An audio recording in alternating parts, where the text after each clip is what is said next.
Okay, folks, good morning. Happy Sunday.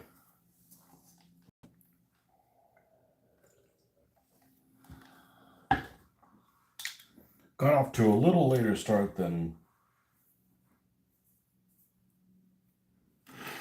you would have thought. Not necessarily for the reasons that you think. That I was doing some research, some stuff that I had to do, figure out how I was going to paint these Valentine tanks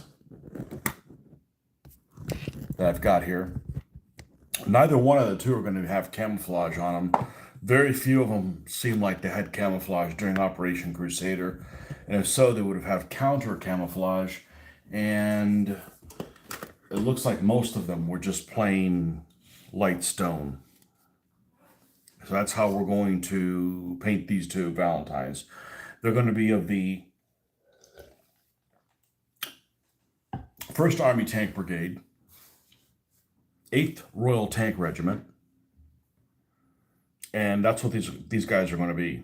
So they're both going to be Mark IIs. I also have Mark III turrets as an option to do for later on, but I'm not going to focus on that right now. We've got a lot of things that we've got primed, painted, ready to go, etc. So let's go ahead and get started, or let's go ahead and get continuing. First thing I need to do at this point is paint the muffler here, or the exhaust of this vehicle. That's kind of an unusual location. It's at the front here, under this metal cover. You can see the exhaust pipe there, and you can see a little bit of it over here. Hey, good morning, Marcus. Welcome to the 8th Royal Tank Regiment. And we're going to go ahead and paint that on both of the tanks, and then we were able to do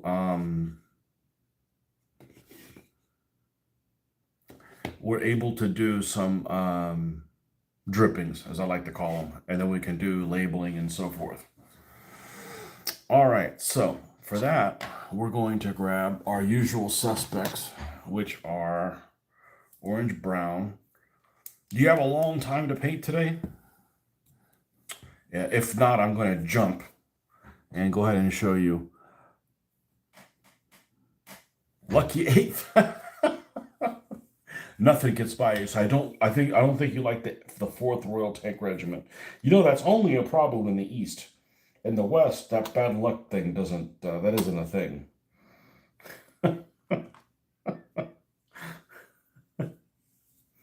I guess if you ever play roulette, you're not going to, I'm putting it all on 8. It's going to be the death of you.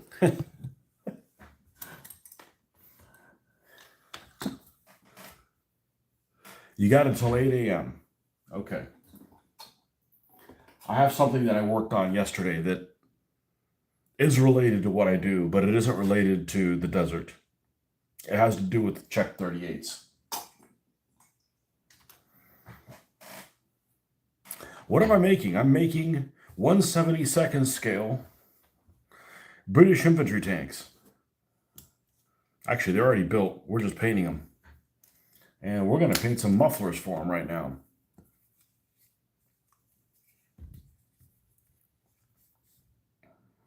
So I made some stuff with green stuff. And to doctor up my my first big attempt of making things with green stuff, not in a mold. So in other words, like just however they show up, however they're made, little tarps and things. And I think they turned out okay. Only thing I don't like about that material is you got to wait overnight for it to dry. And, you know, I'm like, once I'm working on something, I'd like to finish it if I have the time to do it, not, you know, waiting on things like that. Make sure you make Queer Starmer Manning, the lead tank gunner. Is that a real person?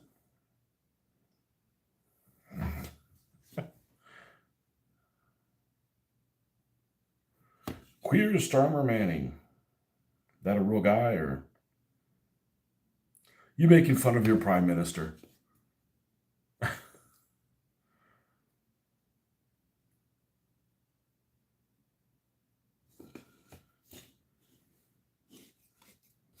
No, this is back before everybody was queer. It hadn't been invented yet.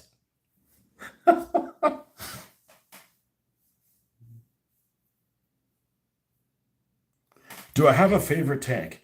It's going to be really hard for people to understand that I don't. I really don't. I like most of them. I like almost all of them. Um, I really don't have oh my goodness, we're not going to be able to get underneath there. Well, it's not really that noticeable. Yeah, I don't even have a favorite tank per nationality. Except for the Japanese. I like the Hago tank, but you don't really have a whole lot of options with the Japanese. And what I like is not necessarily the best tank. You know, those things are completely different from each other, but there's just so many things that are cool. Um, yeah, I don't have favorite tanks. I did see. No, there was something I want to say I said the other day where I actually kind of helped make that decision, but it's not that I don't want to offend any tanks by making a preference. It's just that most of them are really cool.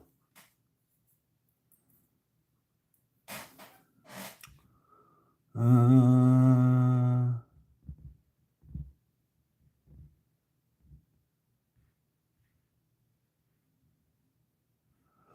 you like the black ones or the ones with the American fighter plane style, but all cool to me. I don't know what the fighter plane style is. So you went to Simon Soldier's site last night and made a wish list to see what an order could be. My pre-shipping tally was my 140. Might give it a rethink in April. Yeah, it was at 140 US or 140 Australian. It makes a difference. It does make a difference. You know, people say, oh, the US dollar's in the hole. I said, well, it's going to take a couple of monetary systems with it because the Canadian one's very favorable to us, and so is the Australian one. Unfortunately, we can't put that side by side with shipping. The shipping is just I think everybody's getting raped on shipping. Make an M1E3. I don't know what that is, which means it's probably not a World War II tank. I only do World War II. Sorry. Modern stuff just isn't the same. And I'll tell you one thing that I don't like about modern stuff. First of all, I don't play a modern game. But if I did, the one thing I don't like about modern stuff is a lot of tanks have really similar uh, paint schemes. Like if you were going to do something like Cold War, like a Fulda Gap type of scenario, you know, you've got everything that's in the West Germans. Boy, I haven't said that in a long time. The West Germans and the Americans, they all have that three color paint scheme, which is kind of generic looking, you know. And the Russians are all green. You know, the British had that really cool black and green type of camouflage. I like that one, but and then if you're doing the modern stuff, fighting in the sandbox, everything's a sandbox color. And they all have these Israeli looking, I still call them Israeli because that's what was the first time I ever saw them, is those V's, right? It's like a this side forward type of thing. I don't really know what the purpose of them are, but even the Abrams had those. And I remember seeing those the first time they were painted on a Merkava or something like that. So I don't really know if that's what the purpose of them is that, you know, to signify which part of the vehicles the front is pointing for recognition. But the paint schemes are just freaking boring. You know, you got a free black red iron cross as a tank for being a noob. Sent 100 at a German Tiger platoon. All right, what do we got here? What did I miss here? A3 is Abrams new gen. Prices that showed on the site could be Australian. Yeah, it probably is.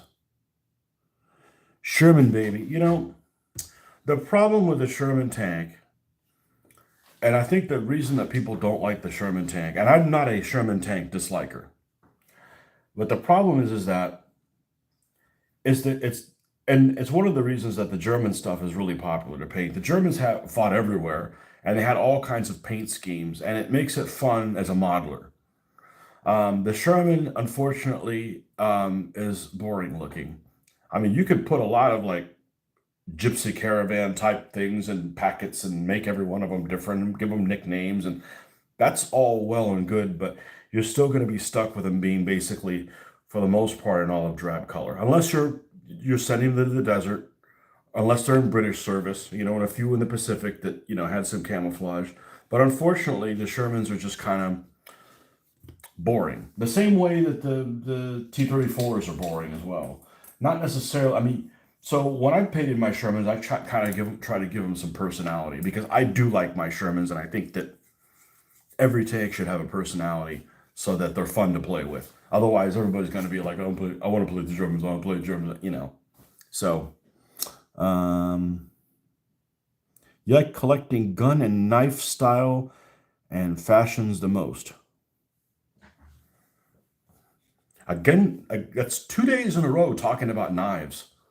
I've never gotten into knives. I mean, that's cool if you're into it. I would imagine it could be a pretty inexpensive hobby unless you're out of control. Of course, that pretty much goes for every hobby. Okay, so we got our little muffler painted here. Now, one thing we want to do is we want to add some smoke, because this area outside here is going to be charred looking. There's nothing you can help about it. There's nothing you can do about that. So let's go ahead and pull some of this Nuln oil out. And I had a little later start today because I was doing some research on what these two are going to be named. So they're going to be 8th Royal Tank Regiment, which were part of the, I forgot a little bit of this, so we're going to go ahead and do this as well. 8th Royal Tank Regiment, which is, you know, for those of us that are not British, that's the 8th Army Tank Battalion was one of the 3 battalions in the 1st Army Tank Brigade that was attached to the New Zealand Division. I believe it was the 2nd New Zealand Division during Operation Crusader, and pushed in on Point 175 and tried to relieve Tobruk from the east. And eventually they captured the tank commander of the, I don't know if with these tanks, but the New Zealand Division captured the tank commander of the 21st Panzer Division during Operation Crusader. So these guys are going to hang out. These guys are going to hang with the Kiwis. The 8th Royal Tank Regiment, I believe, was all Valentine equipped. Every single one of them. And the other ones are pretty much Matildas. There was Matildas in the Tobruk perimeter. And then the other ones and the other 2 regiments, the 42nd and the 44th, that were also part of the 1st Army Tank Brigade. Those were all Matilda equipped, I believe. I had my notes somewhere and I couldn't find it. So I had to kind of do a crash course of like, okay, we don't care about those other ones. Which is the one that was all Valentines? Okay, it was the 8th. Okay, cool. These were going to be 8th. And then, you know, A, B, and C squadrons were there. And they all seem to have had H names. So, you know, we've got like Harry. What are the examples that we have here? Because we're not going to use any of the examples of existing tanks. We've got Hector, Hal, Harry, and that's it. So we're going to pick other H names that I think Hood ends up getting used later on. We're not going to pick any of those names. We're going to pick names that are that haven't been picked. So that way somebody can't say, you know, just that's my little bit of a, you know, there's like 50 freaking tanks and you got names on 4 of them. So, you know, as long as you use those same conventions, I'm fine making up a few names, you know. A good Mickey Mouse improves a Sherman, no end. No doubt. No doubt, Jeffrey. Love me some Mickey Mouse. I've said this before. The British have this knack, and when I say British, I throw the Commonwealth in with them. Sorry. That's just habit. That's my habit. The British have this habit of taking American kit and painting it, making it look so much better. Shermans, Kitty Hawks, I could go on. Stuarts, every time they touch it, it's like, nope, this just won't do, you know, and they paint it looks so much better. True art has always been part and found in war zones. Yeah, the ends that we go to kill each other, unfortunately. Okay, so 8th RTR. Oh, I missed another one.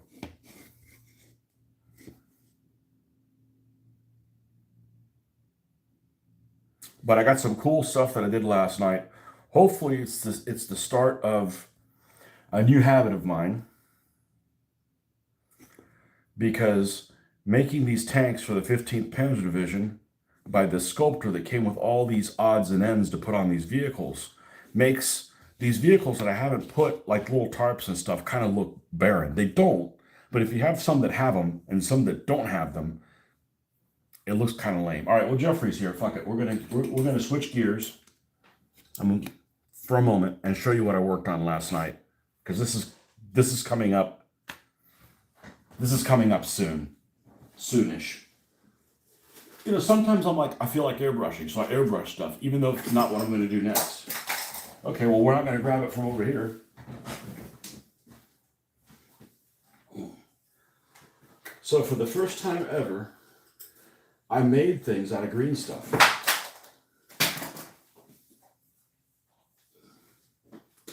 And I didn't make things out of green stuff. I mean, I did, but I used all the green stuff. So these are my Czech 38s that look rather barren. And I made little tarps for them. And just a mixture of different stuff. So I made this roll of green stuff.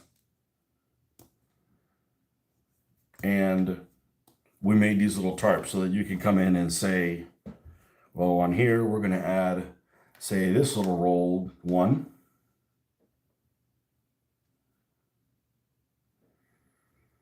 And then one over here. And then say on this one, all right, well, we want this tarp that goes across the back. And then one up here. And then this one, say, all right, well, this one will also have one on the back.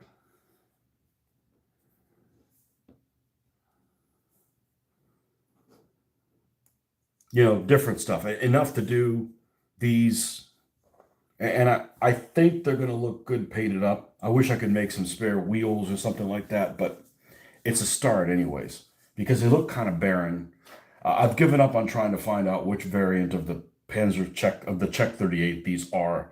I was going round and round in circles. There's not a really lot of good documentation, so it doesn't really matter whether they're D's, E's, or F's or whatever. But that's what we're going to do with these guys, and probably epoxy these things down, and then paint them. And like I said, the only bad thing about it is that you got to wait for these to dry overnight. But other than that, and if I wanted to go crazy, and I may return this, but I decided to go to the store and get this as well. If we're going to do things, we're going to do things right, not this half-ass shit. Oh yeah, brushes will buy one, get 50% off, so we got more brushes we know what to fucking do with. Story of my life. We picked up some wire. Okay, and I actually got 2 different gauges. And I may return these, because I was thinking on some of these, I'd like to have some wire wrapped around this so that it looks like it's tied down. You know, so it doesn't unfurl. So, and this is pretty flexible stuff. So anyhow, coming up later, let's do the Valentines, but I wanted to show you guys that. And you got to make these things look interesting. You can't just be like, oh, just fucking paint them gray and hope people like to play them. You know, it's like, you got to make them exciting, man. I don't know. I think you do. That's why people get excited about all those late war super German tanks and shit like that. They always have all that stuff on there. But some of those little rolly things turned out better than others. But I need you to see them on your Shermans. Ready for some inspiration. Well, that's what it is. I get inspiration from other people, so I figure I just need to pass that on, man. I'm passionate about this shit. Okay, so Where the hell did we leave off? Uh, I think we're going to lighten this up a little bit more. But I wanted to show you that. I literally worked that on the counter, and my wife was making soup or something like that. And I'm like, I'm going to come hang out with you and use that stuff. It's interesting because I bought this, and I was not happy with this material. I bought this on eBay or Amazon, one of the two. Probably Amazon. Neatitite, and this is not any of the big brand models. It's not the Games Workshop one. It's not the one from War Painter or Army Painter. This is kind of a generic one, and it's like 3 times the amount for half the price. So it's like a 6 times better value. And I didn't like the smell of it. And I bought this a while ago, maybe a year ago, and the smell's gone away. Like, it doesn't have a smell anymore. Like, thank you. It probably has this, Chinese poison freaking smell on it. And it went away. So this is available. I believe it's available on Amazon. I prefer to buy things on Amazon than eBay because of shipping. Like, they hide the shipping on the Amazon one, so you don't suffer as much. Same thing happens for our customers. Customers don't want to have shipping broken down separately. They'll be like, why is that costing so much? Instead of it's just hidden in the price, they don't know what's what, and they're like, oh, okay, well, I guess that'll do. All right, now, I know what it was. We're going to do the smoke. But that's why I didn't paint last night. I'm like, I'm just not going to have the energy. And I don't want to, I wanted to try gluing those things on the actual tank they're going to go on before I prime them. So I didn't want to prime a bunch of Czech 38s. So that's what we're here for, man. We're here to reinforce, support, and motivate each other. Isn't it? Isn't that why we're here? That's why I think we're here.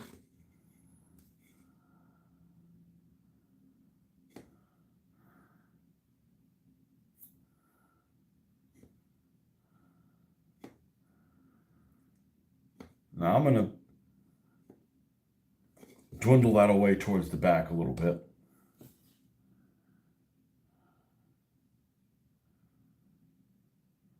Like some of that smoke went that way. I did this again on some other vehicle, and I was pretty happy with the results.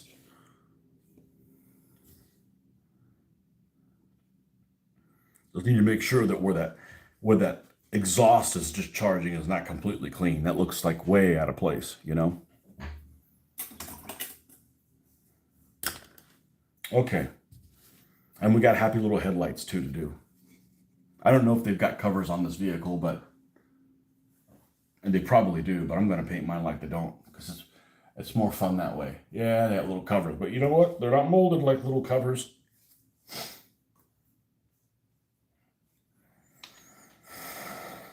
All right, so we're going to, or should we do the red stripes first? I almost probably should do the red stripes.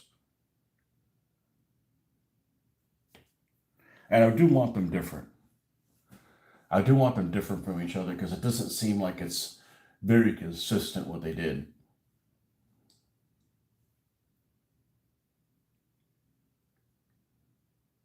Like, for instance, one of these will have the Crusader stripe on the front. We're going to put the symbol of the 1st Army Tank Brigade on one of them, and all it is an hourglass. Basically a solid V on top and a solid V on the bottom, both of them in red. Really exciting, but hey, I didn't get to design what they look like. I would have done something a lot better.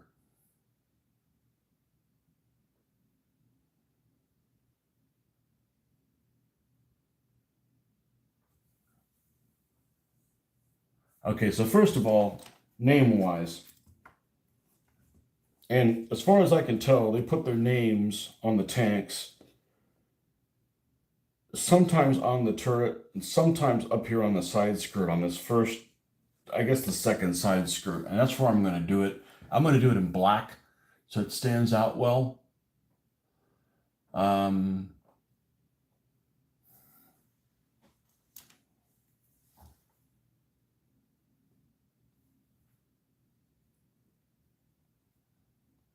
First one I thought it was Horace and Hermione. And no, it's no Harry Potter bullshit. It's Greek.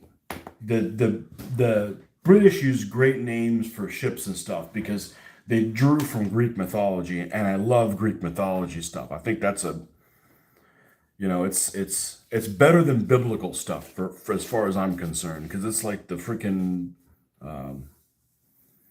it's the basis of all Western civilization, you know.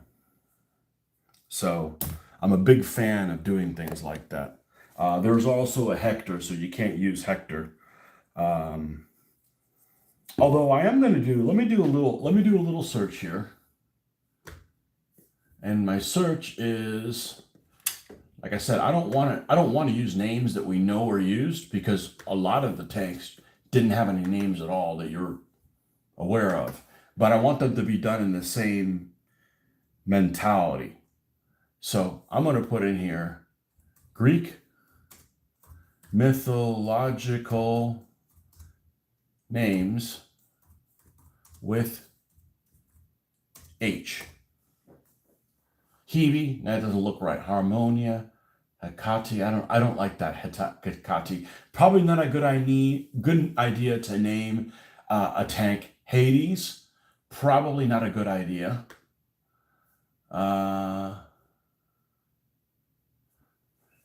Heracles,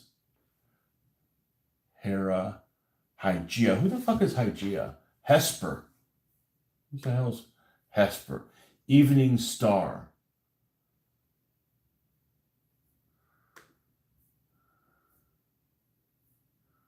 Oh, here we go. Greek mythology. Hades, Helios. I thought Hermione was a. It's got to be. It just wasn't on that one. Hermes, that's a good one. Hesperus. Well, there was a British destroyer called the Hesperus, so.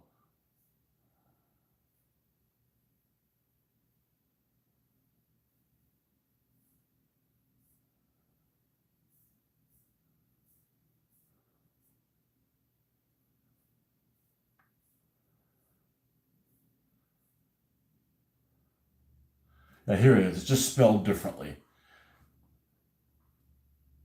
Hieromene, Naiad nymph, daughter of the Trojan River, who wed the Dardanian prince Asakara. Okay.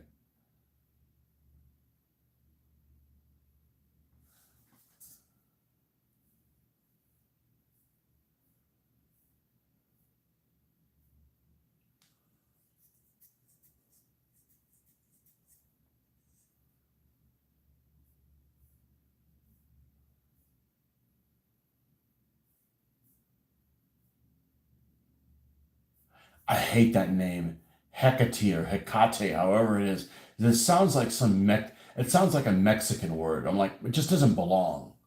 I'm fine if I was doing Mexican stuff, but Hagno, an oceanic nymph who, with her sisters Theosia and Nida, nursed the infant Zeus in the land of Arcadia.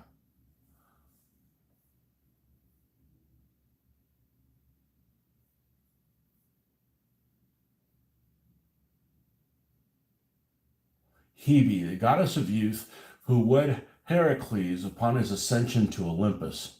Well, that's a good idea. Name one of them Hebe, name the other one Heracles. Hercules. Well, here it's written Heracles, the Greek spelling of Hercules. That might be good. That might be a good combination.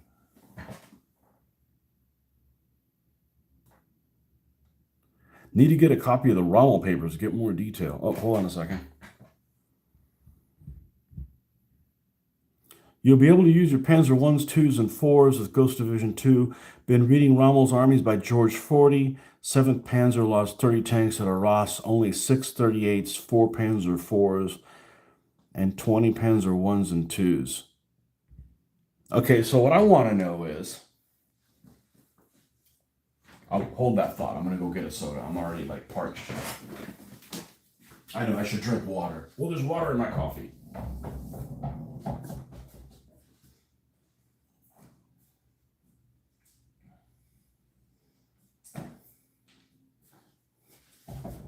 What I want to know is, 1st Armored Division. Arras was a tank brigade stuff. Well, actually, it might have been part of the Armored Division. I don't know. But it was infantry tanks. The A-13s, the A-9s, etc., but in particular the A-13s that went with the BEF. Did they fight German tanks in tank-to-tank duels? And if so, what unit did they fight? Because it didn't seem like they fought the 7th. Because I got 2 A-13s that I'm willing to repaint for Northwest Europe.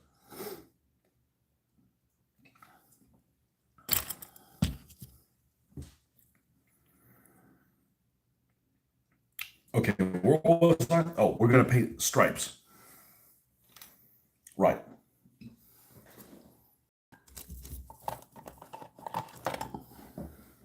What color are we using? Flat red. Flat ass red.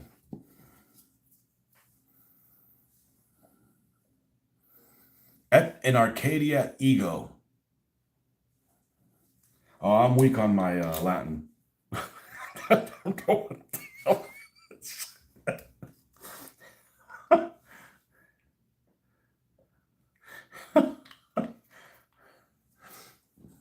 Oh, man.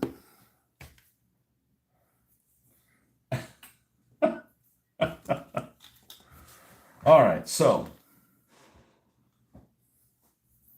let's look at my other screen here.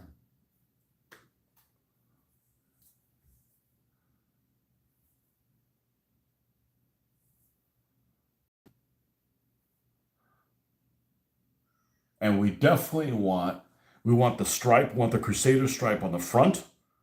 We want it on the side, and we also want it on the turret. Okay, so what we're going to do first is we're going to get some white here, and we're going to mix up our gray, because I don't believe in the 3-pot. What was it called? The foundry system? I wish I did. It showed up too late. I could probably save a lot of time just like using a gray, but you know, old people are difficult to change. So we're going to make our own darker gray so that the white will pop from the background. All right, we're going to paint the outline of, let's just pick one. And it looks like, and I'm going to go by looks, because if you look, well, the Crusader stripe should be this many inches. I'm like, yeah, that's either all the drawings are wrong or it's just not freaking consistent.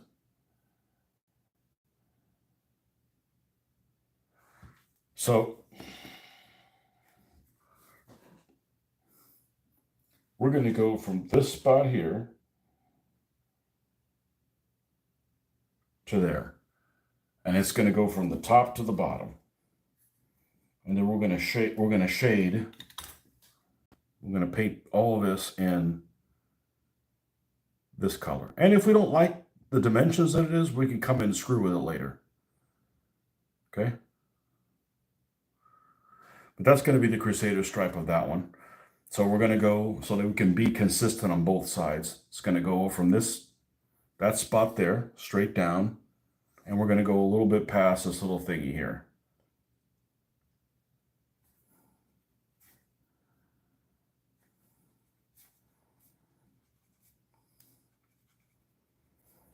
I'm used to mixing my own colors, and it comes in handy because I have to go back and repaint something.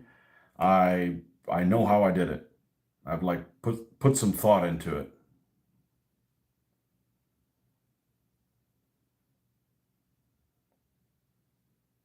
Helps you figure, oh, that's gray. It's got a little bit of blue in there. That's a gray that it's a brown base gray or things like that. It also means you end up getting in arguments with other people. They go, hey, that color's purple. No, it's not. There's not enough purple in that for that to be purple. You know, that's violet. No, it isn't. Trust me, I know my colors. I think there were A-13s at Calais and Saint Valerie. They had not long been landed, been trying to confirm where I read that. Saint Valerie. I've never heard of Saint Valerie.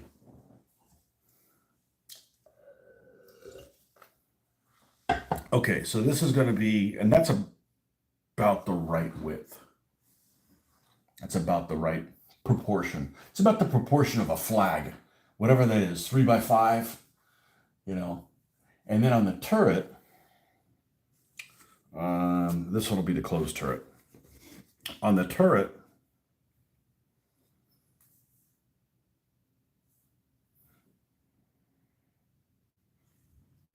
I'm not going to fight with the damn rivets here, so I'm going to start it over this way. And I don't think I'm going to go all the way to the bottom. That'll keep me from having to fight these rivets at the bottom. So we'll start here and go this way. And fight rivets meaning trying to paint over them and shit like that, which, you know, it can be done. It just creates a lot of extra time. So we're going to go from here.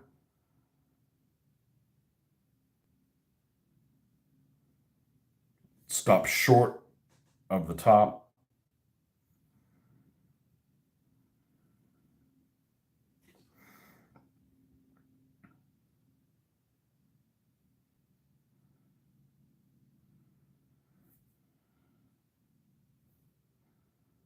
This is the stuff that I like to do. The freehand stuff. This is my heraldry equivalent.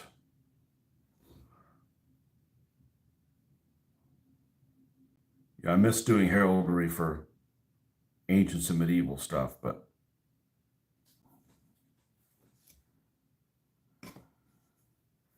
we can go a little bit. We can go a little bit farther down. Now.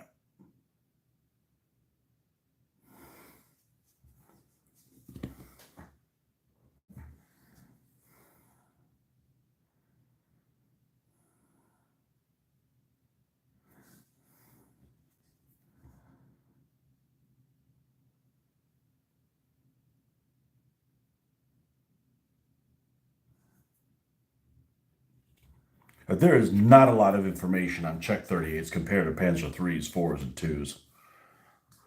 So I was trying to figure out, okay, I don't want to go through all this trouble, make them for France, and then they didn't use them in France. Oh, that's the model that they used in Russia. Like, really? I've looked at overhead drawings, try to figure out what model they are. It's a lot more difficult than a Panzer 3.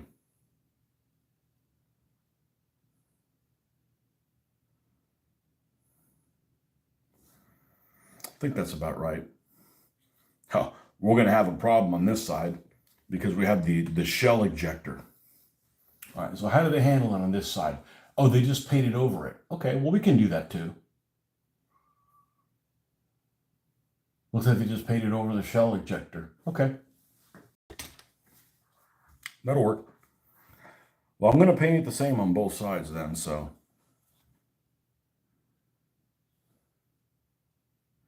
Actually, I'm going to push it over a little bit. I'm going to put a little bit of a gap of the stone in between that flange and the Crusader stripe. That'll help contrast it and pop it out a little bit more. Sometimes you got to screw with the way things look in real life to make them look better. I mean, I'm not talking about inventing stuff out of thin air, but,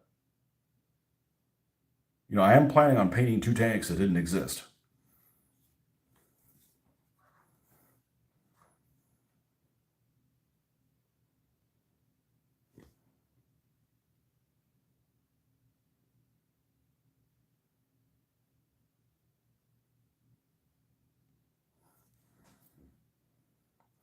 Okay, and the back of this looks like it's even with the split of the hatch. So if we come over here, the entire Crusader stripe, the entire ejection port will be inside the Crusader stripe thing, and that's good. I'd rather it be that way than not.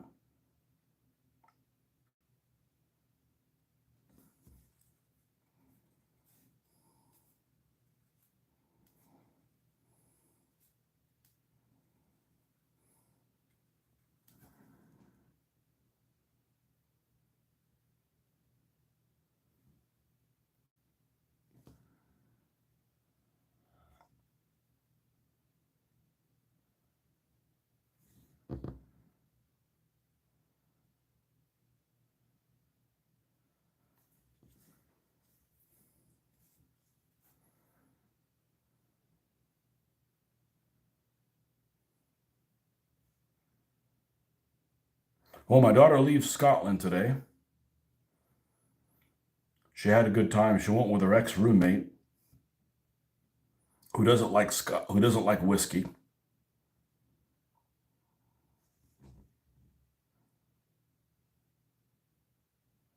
Although she really didn't visit Scotland, she just visited Edinburgh. Just like I didn't visit the UK, I just went to London.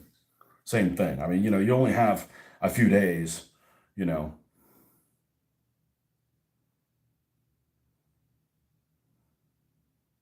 Scotland seems like one of those places that I want to rent a car and drive over the countryside because extreme, some extreme looking terrain in Scotland that is probably most impressive.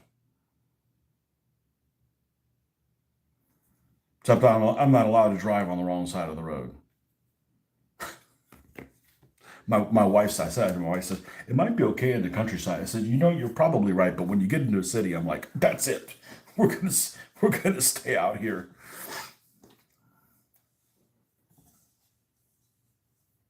Rommel and the 7th accepted the surrender of the 51st Highland Division, including Gordon Highlanders on 12th of June at St. Valery.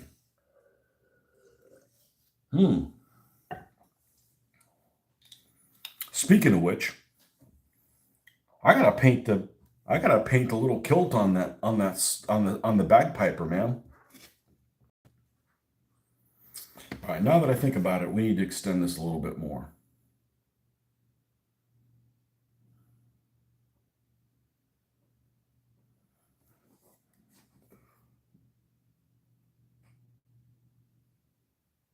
That looks more correct.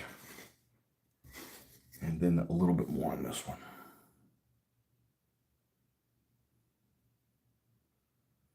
You save a lot of time painting your own decals. Well, why? It takes a while. You don't have to worry about ordering. Where's my order? I can't finish this because the decals aren't here. Screw it. Just move forward. All right. The stripe on the front.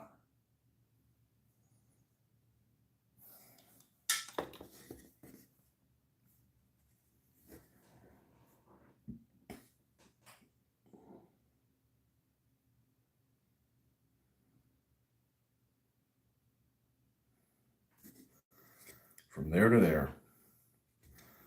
Make sure we're not grabbing it over that.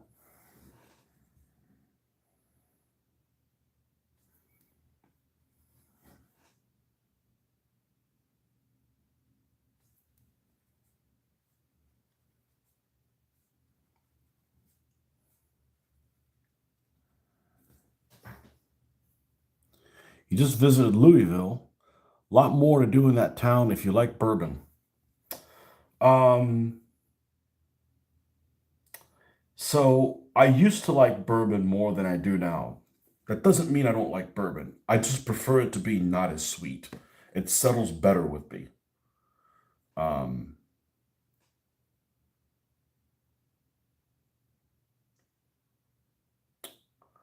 Although something I would like to, and I love to talk about drinking, but I rarely drink. I really rarely drink, and it's just like I just don't. It's just not a big part of my life, um, which is better than it being a big part of your life. But I kid that I need to drink at work, and since I can't, well, I don't really need to drink anywhere else. So I've got this hobby. Like I don't need to drink if I can do this. But I tried a whatchamacallit for the first time, which is a bourbon drink. What is it? Mint julep at on the cruise. We were at a prohibition themed play, and yeah, I like that. That might be something to experiment with. What um,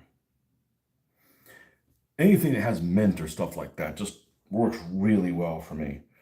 But I just get to the point where I'm just drinking things neat or on the rocks.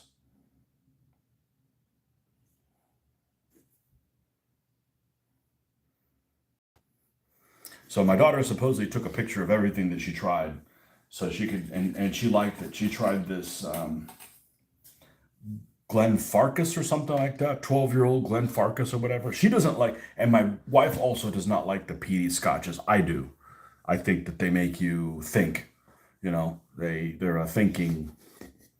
It's a thinking drink, and I enjoy them, but it is an acquired taste, I guess. Okay, so here's the dimensions of the side of these sides, and we might have to tinker with that as we go. But next step is going to be putting the red in the center. And I don't know why they decided to do the Crusader stripe, the mirror image of what the armored force is to begin with, because the armored force is red on the ends, white in the middle, and for Operation Crusader they flipped it. So technically, I shouldn't be able to use these markings outside of Operation Crusader, but I don't care because I'm mainly going to do Operation Crusader stuff. So Glenn Farkless, yeah. Oh, Glenn Farkless. Yeah, I wasn't there. I was trying to read the cursive on the thing. Sure really like that one. I like the Lafroig one, the Lafroig or whatever it is, and things like that. I honestly I like them all. So as long as they're not blended, blended just makes things taste cheapy.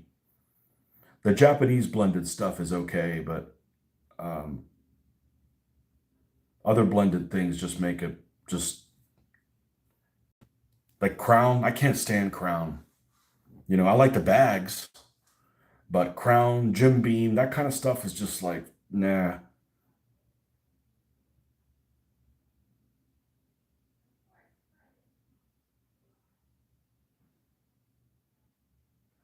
There we go. Look at that.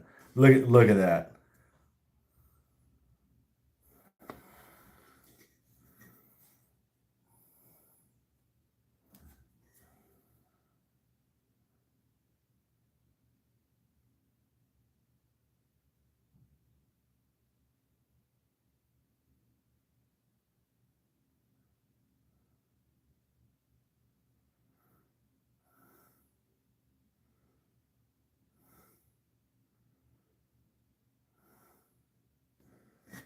And we got that side.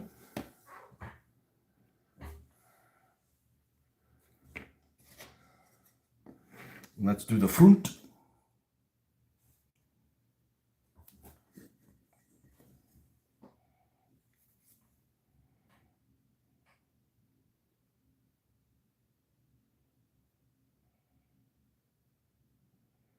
But I got the house full of liquor. And like, I never drank. I mean, if people, we got people that are coming to visit us today, they're going to stay for a couple weeks, not here, but in the area. And I'll have a drink every time they come over. But I drank frequently on my European trip. I don't think I even had a buzz a single time because that's not the purpose. That's not the purpose is to forget where you're going. It's just, you know, it's just something to sip on. It's an appetizer. So I know a lot of people have problems with alcoholism. I personally don't see how it's addictive for me. It doesn't trigger me to do anything. I don't misbehave or if I drink too much one day, I don't want any the next. I mean, I just don't understand it. That's not in my DNA or whatever.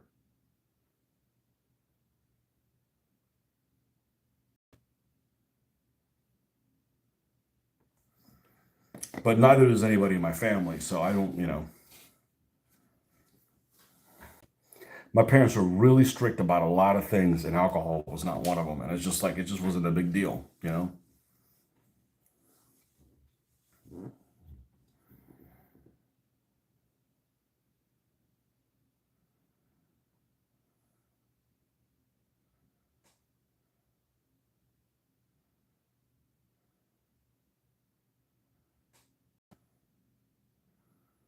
But whatever the hell you guys measure the whiskey in over there, drams, that's unacceptable. It's like less than, like, that's not even worth, you know, getting your lips wet for.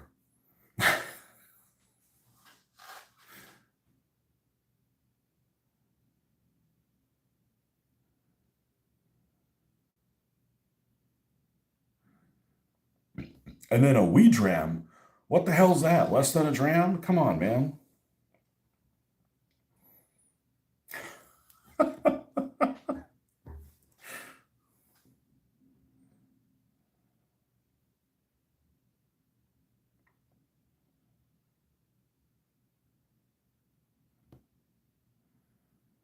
The reds are going right over these hinges. Uh-oh. Oh, you know what? I can see that because I can just check it from here. Let's see what you sent me, Mr. Jeffrey.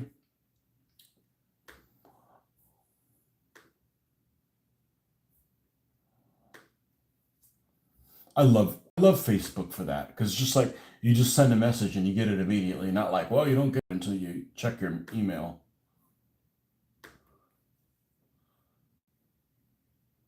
That's what it should look like? Okay, well, I could pull that off.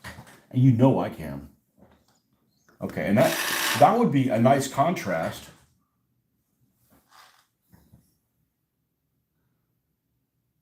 That would be a nice contrast with the desert color. Okay, that's what we'll go with.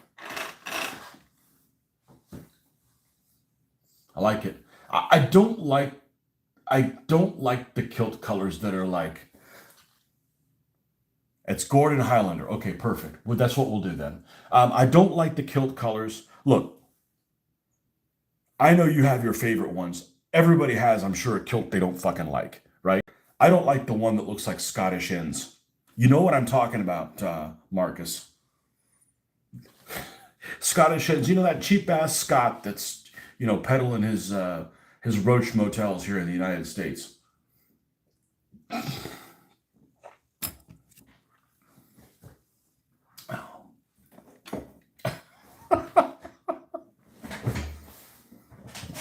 No, that looks good. I would call that a naval color.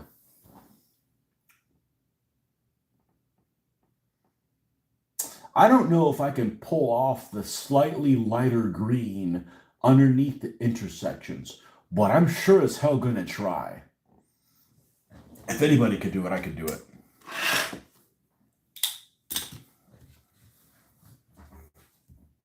Intersections. I'm sure it's not called that, but at least you know what I'm talking about.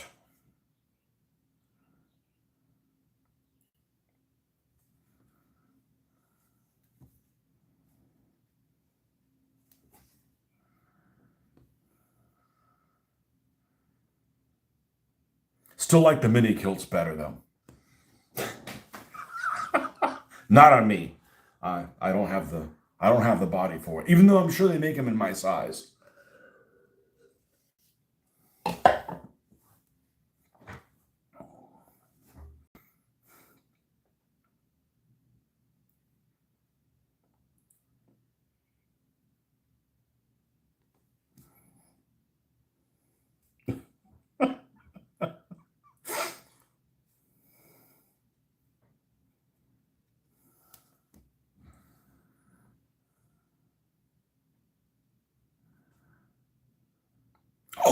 Oh, my daughter loved something that she had in Scotland for food. I don't remember what it's called. I got excited about it. Um,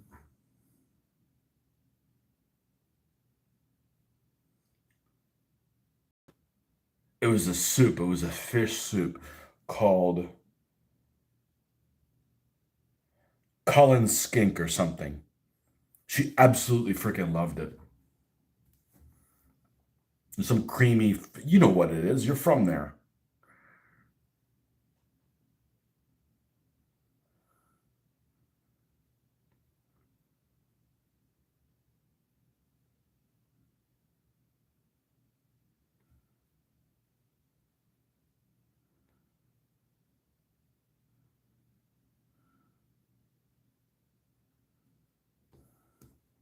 Cullen Skink? Did I say that? Or something like that. Colon Skink. Cullen Skink, yeah. I told her, I said, man, soup might be good, but you need to come up with something better to name than that. Because a colon skink sounds like something you use to, clean up your backside. It's like, oh, you're stopped up. Oh, well, call in a Cullen skink and clean you right out. It's like a Scottish enema, cross between an enema and one of those things that one of those snakes, right? I don't even know if people use those anything anymore. But when you get I guess when you flush too many things down your toilet that don't work, they call in that big snake thing that just a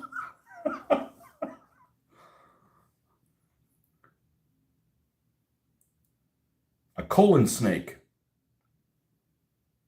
That could be something different, but we're not gonna go there. It's early. Cullen skink, creamed and with potatoes in it, as well as smoked haddock. She loved it. She said something about a lot of leek. I like leek things. I've never had a leek thing I didn't like. Um, Not to your taste. Well, she might have had a really good one. You might have had a really bad one, or I don't know. It just depends. She really liked it. I don't know. I wasn't there. I've been talking to her on WhatsApp, which works pretty well.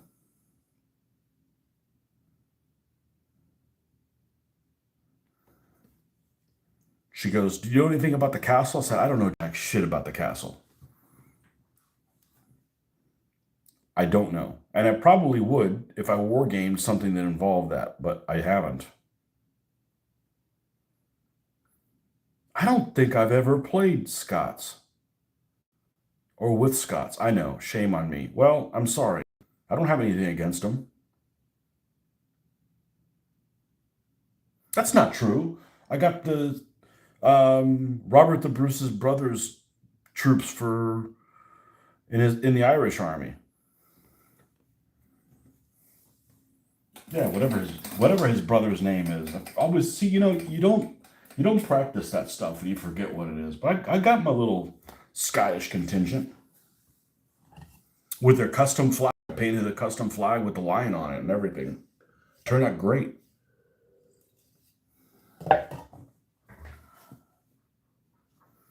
The other Bruce. Now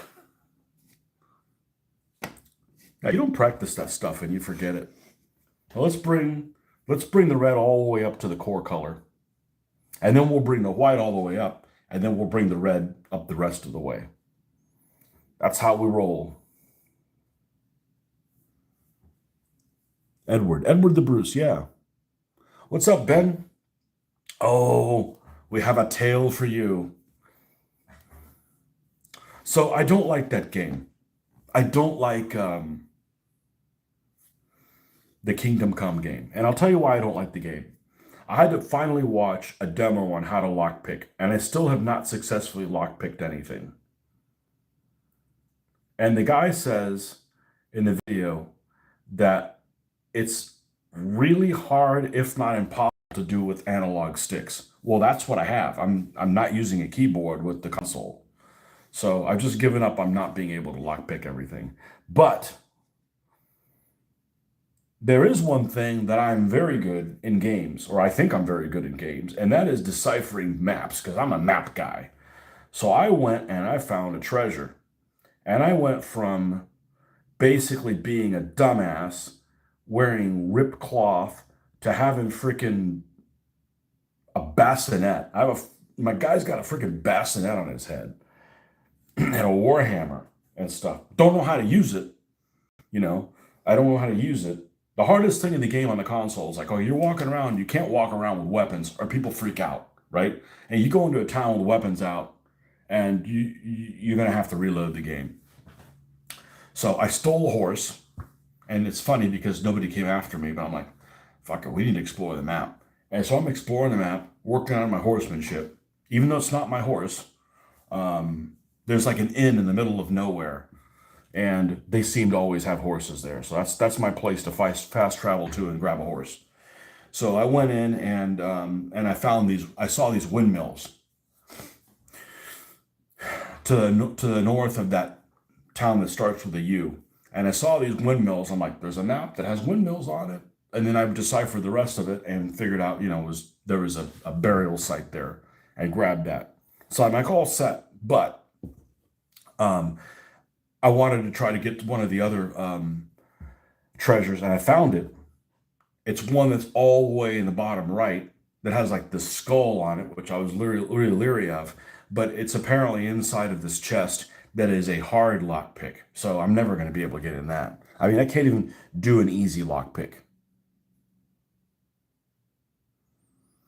Mum fed me fish and milk when I was young. It was her version of culling skinks, so childhood memories and the texture put me off. So, speaking of childhood memories, we had a friend of ours that does no longer lives here in town. He lives in New York State. Notice how I said that. Not New York City, New York State. That's originally where he was from. He was visiting in Florida. They moved down here.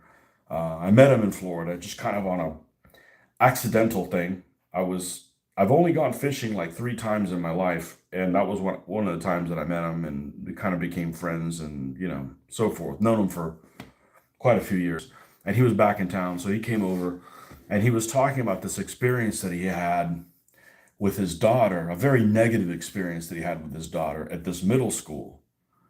Um, and I won't go into details, but basically it was a very negative experience. Um, about them basically changing his daughter a lot, like, um, and when I asked him what middle school, it was the same middle school I went to in the early 80s, which before I heard this story, I've literally told my wife every time I drove by there, I wish they would burn the motherfucking place down. It is literally like freaking evil. I absolutely hated my middle school experience. I've said it before. I'd rather go to prison and not have my choice of boyfriend than go to that middle school again, than relive that shit. So when my daughter went to public school and elementary school, and middle school, I was absolutely against her going to a public middle school because my experience here was horrible.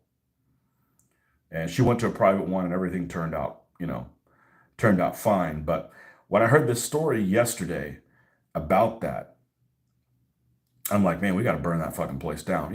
Of course I'm joking, but it's damned, you know? And I told him that. And lo and behold, I had a dream last night. I actually woke up at like 2 o'clock in the morning. I had trouble going to sleep.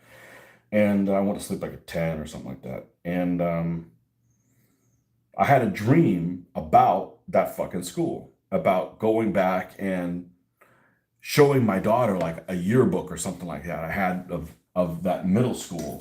It was all, the rest of the dream was all bullshit. I mean, it was all like, look, we were forced to wear uniforms and this is what they look like and you guys didn't have to wear that. It was just like all this like bad shit. I'm like, man, I hate that school. And I hate that school. You wake up like, I woke up like angry, because that's what I was dreaming just before my alarm went off at 5. And I'm like, man, I was just bringing that like freaking anger from back. Redacted. Let you find out that one for yourself. Yeah. So anyways, what I hate about the game is I can't lockpick. And I went from having nothing to like having too much. Like there was no middle in between it. Now I still can't. No, I did encounter one Cuban and he got the shit beat out of him. But um, I'm still gonna putz around with it. There's a lot of stuff I like about the game, but um, it's just really weird. I can't lockpick.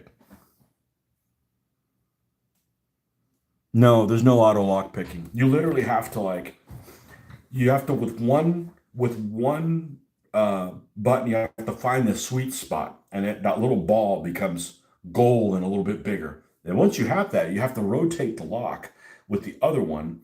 And at the same time with the first button, you have to move it so that it stays in that big until you work it. I'm never going to be able to. I've only been able to move it like not even the width of the actual ball. So if the ball is like this big, I haven't even been able to move it that much. Like, and what I, you know, so I'm not going to get to experience that part of the game. And it sucks because I think it's a crucial part. It'd be like playing Assassin's Creed and you can't lockpick anything. I'm like, you're fucked if you can't lockpick anything in Assassin's Creed. I'm like, I have no problem unlocking things in Assassin's Creed.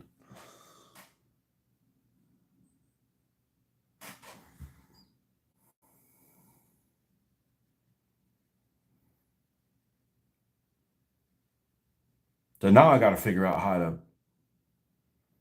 how to go get a horse and keep it. But that's fine. I'll just fast travel to that one inn in the middle of nowhere where you ended up talking to some trying to, hey, show me where your treasure is with the Cuban, and I got ambushed. I'm not surprised that happened. And then I had to run away. And then I didn't run away fast enough, and I died. So I had to reload, do it again. And this time I went to that spot and just ran away from him. Like as soon as he started going one direction.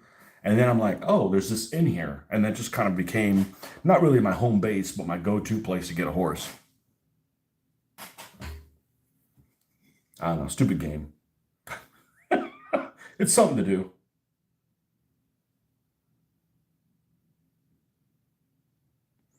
It's something to do.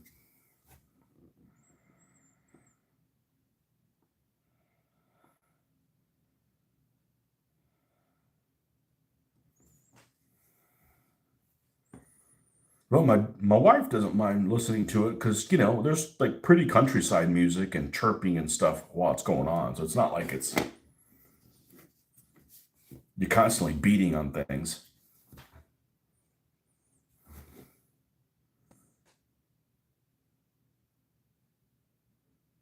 But it's a totally different experience than playing, say, something like Diablo, and it's a totally different experience than playing something like um, the Baldur's Gate. And it's better than Baldur's Gate because at the end of it, I'm still playing a human.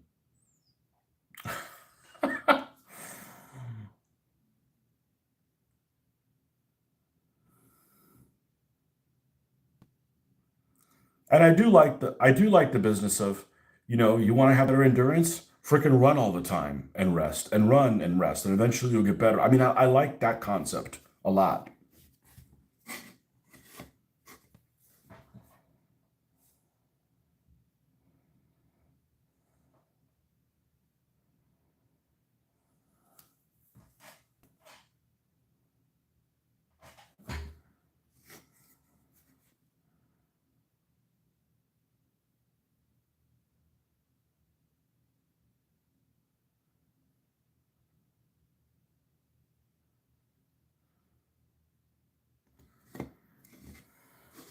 Yeah, I suck at pickpocketing, but at least I can successfully pickpocket.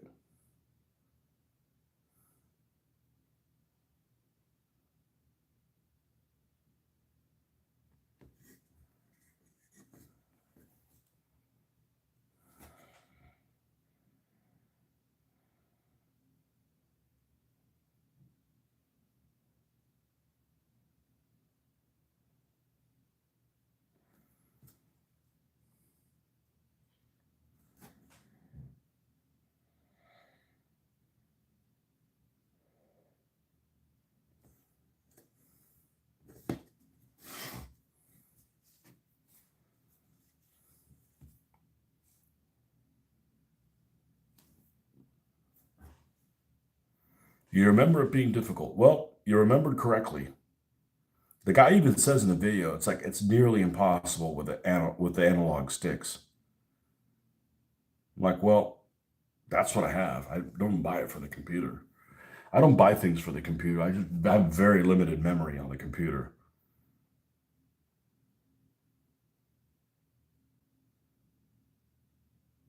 I don't have that many things for the computer, and they're not all on there.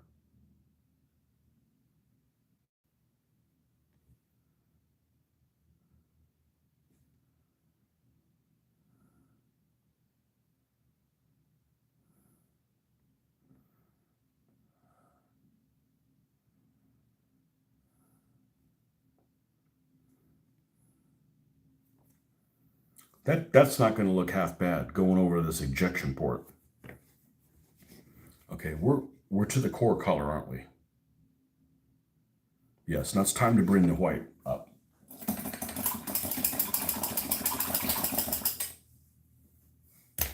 Let me. I believe somebody should be awake because they've got to go somewhere for breakfast. Just one moment. Be right back.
Okay.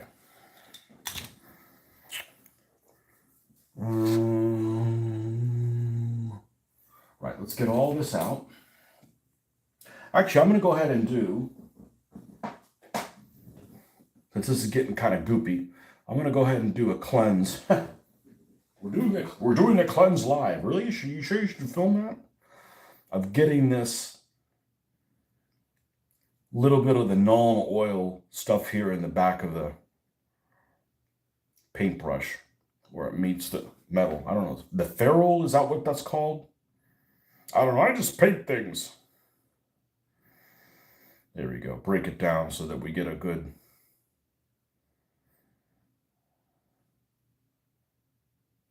brush shape on it.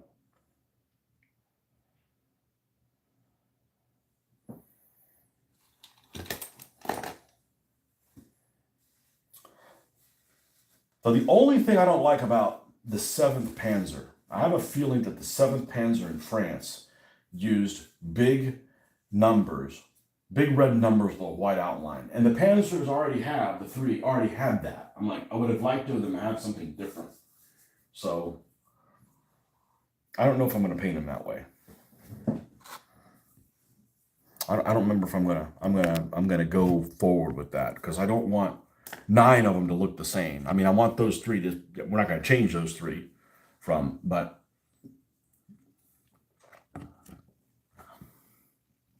no. Let's neutralize this.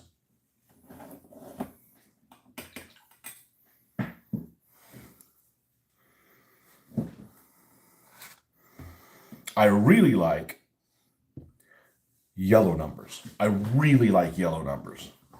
They're a pain in the ass because, yellow, but, doesn't cover worth a damn. But they look great on Panzer Gray.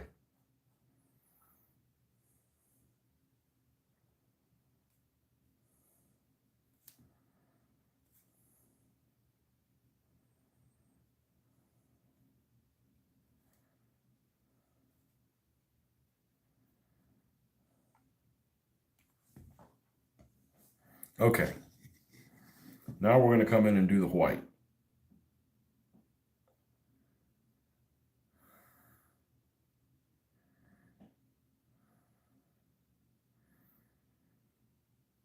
And I want to leave a little bit of that darker gray next to the red so that it pops at a distance.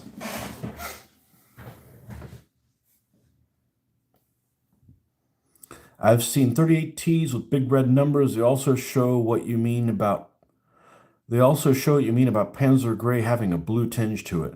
You know, when I was doing 1/35th scale modeling in the early 90s, it was just Panzer gray, and it is a blue-ish gray as opposed to a brownish gray. But people didn't add like filters, like blue filters or something to it. Now, I like how it looks. There's a lot of things about the way things look in France for the Germans. I don't like the no turret baskets in the back. Okay, but that's not an issue on Czech 38s. It's an issue on Panzer IVs. On Panzer IVs in particular. A Panzer IV with no turret box in the back looks worse than a Panzer III with no turret box. But that's just an aesthetic thing. But I like the field gray blouse with the stone gray pants on the German uniform. I think it looks better. And I've got some of my combat miniatures actually painted that way. 5 or 6 or 7 or 8 or something like that of them.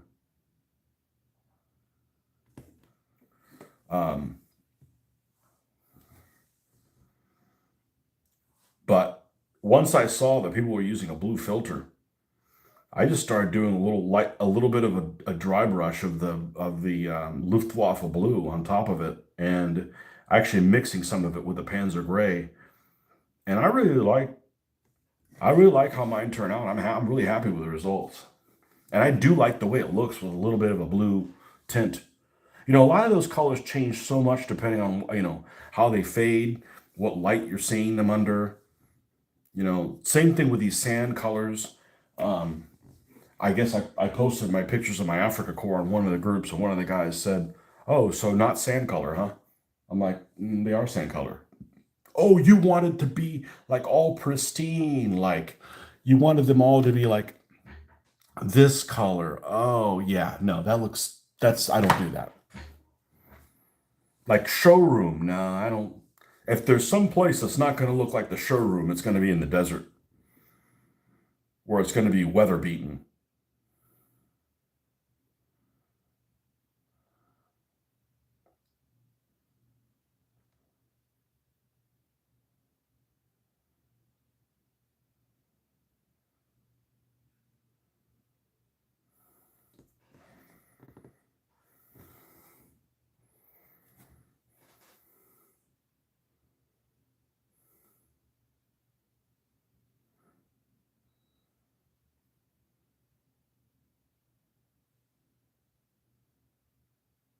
I don't know.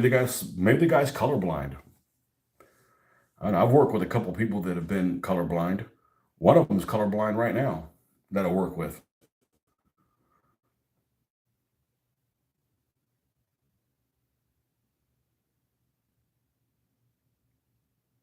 Better him than me. I just can't hear with a shit. I'll take that over being colorblind. Okay. We still need to go up a little bit. I'm gonna put more water here. It doesn't have any red in it because I'm not concerned. I'm giving it thought, and I shouldn't give it any thought.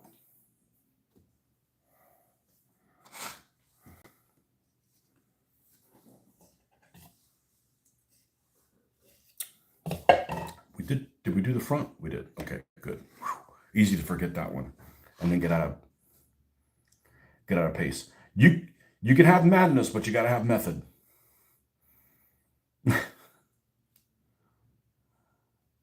We're all mad here.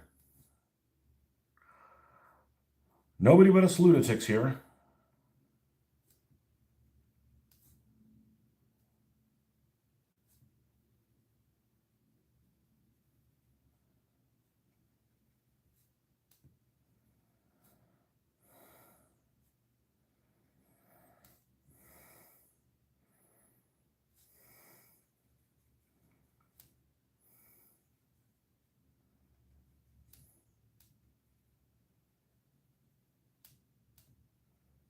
that's the color that we're going to use here.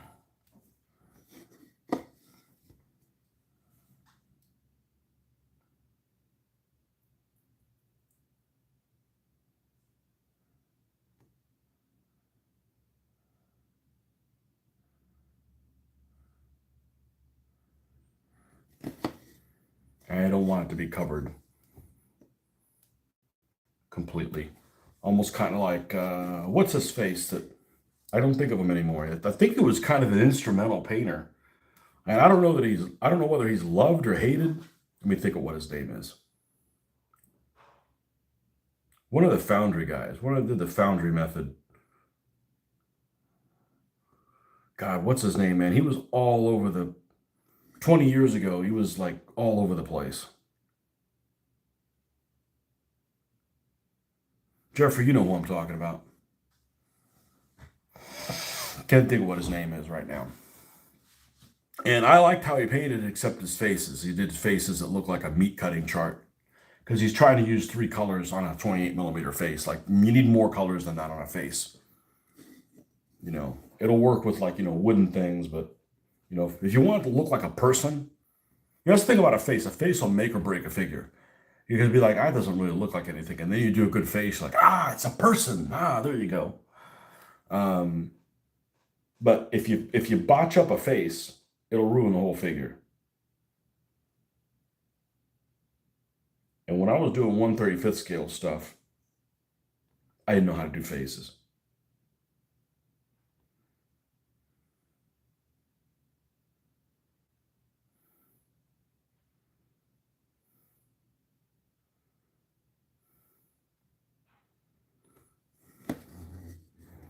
Oh my God, what's that guy's name?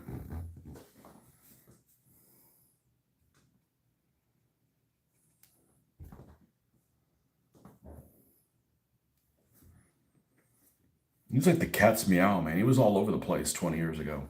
And I guess he's still around, but there's other people that have, 20 years ago or 30 years ago, the only way you would, before the internet, you'd only find out about these like experts of paintingdom by looking at a White Dwarf or a War Games Illustrated or something like that. You couldn't just go and, there'd be somebody who might be like a great painter. I'm not talking about myself. I'm just talking about people, other influencers. They just didn't have, there was no YouTube. There was no Facebook groups where you could like show, what you're doing and be like, oh, well, I like this guy's stuff really good, but you never find out about him. It'd have to be like in a publication. And the only way you're going to get your stuff in a publication, I don't know, now maybe a little bit different, but back then is you had to know people, right? You had to be, if this publication is a British publication, you basically had to, go to shows and get your word out.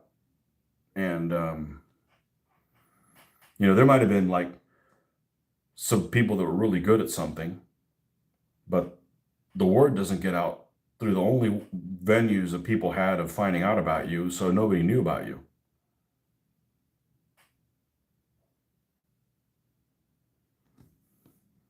Damn, that's starting to look good. Dallimore, that's him. Dallimore. His stuff was everywhere. It's everywhere. And I don't like his faces.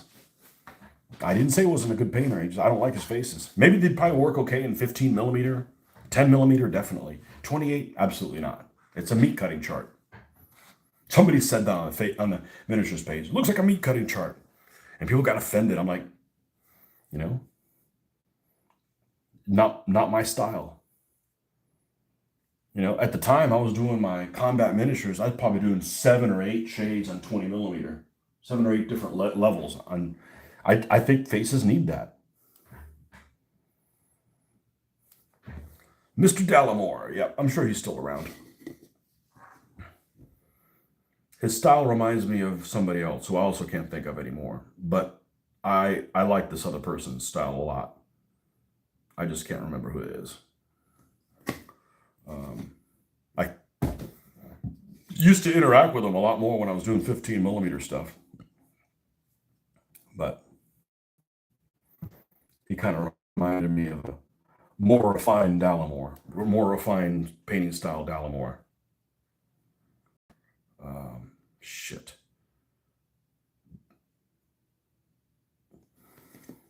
I used to interact with him a fair amount. And not interact with him, like, hey man, it was a good job on that. And he'd like my stuff and I like his things. And, you know, he's kind of a prolific painter. Because he's working on Ottoman Turks too.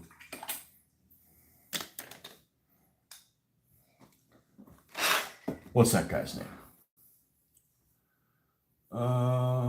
Let's go here. Jeez. All friends, good Lord.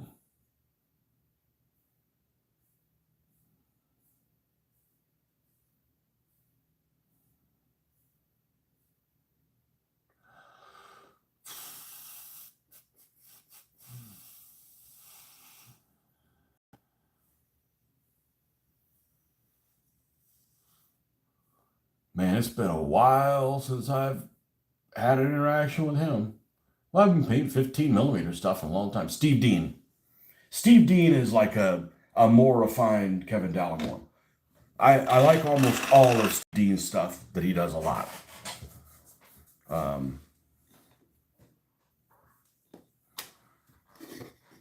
And you could probably say that I was influenced by some of that stuff. You know, I was influenced by the gold standard back in the 90s, you know, pre-internet.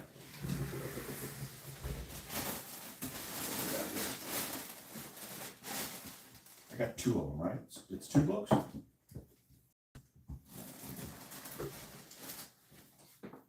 Nope, it's three books, actually. I can't tell you the last time I pulled these out. I used to look at these all the time. Come on. You can do it. Three books. In particular, it's this one. And I'm a non-game workshop person. Like this heavy metal painting guide. Steve Dean's stuff he posts online is great. He has a few threads on Lead Adventure. Lead Adventure is just too difficult to go through. Like it's there's nothing wrong with it. It's like old school. Like, you know, the only old school thing that I was able to tolerate was Fanaticus, and I've finally gotten to the point where I used to check Fanaticus 4 times a day, and now I think I've looked at it in the last month maybe twice, and only the front page. I'm done with that. it's okay, you know. This is this shit. Now this stuff now doesn't look as good as it used to. Well, this guy still does. Look at this guy. Look at this guy here. Look at this undead Death Knight looking dude. That guy looks badass. Yeah, I like Games Workshop's castings. They do products that just don't appeal to me to paint because it's fantasy. But this is how my basing used to look. Goblin green and then sprinkles. And I think these guys started painting, right, basing everything black. And that's why I did basing black. I mean, there's some inspirational shit in here, even though it's not stuff that I do. You know? I mean, I used this stuff for horses for the longest time, you know? But this is a pre-internet type thing. Oh, they praise some guys in black. I'm white. I'm not going there, but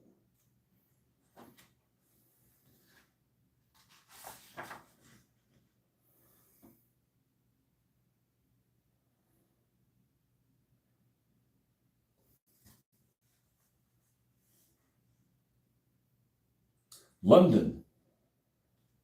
Back when they had things in London. Back when there was Wargame place in London. Anyhow, yeah. This and then the other two that are, I mean, this is like what? Probably 94, 93? Let's see, 93. And then How to Make War Games Terrain. I guess I got 2 versions of it. I haven't looked at this stuff in a long time. The internet is so much better than what's in here. There's nothing wrong with this, but there's just so many different versions of, I mean, there's some great stuff in here, you know, but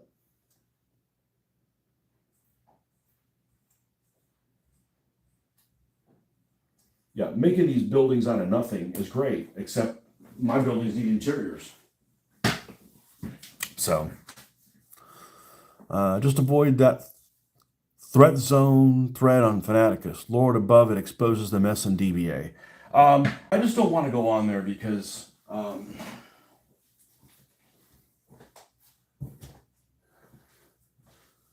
there's some people that weren't on Fanaticus back when I started being on Fanaticus, and there's some argumentative turds on there. Not many. There's lots of decent people on there, but there's some argumentative turds, and they're new people. And I'm going to say new people are folks that showed up on Fanaticus after the split, after the David Kite split. And, never played 2.2 or what have you. And I always get these people, there's people that are on there, I still want to play 1.1.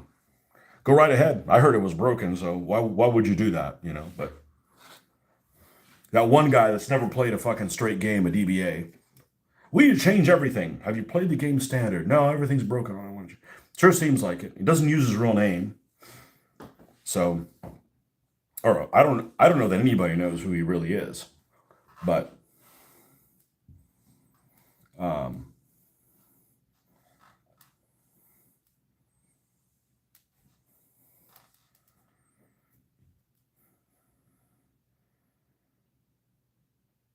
I guess some people just really like to write. And I'm like, I don't. I like it's especially if you're not getting anywhere. It's like ends up like, why am I being tortured to do this? Like, you play however you want.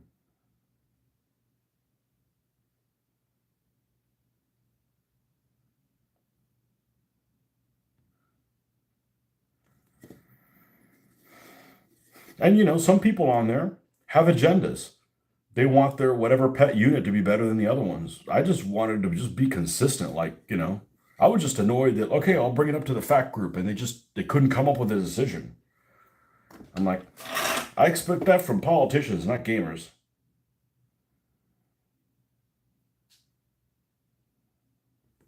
So, them days are over. We're gonna have answers. We're gonna encounter a problem, and we're gonna make a decision on how we're gonna solve the problem. So when it comes up again, we already know how to deal with it.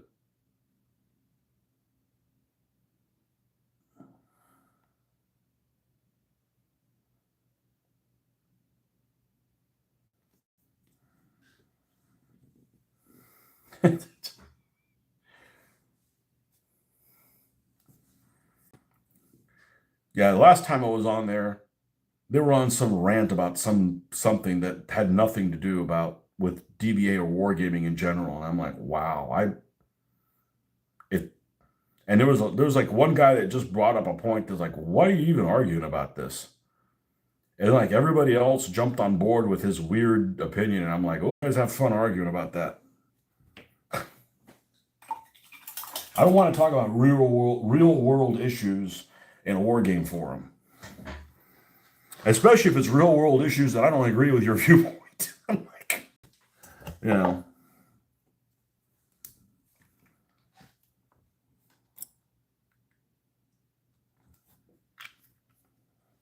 But that's why I stopped going to the miniatures page. I religiously went to the miniatures page in the early 2000s. Then they started adding these groups about food, politics. Like, I don't want to talk about politics with people that I share a game with, but like, there's just so much like anger and what you think is sucks and mine's better. And there's too much of that there. There always was. And I just like left. When I basically replaced I replaced the miniatures page with Fanaticus. I used to go on Fanaticus every freaking, back when I was doing this stuff before DBA, I was on there all the time. And there's freaking troublemakers on there. And I think those troublemakers are still there. Like big troublemakers, not like Fanaticus. There's nobody that's like a real big Fanaticus troublemaker. Okay. But I mean, there's troublemakers on people that get banned and shit like that. I'm like, how do you get banned on a freaking on your hobby channel? Come on, man. Oh yeah, all kinds of bad shit that happens there on miniatures page. I want to be heard, and I want to ask to myself, and I want people to know that I'm the asshole. I'm like, okay, well, have fun with that.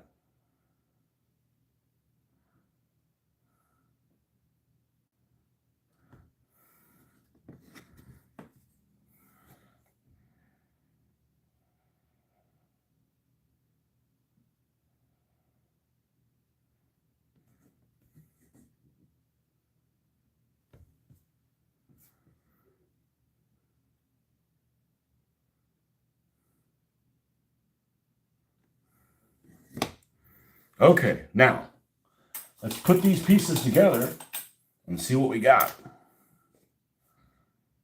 and not touch the stripy stuff.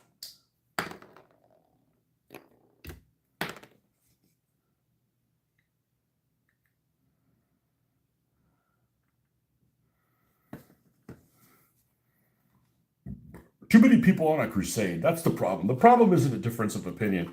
It's people that not only are they steadfast in their ways that they want to think, but they want to try to convert other people. Like, I'm steadfast about a lot of things, but if you think a different way, that's fine. You know, it's the conversion that's the problem. Like, geez, man, like,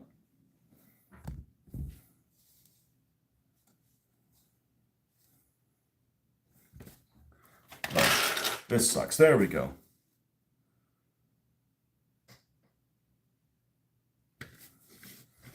So the next one, what I'm going to do is I'm going to put the stripes on the front in the same place, but I'm going to move the stripes on the turret back, because I've seen some that are on the back a little bit more. So that way they're a little bit different. So, and the stripes will get weathered a little bit, you know. But again, it needs to look equivalent to. And it's funny because now the stripes on the Crusader look weird because they're so thin. But that's how the diagram was. That's how the drawing was of the Crusader. And I'll have other Crusaders that have a different stripe, but actually, I never gave this one a name or a tank number. So it's not completely finished. Hell, the antenna's not painted. Shame on me. Okay, so now we're going to go and do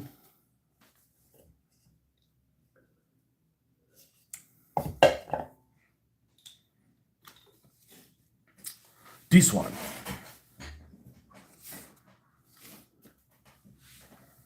Since we got the red and stuff out here. What time is it? Oh, it's early. It's early. Yeah, I don't want to interact with people on a crusade. Like, just, you know, it must be people. The only reason you should be on a crusade is like, if you're on a mission from God and you're retired, like, you got nothing better to do than just write like on and on and on about these things that are just like, man, the rest of us are like, man, just leave us alone, man. I want to relax before I have to go to work again. Just leave me alone. Leave me be. Oh, it's time for another coat. Be right back. I'm gonna go ahead and fill this with water too.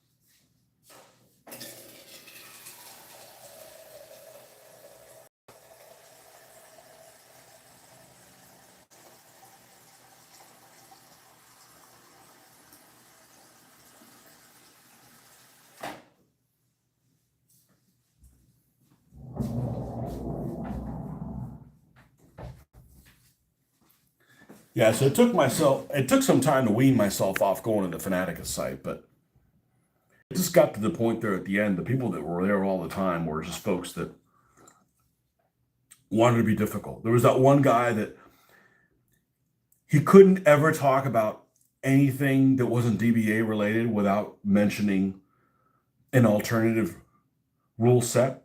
Which, if you mention DBA on their site, you'd be silenced. So I'm like, okay, well then you shouldn't talk about their rules here if you can't talk about DBA on their site. And just even mentioning it, not like saying like, your rules suck, I play DBA. That's fine, then why are you here, right? Go play DBA, right? This guy could never put a response that wasn't promoting the other rule set. And he wasn't even one of the people that created the other rule set.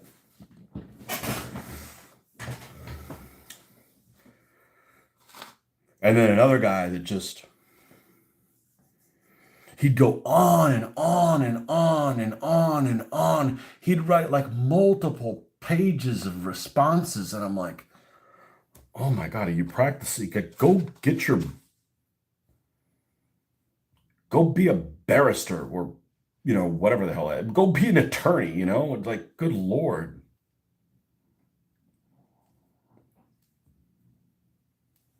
And the problem with writing all that stuff up is that that's all fine and well, but most of the people aren't going to read it. So you're like literally wasting your time, unless that's your purpose in life, is to be tortured for, and have to repeat things over and over again.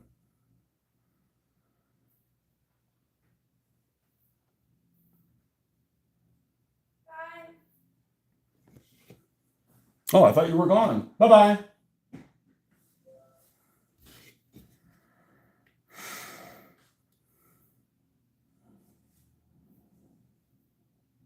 So it just ended up like, why am I on here? There's some decent folks on there, like some of you guys that are on here now. And I don't have anything against the rules. I don't have anything against Phil Barker. But it just got to the point where it's like, okay, we need some more clarity, because we're fighting over the same thing every time. And it's really unsatisfying. It's really unsatisfying to play a game that leaves all these open ends and, it's not benefiting everybody. So,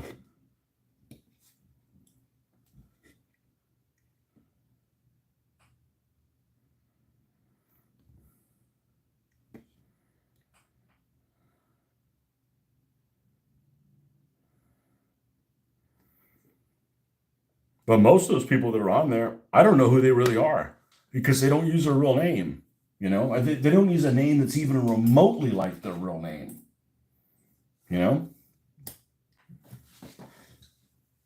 I mean, it's not like Ben Waddy. Oh, you're not from the Middle East. Oh, now it makes sense what your handle is, right? It's just completely rando. All right, you got to go to the grocery run. The green stuff packs or AFVs. Have a good day all. Okay.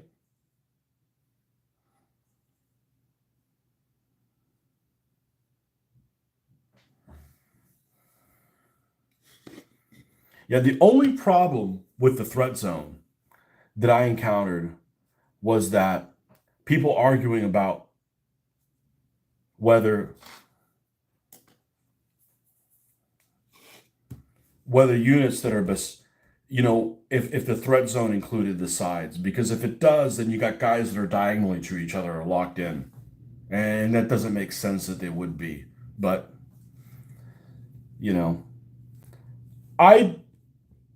we never had any huge problems among the people that we played with in our local group. It was when we put out a video, or it was basically when we put out a video, and it was basically with other people that didn't play on the tournament scene and wherever they were from.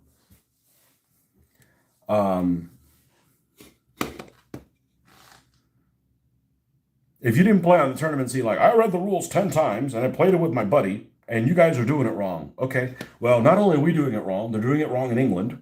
They're doing it wrong everywhere else. So you can play your way, or, And then people would come on the scene that had never played DBA before, and they would latch on to what that one person said.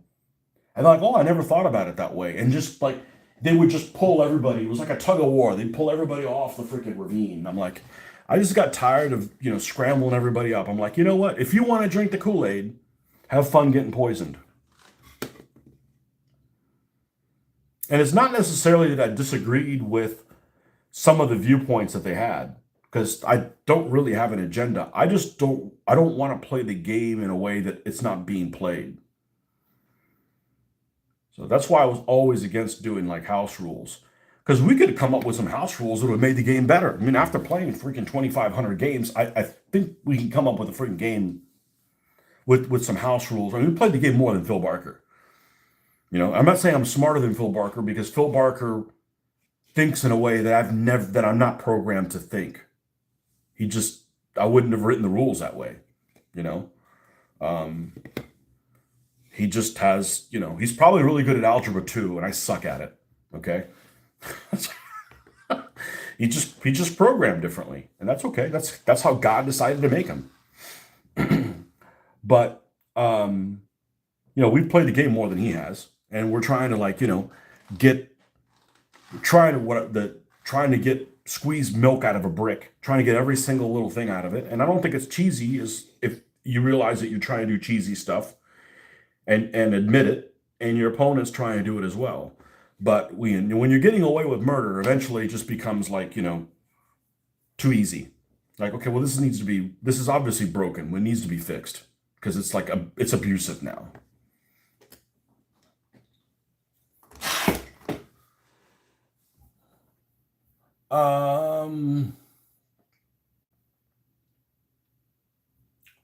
Let's take a look at this.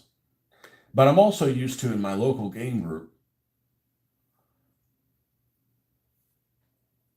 playing with people that have a high honor code.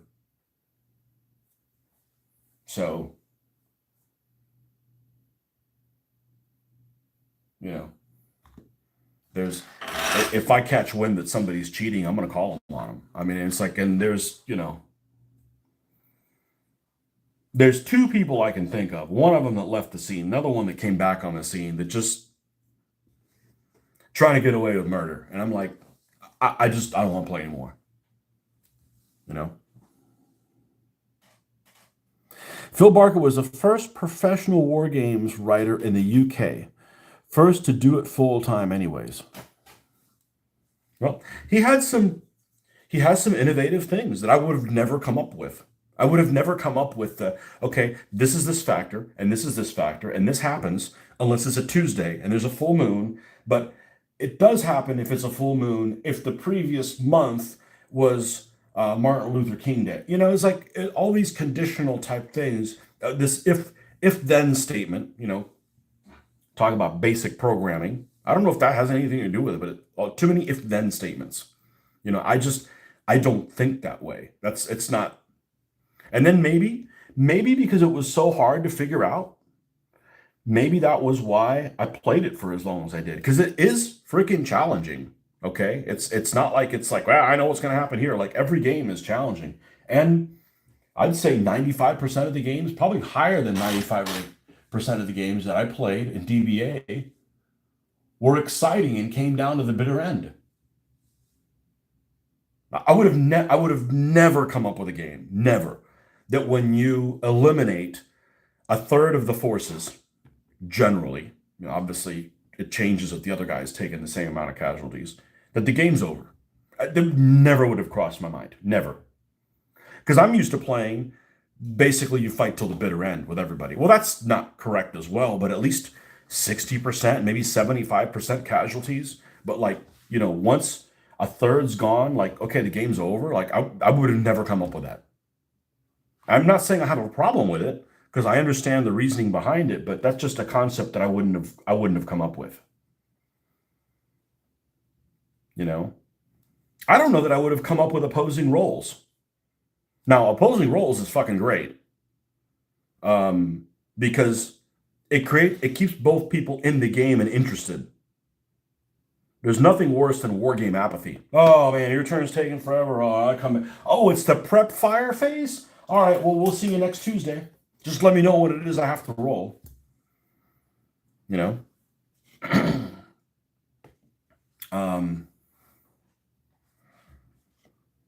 Yeah, the only thing that makes the opposing roles even better is if you have a system that's like, what's the ripoff of ASL that I can never remember what the hell it's called, even though I have it on computer. Let me just lock and load.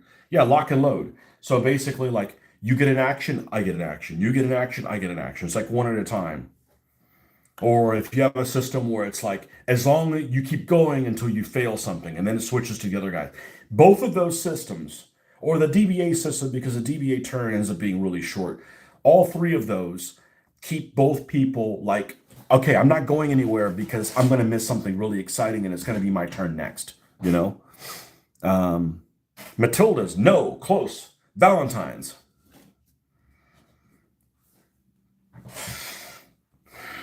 Valentino's. All right, we're going to do the same thing on the turret here, except we're going to go from this side, just to make them a little different, just to make them a little inconsistent.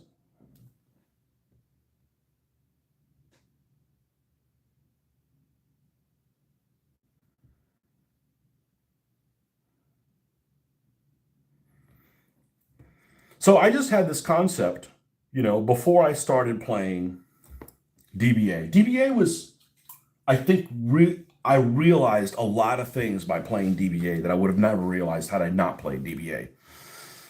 And one of the things I realized is these games that, you know, you have a lot of these games like, I'm playing a skirmish game, World War II. Okay, cool. So what does that mean? Well, we have individual figures and we move them individually. Cool.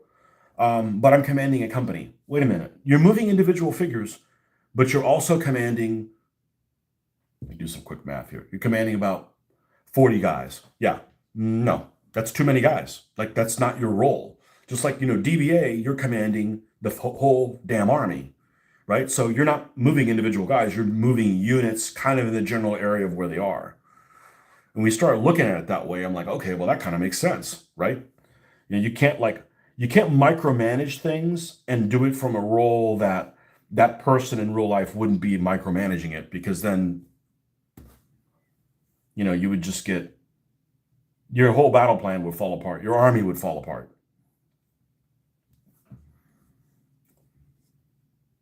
So, you know, you're basically role playing the army commander in DBA. Whereas in something like this, you're basically role playing the squad leader, the assistant squad leader. It's just a different type of role. So,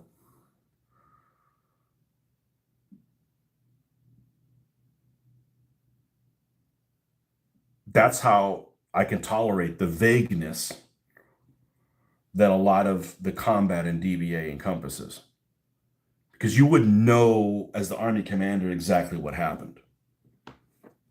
Because it's not normal for me to accept a game that's kind of generic and abstract. I'm not an abstract thinker at all. I'm terrible at it. And I'm proud that I'm terrible at it. I'm a very detail-oriented person. I'm not good at abstract math. I'm proud that I'm not good at abstract math, because it doesn't make sense to me.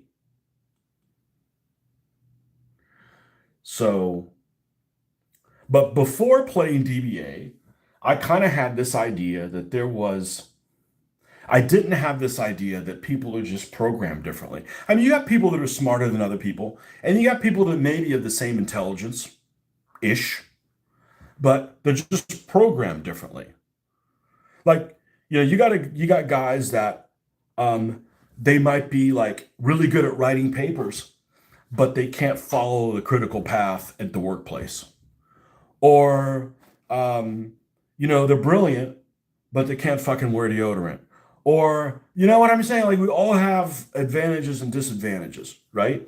And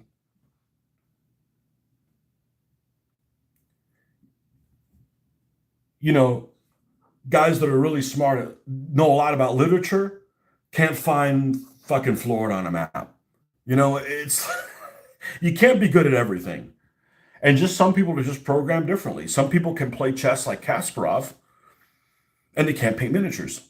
You know, some people can paint miniatures, but they don't give a shit about history. You know, it's just, we all have different tools, and I guess that makes it cool. You know, um, but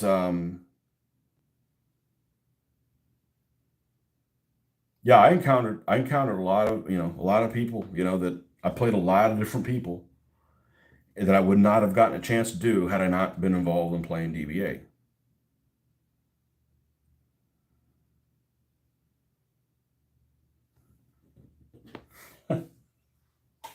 You're brilliant, but you don't know how to put on fucking deodorant. You know, it's like, come on, dude. I'd rather be around stupid people that can clean, that are clean.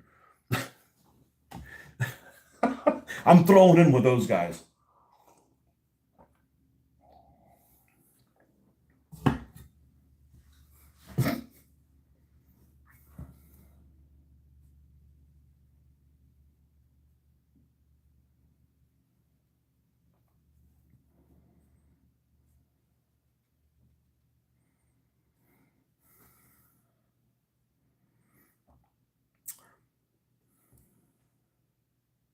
A lot of people can't handle DBA because they can't handle not being able to do everything they can in one turn. I think it's awesome that you can't. I think too many games waste too much fucking time trying to play a game where you're trying to hide what's going on from either one player or both players so that they are handicapped mentally as to be able to see what the real situation is. And that's just too complicated. It's too complicated without having a GM, without having, stuff in two different rooms, and it's too easy to make too many it's too easy to make too many mistakes. Like, oh man, I forgot to show you that this guy's actually, you could have seen him, but now you can't, That's why I love playing board games on the computer, because if it's programmed correctly, you don't make any errors. If if you're playing with a board game, you're going to make human errors. We make human errors on purpose. Not on purpose. Well, some people make them on purpose, but without wanting to, you make human errors, and it's frustrating to play what I call an asterisk game. I beat you, but you didn't play this rule correctly. I'm something of a retard myself. I don't know what movie that is. I only played DBA because it was cheaper than Warhammer. I only play DBA because I can play with my own stuff, and I can avoid people touching it most of the time and fucking with it. And I don't want to play a game that somebody else provides everything, because then I'm like, well, why am I painting things to begin with? I'll just play with your shit, right? I mean, I can paint, therefore I do. There's lots of people that don't want to or don't care to. I want to play my own stuff. I started playing World War II ships. And I'd go to the convention with my World War II ships, because pretty much in the United States, everybody played 1/2400 scale. So you knew if there were ships, it was going to be 1/2400 scale. Especially back then, because 1/6000s weren't really a thing. The 3000s never took off here. I don't know why, but they didn't. So it was always 1/2400 scale. So I'd show up with my ships, and I'd sign up to play this game. Who do you want to play? I'd look and see what ships I had. I'd be like, I'd like to play that one. And then I would take my miniature that I brought, that I painted, and would place it on the board game with the one that was provided by the player, provided by the GM, because that was a way for me to play with my own things. When I was going somewhere and I wasn't running the game. Boondock Saints was the movie. I was saying it was bad because the R word is considered offensive to some. Well, not me. I'm old school. I don't want to tiptoe around people's feelings. People need to, grow a pair.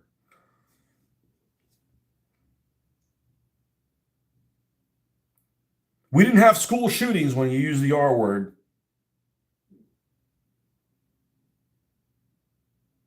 We just had somebody yesterday, okay? We had somebody yesterday. We're going into town, because I live in a small town that I work in, but it's 10 miles. It's one exit on the interstate north of where I used to live my whole life, basically.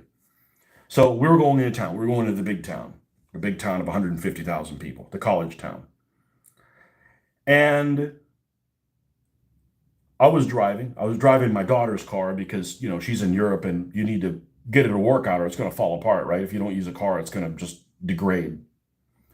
And we got a thing on the news, on the Facebook page, I think it was a Facebook page for the county that we live in, that there was somebody in the Walmart parking lot barricaded in their trailer. It was a woman that was barricaded in her trailer with a handgun and a rifle. and she was threatening to shoot herself. So they locked down the entire Walmart, which we weren't going to Walmart. Okay, we weren't going to that.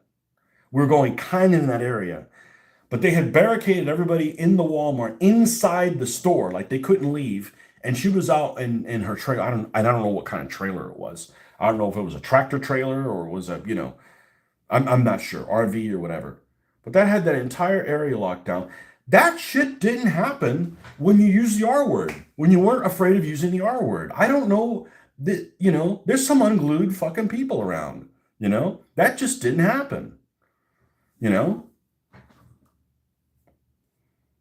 And I was just talking about this to a friend that came in to visit last night, that he came over and was here a couple hours. I don't know. I don't know what happened between 1990 and now. What the hell happened between 1990 and now? Maybe the Soviet Union shouldn't have fallen. I remember playing 6mm modern game where each side had duplicate squad leader board setups, but with a screen in the middle used an umpire, though. I played blind squad leader before, and it's one of the best games I've ever played. But it takes somebody wanting to play squad leader, and it takes a GM, so that's why if I'm going to do this, we'll just put all the humans on one side, and just make it, easier. And I'm not trying to beat people. I'm interested in the narrative. The narrative that this game creates is super interesting to me.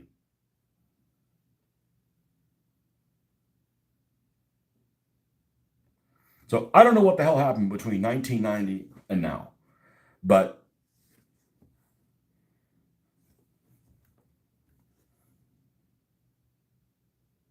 there's way too many crazy people.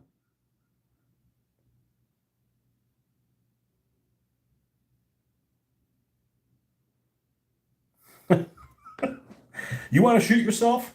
To quote Dennis Leary, don't forget to put your whole head in front of the shotgun. Like, just off yourself, man. Leave the rest of us alone.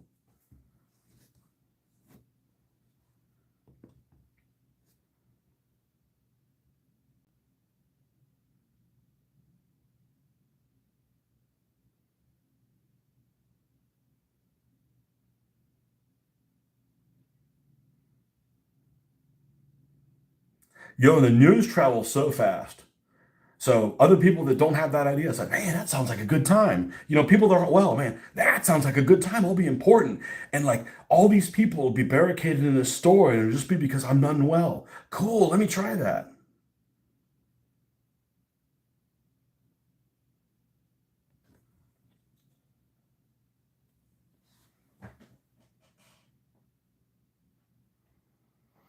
Kurt Cobain was really good at suck starting a shotgun. Well, as somebody who hated grunge, I'm going to leave it there. I hated grunge. And I like rock music. I just hate grunge.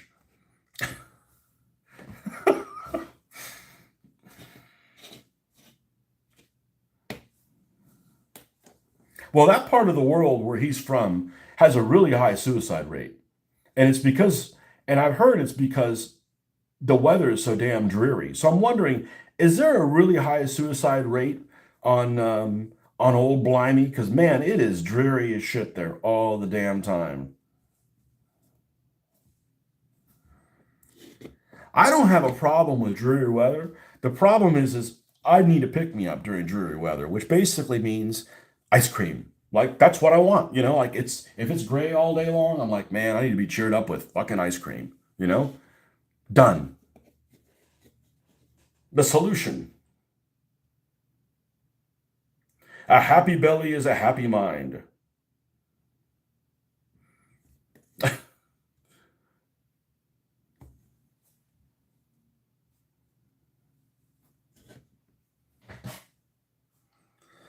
Come on, no, Nine Inch Nails isn't grunge.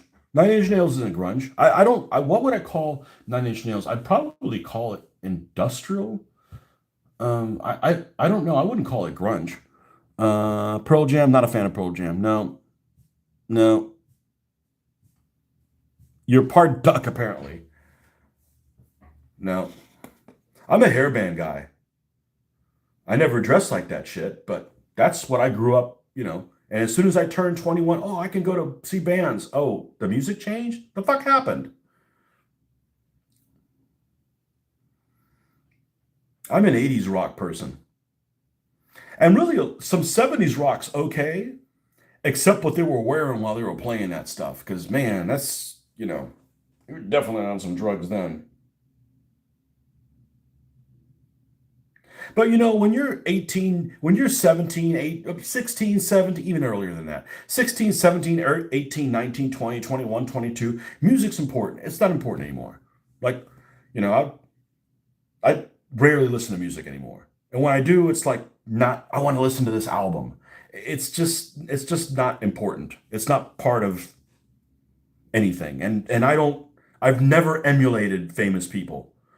Oh man, that guy's really cool. He's badass. He's got like tattoos all over his body. Let me go do that. Like, I don't do that shit. I'm like, oh, you guys are special people. Okay, you act a certain way. Like, I don't need to have long hair or, piercings. Or if you want to do that, that's fine. It just never was, I never wanted to emulate any of those people.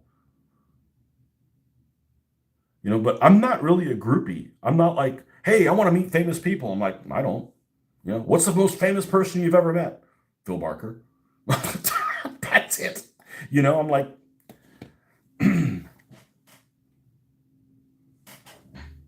Led Zeppelin fan. One day I need to sit down and just listen to all their stuff from start to finish and see what songs I like other than the one. I don't hate their music. I just it's not it just doesn't it doesn't it's not my thing. It's just not my thing. Pink Floyd, Grand Funk, The Who, Eagles, Fleetwood Mac, Thin Lizzy. You dig the classics.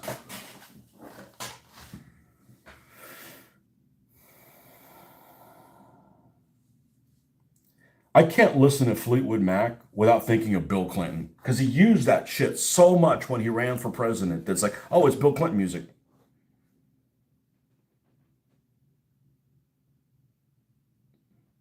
I did not have relations during that song.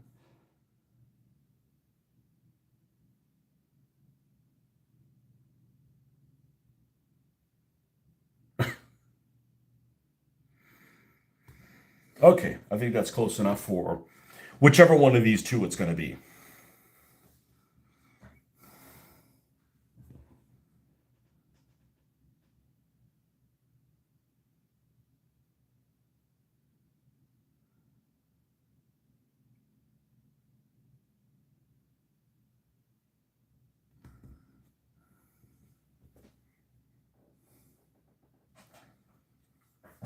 Was it during that or first or second? The first one. The first one.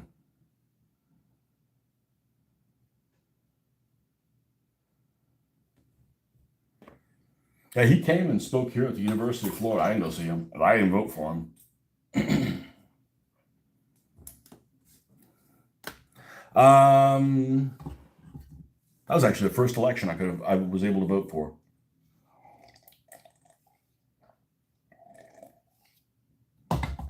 Not that it matters. You get a fucking asshole no matter who you vote for. But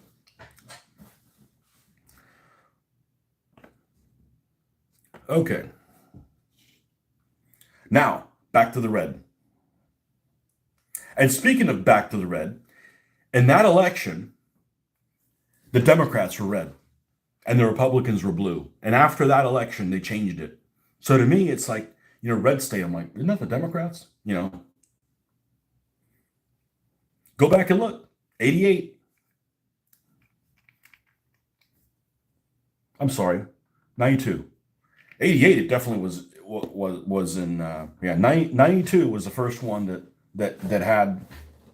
Oh, it was one of those. It was during that time period. I'm still like, no, the Republicans are blue. We get vitamin D from the sun. Oh, we get vitamin D from the sun. So there's a problem in the north of the UK. Lots of folks suffer from SAD, seasonal affective disorder, which causes funk and depression, treatable with a daylight bulb. I wish we could go back to Republicans being blue and Democrats being red. Yeah, I still have like The first time that was used, it was reversed, and they just changed it back. So they just changed it to the other one. I'm like, I don't know. I think both sides are kind of red, to be honest with you.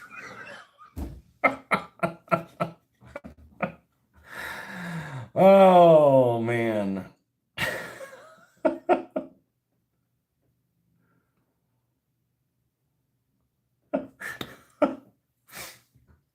Well, like people, I don't like talking about politics because there's too many people like, no, my guy's different. I said, I'll tell you what, we'll hang your guy last.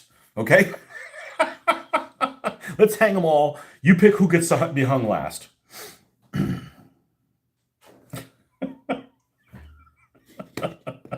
I don't care. Just make sure you get them all.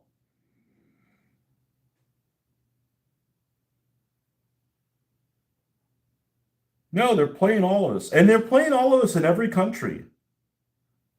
The same thing happens in Britain. Same thing happens in Britain.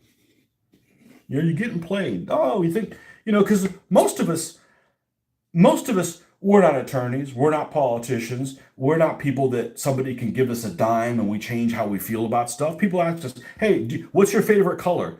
It's blue. Oh, no, wait, it's yellow. No, it's like, what's your favorite color? It's red. Well, if I give you, $100, do you want it to be green? No, my fucking color, my favorite color is red. Leave me the fuck alone. That's how most people are, but not if you're a politician, you know? And it's really difficult for the rest of us normal people to understand how people can just change their supposed opinion and be dishonest just for on a whim. You know, I just, I don't know how they wake up every morning, you know? Demonetized. Yeah. Oh, well, good thing I'm not doing this for the money. But the rest of us, we're like, it's not like we don't have any money. It's not like we don't have any food to eat. Like somebody says, okay, well, you do something illegal, I'll give you a yacht. I don't need a fucking yacht to compromise my morality.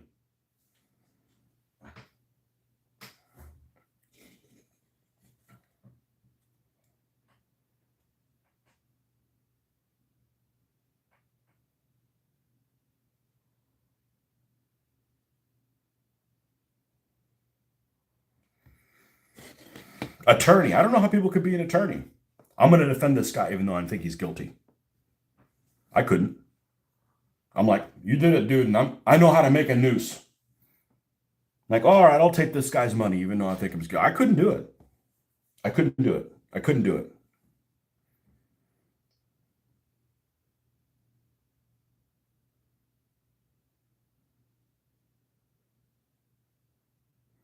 And it sets an ugly precedent where you have to tell, if you tell a lie, you got to tell two lies to cover that one up, and then three to tell the other, it's a snowball. The next thing you know, you don't even know what's right.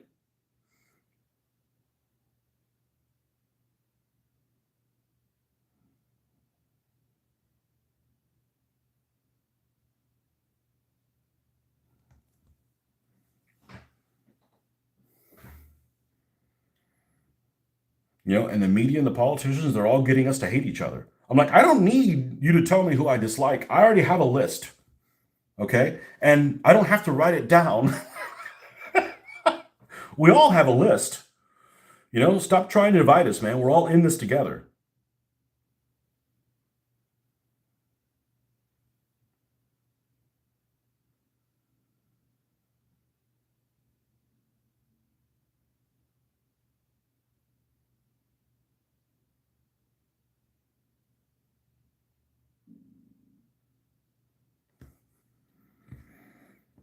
Okay.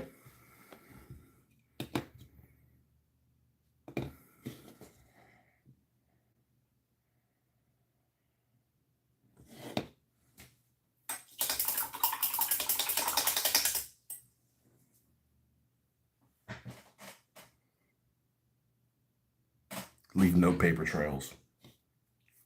No, I mean, you're an adult. You've already figured out how you're going to be. If you're going to be a criminal, you've already been a criminal, right? You don't just like wake up 53 years old and say, you know what? I'm going to start hurting people. I would have already done it.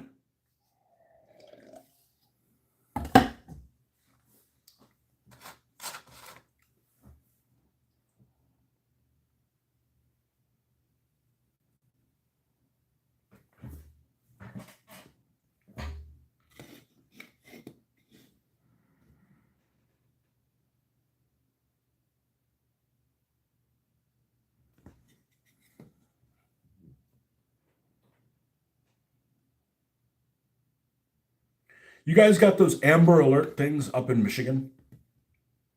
And if you don't know what an Amber Alert is, it's you get this phone call even though you have all of your I did manage to turn mine off or at least silence mine.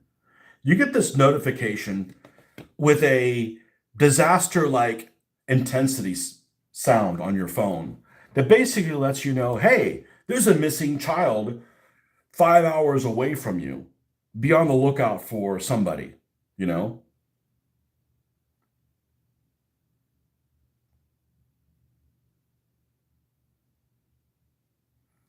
And they have those frequently. And I think that I think, oh, is it like amber because of like yellow light? That's what I thought. No, but apparently there was some little girl that something horrible happened to her. I don't know who she is, unfortunately. But, and,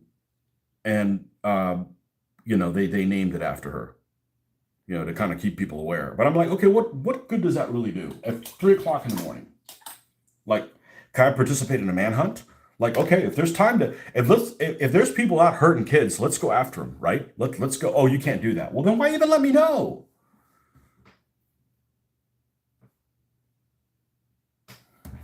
Yeah, I don't know what happened to the Amber Girl. I do know that locally here there was. I don't want to talk about it. I'm going to get upset. I'm going to get really upset. Um, you have them here in South Carolina, yeah, yeah. So I'm sorry. I thought you were what's his face. I thought you were Justin. So I said Michigan. It's too early for you. I didn't think it was you. Happy Sunday, man, and go out and enjoy it. There was this little girl called Jessica Lunsford, and it was basically a situation where dad wasn't watching her, and family members like cousins or whatever came in and did horrible things to her and buried her alive. And there's some act that they passed where I think it has to do something with like if you're in a school zone, if you're working at a school, you need to have like a background check on you, even if you're like delivering stuff in a truck, right? Um, but it's one of those that, if you would have just had, I think that if you would have just had a father figure that was worth a shit, this wouldn't have happened. The girl would be alive. But, it means horrible, horrible stuff. And I'm like, I don't know how you could be in law enforcement and walk into something like that. Find like the suspects that did something like that.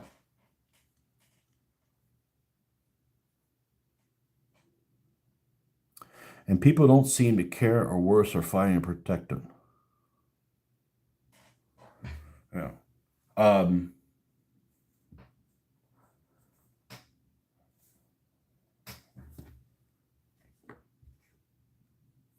so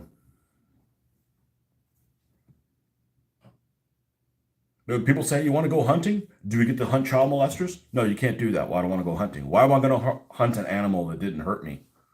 I mean, I get it. I don't have a problem with people hunting for food, but like I got lots of food in the house, right? Like I'm not out of food, and what I have tastes good. And I don't have a problem with people hunting because if you didn't hunt, then you'd have deer crashing into more cars or cars crashing into more deer or whatever. It's just not my thing. And if we're gonna hunt, let's hunt bad people. Oh, you can't do that. Well, I'm not interested in hunting. What did the deer do to me?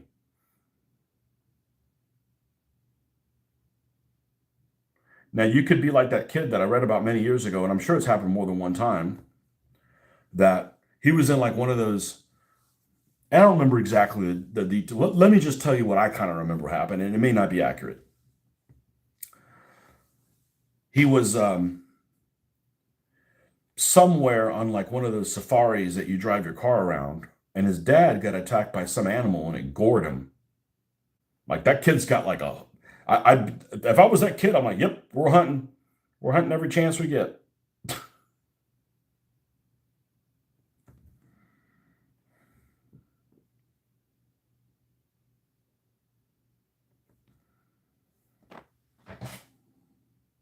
You were you were awake an hour ago. Yes, there you go. Enjoy your Sunday.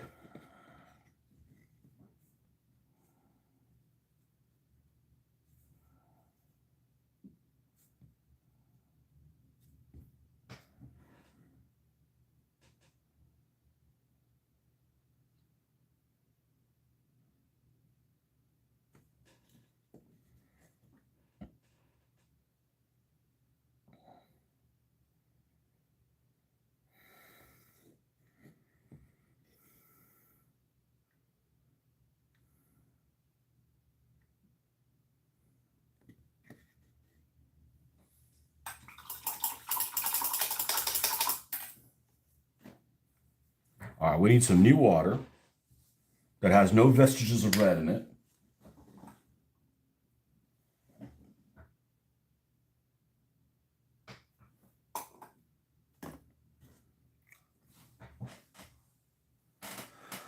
Letting the girlfriend sleep in because I value my life. Oh, so you can do whatever. So you know, it's so you can do whatever the fuck you want.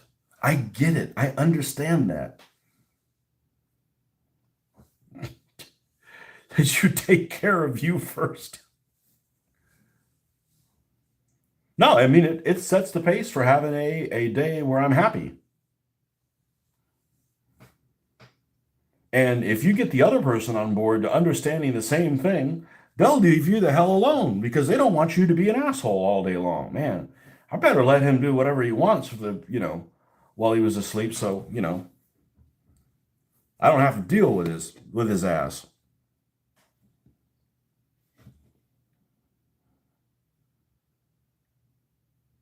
I didn't used to be a morning person until we had the daughter. And it's like, oh, we're going to be up at like 8 o'clock in the morning doing what other people want to do. It's like, okay, well, I'm getting up at 4.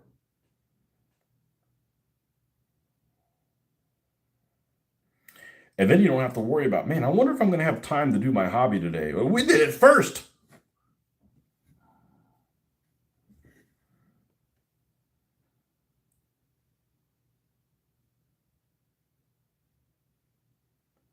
And that's why I get up early.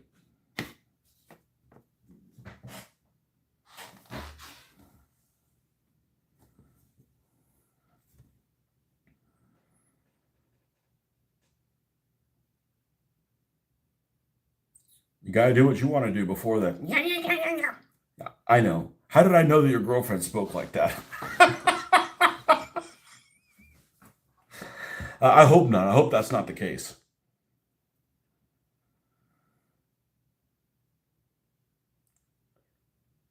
I had a co-worker who would always be on a tear about his ex-wife. He'd be on the phone. He'd be angry. Man, my ex-wife was a bitch. I remember the first time I heard him say that, without missing a beat, I go, then why'd you fucking marry her?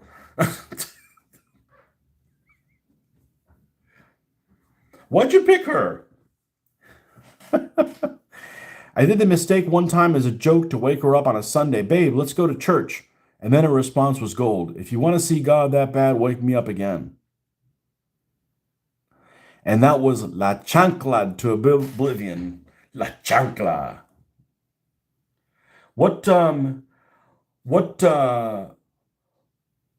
ethnicity of Chancla people is your daughter? Is your girlfriend? What Chancla tribe is your daughter? Is your girlfriend from?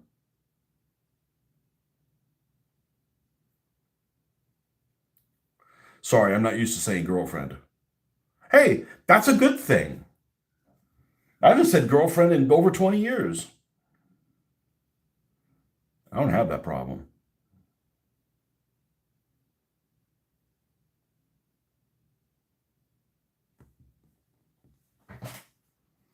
Mexican. Okay. What part of Mexico?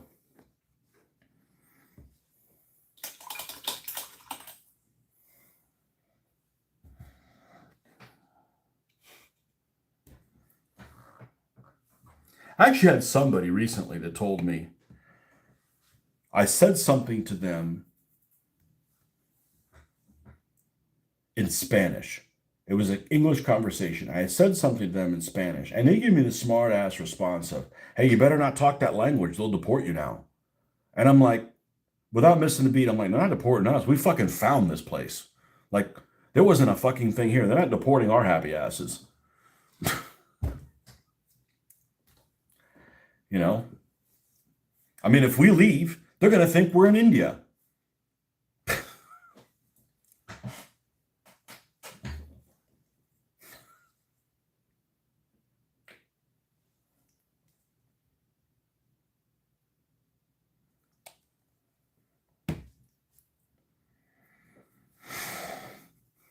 All right.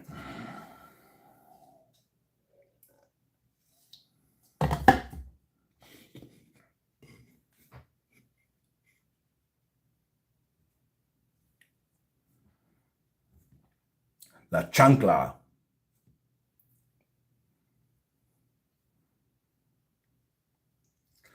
You just got to get those reflexes like W. Remember when they threw the shoe at him in Iraq or whatever?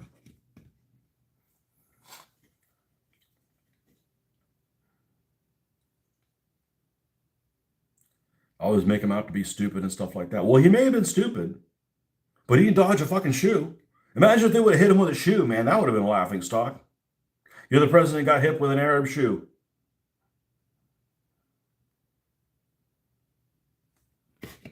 And it's probably stinky too. Florida Spanish before USA existed. That's right. That's right. And man, I loved going to Spain, man. I could feel it. I could feel something there, man. It was like my people, my country of origin, as somebody put on it. It is. Like the thing is I know a lot of the history there, and I could like America's great, or I think it is. I'll leave it that. I think America's great. But when I left America to go to Europe, I'm like, I could live over here. I could live over here. I wouldn't want to work over there because I don't know what the working conditions are. I'm kind of I kind of know what's expected of your employer and stuff here. I don't want to start with that there. I don't I think I would probably find a lot of things I wouldn't like.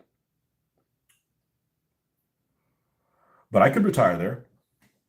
I felt like I belong there. And it's not that I don't feel like I don't belong here, but the history in this country is bullshit. All the history in the United States is bullshit as far as I'm concerned. Well, how can you say that? I said because my clan was not here until 1960. So I don't give a shit about the Civil War, American War of Independence. I don't feel any of that. And I don't know that my wife really understands that because I'm a history person. So I could like there's like a tie-in, you know? It's the same way that you people that are sports people get all excited. It's my team. Like you don't even know any of those people playing on the thing. Oh, well, it's my team. Well, I feel the same way. I feel the same way about Spain. I do. It's my team. You know? That's how I'm going to describe it to people. Not sure. I think she said her grand grade dance from Veracruz. The True Cross. That's what that is. Veracruz. Mexico does this weird shit with the names of their cities. You'll go on Google Earth, and my stepmother is from this. She's from Mexico. She's from this town called Puebla, which is a relatively large city outside the central part of Mexico, to the southwest of Mexico City. It's on the other side of the big mountains that are right there, the two big mountains, the Sleeping Lady and the other one, and the Popo. And it's a big city. I mean, it's a big city by Florida standards. And you'll go on Google Earth one time. One time it's called Puebla, and then the next time you come back, it's called Puebla de Los Angeles, and the next time it's called Veracruz de la Victoria. It's like, dude, man, like pick your fucking name of your city and like stick with it. You'll go on there and be like, Veracruz de la Misericordia de Dios, whatever. Like, I'm not saying that's one of them, but they just like add all these other adjectives at the end. I'm like, I get it. That's the town. Like, just fucking leave it alone. I don't know why they do that shit like that.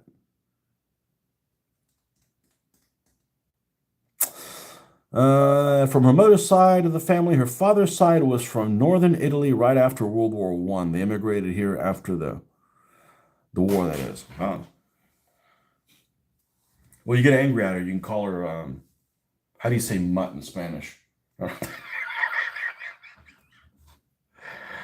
Oh, man. So, my wife just put in her dual citizenship for Spain, and I'm really miffed because I can't fucking do it because my original mother died when I was 4, and my dad passed away 6 years ago, and I'm like too far removed from it, so I guess I'm stuck here. Um, which, I don't know what benefits it would be to be I guess I could come and go as I please, but I really had a good time. I really, really, really, really, really had a good time. It's not perfect. There's things I don't like about it there, but there was a whole lot more things that I liked about that I liked about it than I thought I was going to.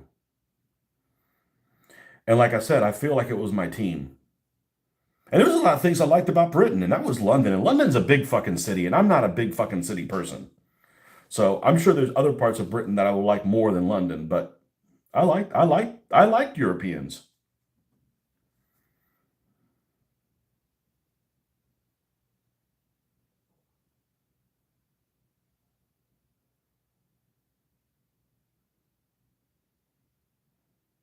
But a lot of it is because I felt the history there. I don't feel the history here. It's just almost like Disney, like it's just make believe crap. There it's like it's real. Like, man, that place, yeah, that's a Starbucks, but right across the alleyway from the Starbucks is a fucking church that's 1,000 years freaking old. And it's like that stuff's like, I mean, that puts it into perspective.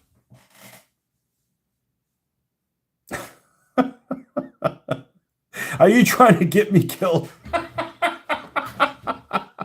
Hey, you got to laugh where you're from. I mean, that's what's missing nowadays. People just, they can't laugh about ethnic stuff. And all the humor that I like is all ethnic humor. And I know it's not PC, but look, that's what we had in this country. And nobody shot each other up, right? You didn't have school killings. You didn't have people hating other groups of people. We need to go back to that. But nobody wants to listen to me. Funny thing is, she is light skinned, so you wouldn't notice she was Mexican or Italian, but go figure, has raven hair and blue eyes. Go figure. Raven. Black as her soul. Right? That's like super black.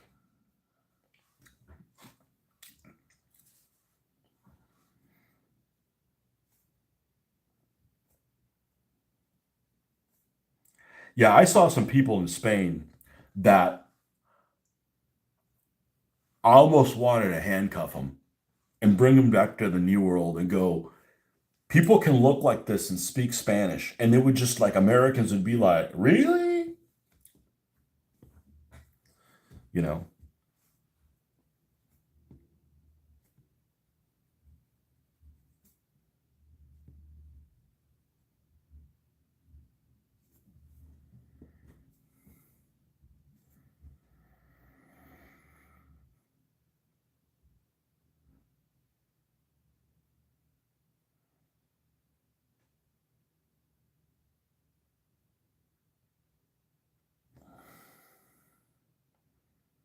Yeah, I really kind of, if I spend any time in Spain, I'd really like to crack the code on my grandmother's family, my dad's mom's family, because my dad's mom, which I met her, she was born in 1899.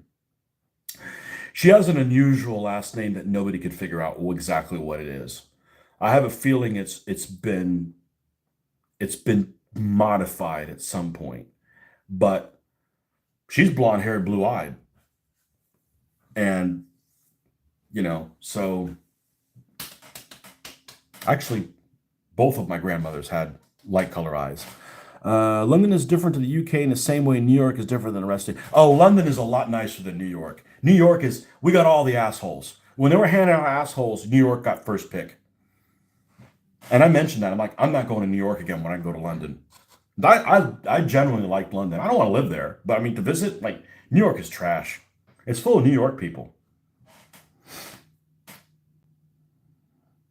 Go to UK just to see those old castles, taverns, all the old architecture, and go to a proper chippy. I liked it.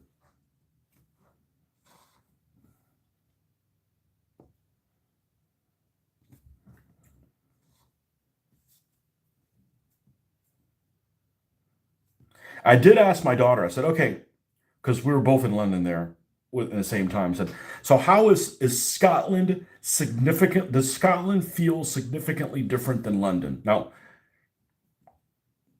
Edinburgh, because she didn't go anywhere other than Edinburgh. We just don't have the time to it. And she said that it didn't feel that different. Which, she hasn't really seen. Like I said, if I went to Scotland, I want to like drive around because that, I mean, you guys have, Jeffrey, you guys have some extreme what's the word I'm thinking of? Landscapes. And I don't mean that in a bad way. It's super fucking cool. It's just, it's nothing you would see in Florida, you know. Um, Fascinatingly, you know,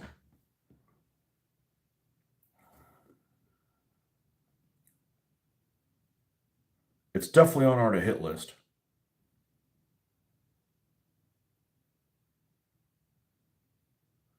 Especially as my daughter said, "Hey, whiskey's cheap here." I'm like, okay, I didn't need a second reason. Cold, dreary, but I have to pick where to live. Easy, Scotland. Cold, dreary weather, sign me up. I was born in the wrong region. I hate the heat. Uh, I like cold and wet. I don't think I would do gray well, but I like cold and wet. I want to be outside. I want to be outside walking, doing things. You know, the wet because the dryness kills me. But the cold, man, I love it when it's cold. You know, these I can't think of worse things than like, you know, the time of year when it's like the first football game, like Labor Day, 4th of July. Like, why would you want to be outside unless you're at the beach? Okay, then the beach is fine. I don't want to be, but hot. What do bugs? I mean, our heat comes with fucking. You know, you have the same problems there in South Kakalaki. You know, freaking bugs, man. No breeze. We're not on the coast. No breeze. Bugs. It's 110 degrees in the shade. It's 110. It's 112 degrees in the sun. It's like the same temperature in the shade as it is in the sun. It's brutal. Like, why would somebody live here? Like, with somebody's, these people that go like, man, I can't wait. I loved it when I moved to Florida. I couldn't stand living somewhere else. I'm like, what shithole did you come from to come live in Florida? And don't get me wrong, I love Florida, but I don't like the weather. Michigan, speaking of cold and dreary, there's the Michigan man. Yep. 19 degrees in Michigan, cold and damp. Lucky bastard. I hope they're taxing you to death. Oh, can we trade weather? It's 49 and breezy, partly cloudy. Yeah, that sounds okay too. 49 is a good weather. I don't want to go swimming in 49-degree weather. But 49, that's a piece of cake. Now, I don't want to shovel shit, okay? I'm not a fan of being Mother Nature's little bitch on a day off, right? Because she works full time 24/7, you know, to do her thing. And it's like, all right, have a day off. Oh, you don't get to do whatever you want. You're stuck in your house like Justin. Or we got to dig ourselves out. Or we dug ourselves out and now it's a freaking mud hole. You know, it's.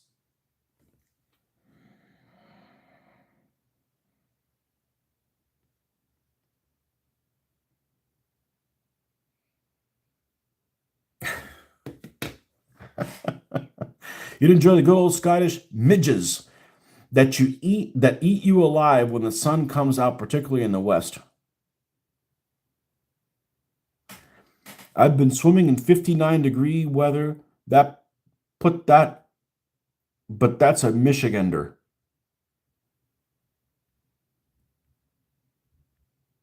Sorry, Tony, I'm Michigan for the love, for the life, love and cold. Yeah. No.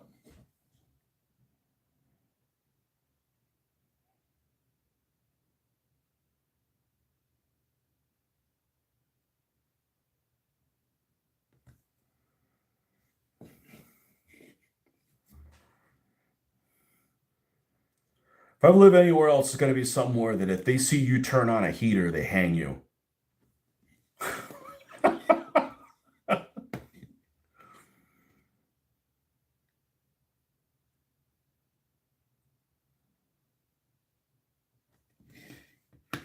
And luckily, I live with somebody that agrees with me because I know lots of people that are like, he likes it cold and she likes it warm, and they're always fight. I'm like, I couldn't do that. You'd end up like being guilty of murder. You know, I don't understand how people do that. She's always screwing with a thermostat. So let me get this straight. She's making you uncomfortable and it's costing us money. No, no, that's not going to work. Back to Veracruz, lady.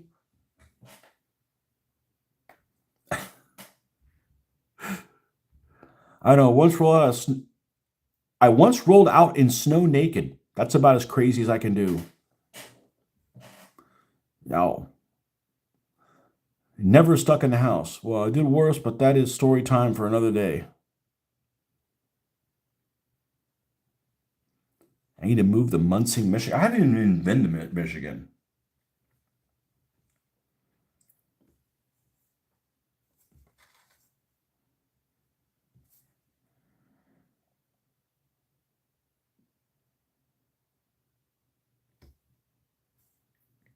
I can't move anywhere. I'm stuck here at this damn job.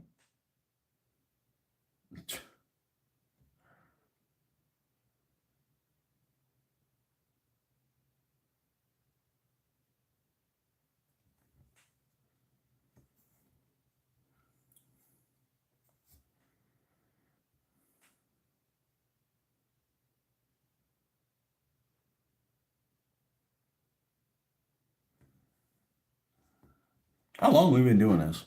Wow. Big one tonight. Big one today.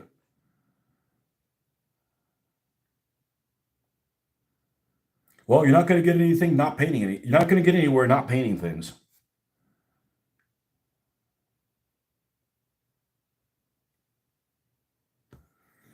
So I like this. I don't have to get this done by any particular time. So when I feel like, okay, I'm going to stop, I'm going to go work on something completely different. As long as I'm working on something, it doesn't really matter.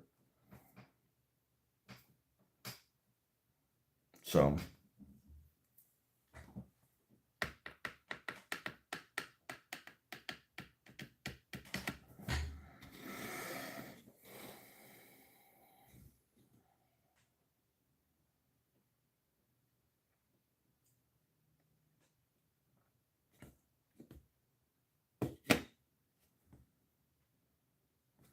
All right, now we've brought white all the way up. Now let's bring red up. Now, we should have been using the core red, which means all we got to do is lighten it up a little bit, and we're right where we need to be. And now the thing I dislike the most about British tanks, without a doubt, they're the thing I dislike the absolute worst about British and Commonwealth tanks is that stupid freaking tank number. They all went everywhere. It's annoying as shit. It's like front and center.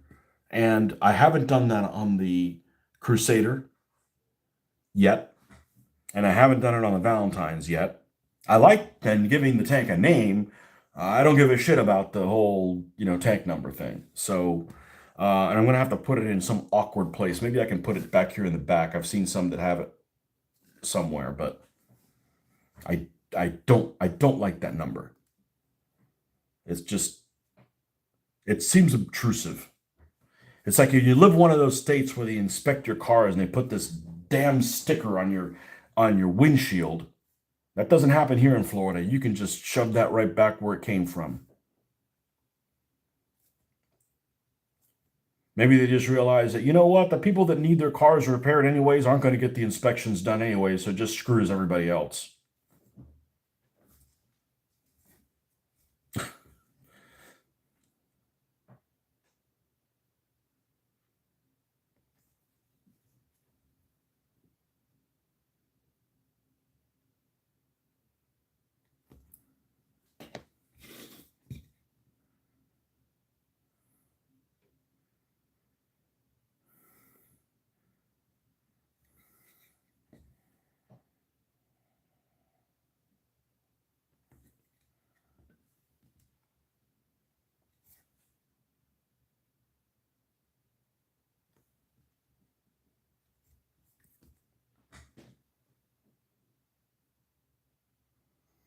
Never got to see the German Panzers finish. I need to find the video. Or you can just hold on a second and I'll show them to you because they're right here. All you have to do is ask, my friend.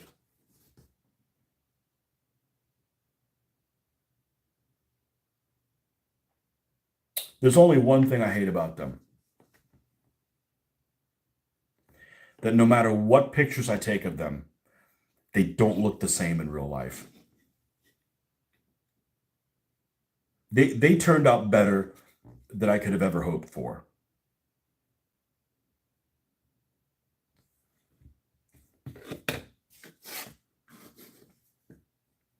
And that's good, because that kind of positive reinforcement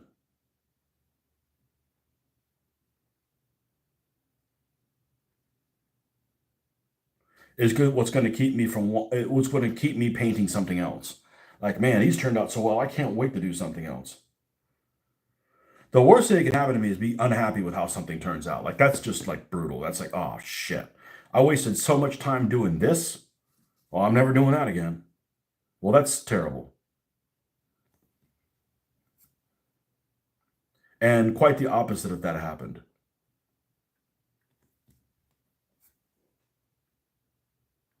Now, unfortunately, those prints are so damn good. The designer of those prints did such a good job that it makes other things like these kind of look like, detail wise. So you just have to remember, okay, yeah, those look good, but that's the exception to the rule. Nothing's going to look that good unless it's that guy's, designs. Okay, so here is a couple of H's. I haven't decided what they are yet.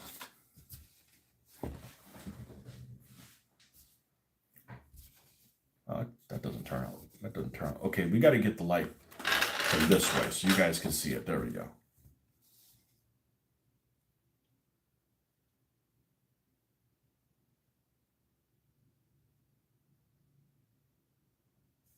So,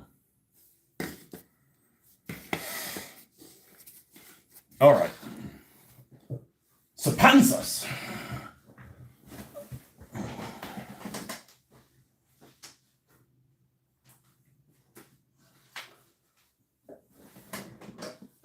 And I was so excited about taking pictures of these outside, and come to find out the pictures that took inside look better.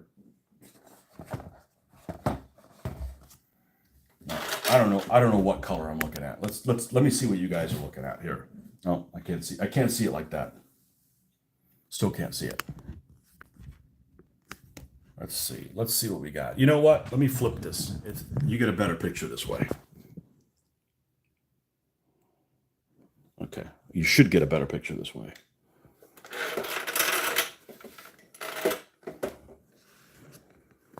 Let's see.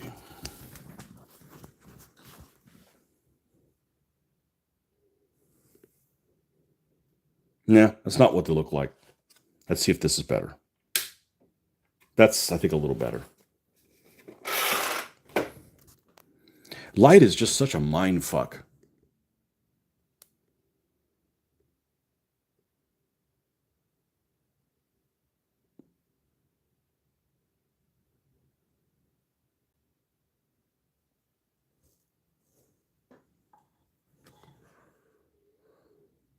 See, it's you got to get closer, really. There's so much subtle shit in it that's.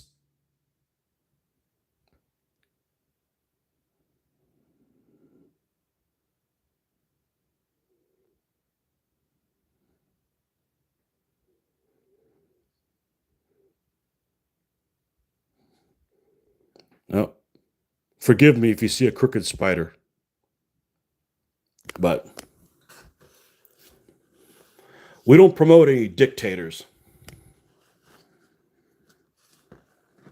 Let's see here. Trying to hold it steady here. But the thing that really makes things different from anything I've done before them, is that they're the first tanks that really have all this extra accoutrement on them to really make them look different. And they're the first tanks that I really just said, I want red numerals, and they need to be this size to fit on there. And I don't want to spend forever looking for them. I'm just going to paint them myself.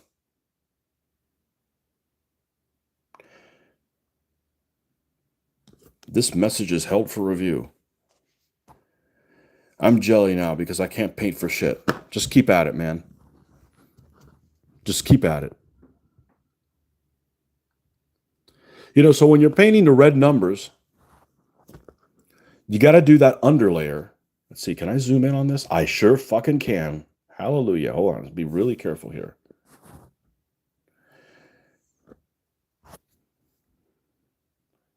You got to have that dark color underneath it to kind of like make it pop. So you can see it at a distance.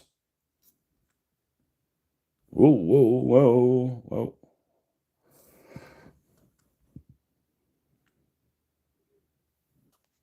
You know, and you can see that there's some 3D printed lines on there. They all have it. You know, there's some 3D printed lines on the top of the turret roof. You can see there, but there's also little bolt holes that supposedly the stuff that's on the inside of the tank attached to. I mean, that's anal retentive. You know, the desert strain will need to match the same high standard. It will. This isn't DVA and felt. You know, there's when you 3D print these road wheels, you can see that there's little lines on the road wheels. It's not perfect, you know, but it is what it is, you know.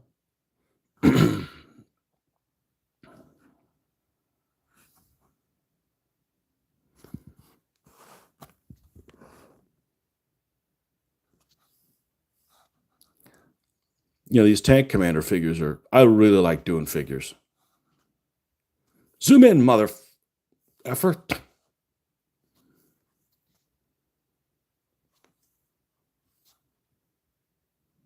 What I use for sandbags is what they came with. These prints came with all this extra stuff. So the guy who designed these actually designed them to be painted in 156 scale, you know, for 28 millimeter guys. He's like, man, I didn't know they could print that small. I'm like, the guy does a good job printing. And I don't know why, you know, like on this glacis, there's these little lines on it and other places don't have them. I'm okay with it. I mean, it is what it is.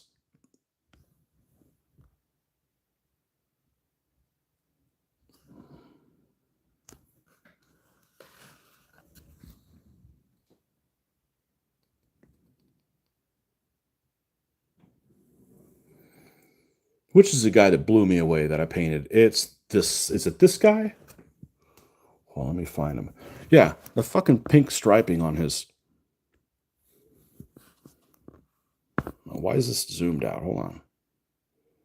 Man, you gotta like use like the patience of the saint and the touch of an angel, to like on the zooming thing. Yeah, we got the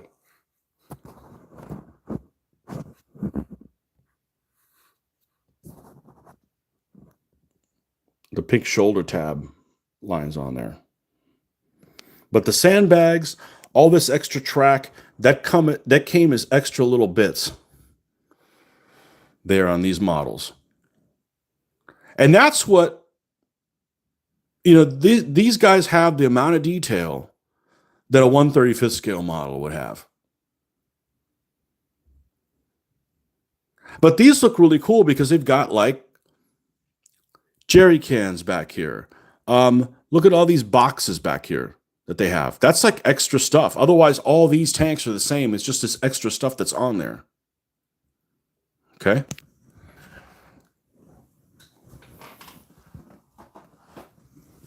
Now, if you take something that like, let me show you the Crusader. And the Crusader isn't finished completely, but this doesn't have the same amount of detail. But still, it's the same.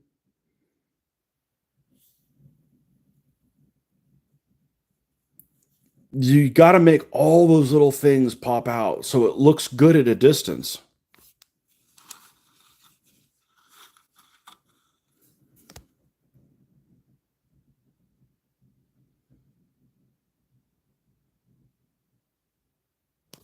Let's see. Let me grab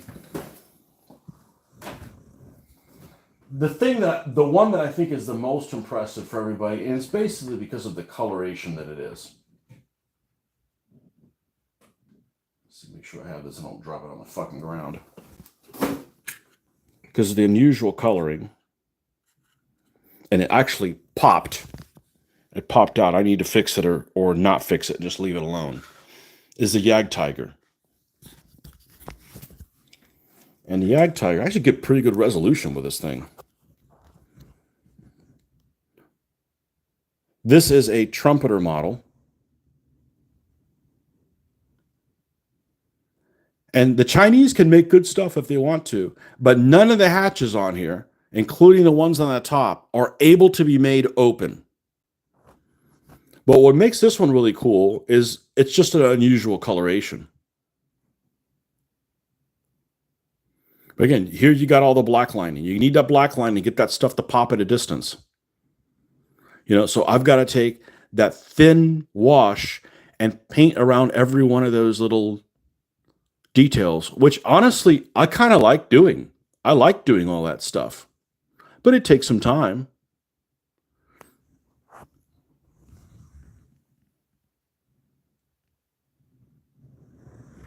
Actually, I don't think this one has rust. This is the last thing I started doing was adding little drippings of rust, and there's no rust. Normally, I would put there'd be like rust on here, unlike these little spots where the side things would go. I didn't do that, so I have added a couple different things. The Czech 38s I had before, I did not do. That was before I started doing black lining.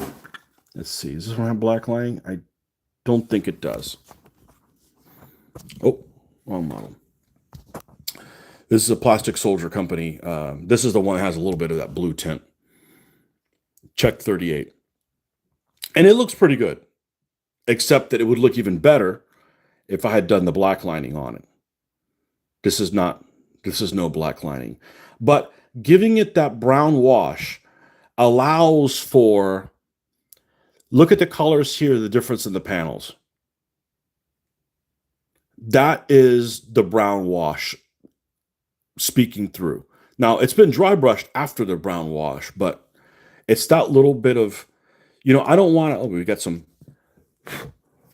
of the sprinkle grass on there that is, I mean, it's not glued on there. It's just, it's stuck on there. At this zoom, you could see everything. But all these little subtle colors that are on here. So you don't have a vehicle that's just like, oh, it's just gray, right? Like the whole thing is like one shade of gray, one tone. It looks boring, you know? I love painting things that are made of wood that aren't really wood because obviously it's plastic. So.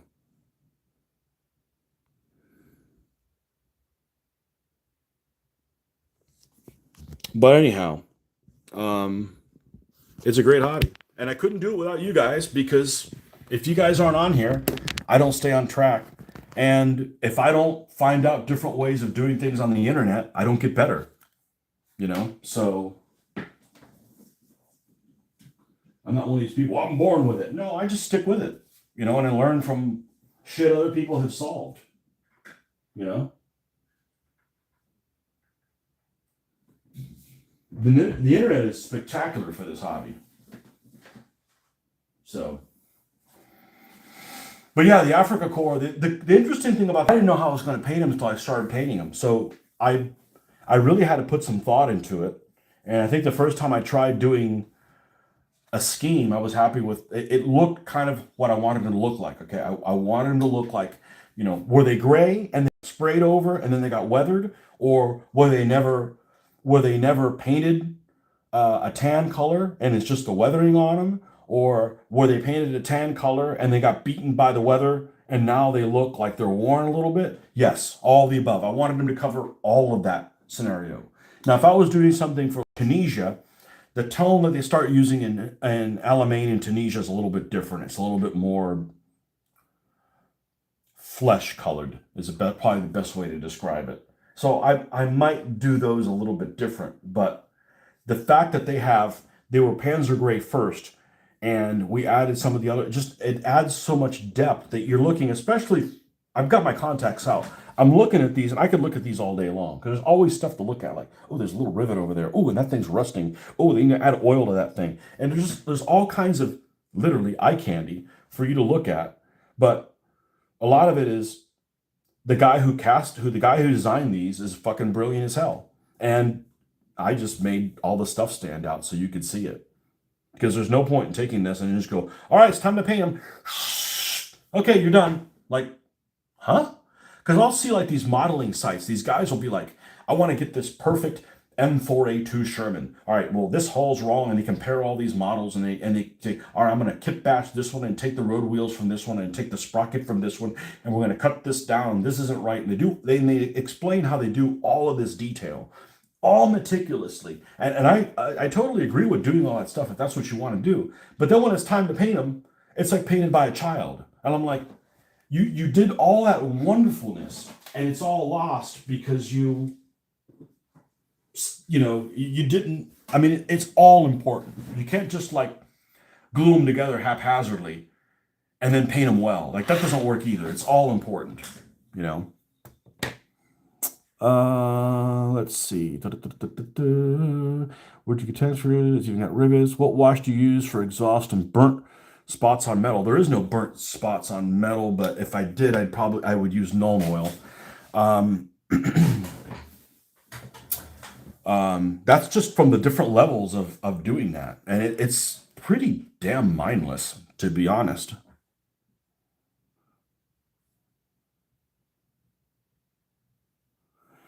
Need to display your models and build a big gaming table. Well, I did take a picture of all the Africa Core and Desert Rat stuff that I have, but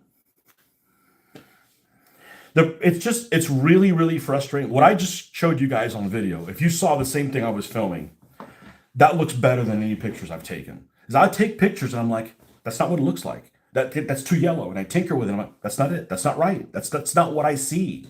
I mean, it might look great, but that's not the color I wanted it to be. Photographing is a pain in the ass, and I'm really patient when it has to do with this kind of stuff, but things that should be easy and automated, I'm like, I can't spend a ton of time on every single thing. So, all right, I need to use a little boys' room, and I'll be right back.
But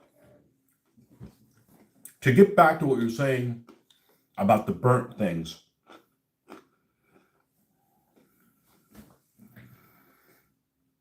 I use the fact that I base everything in black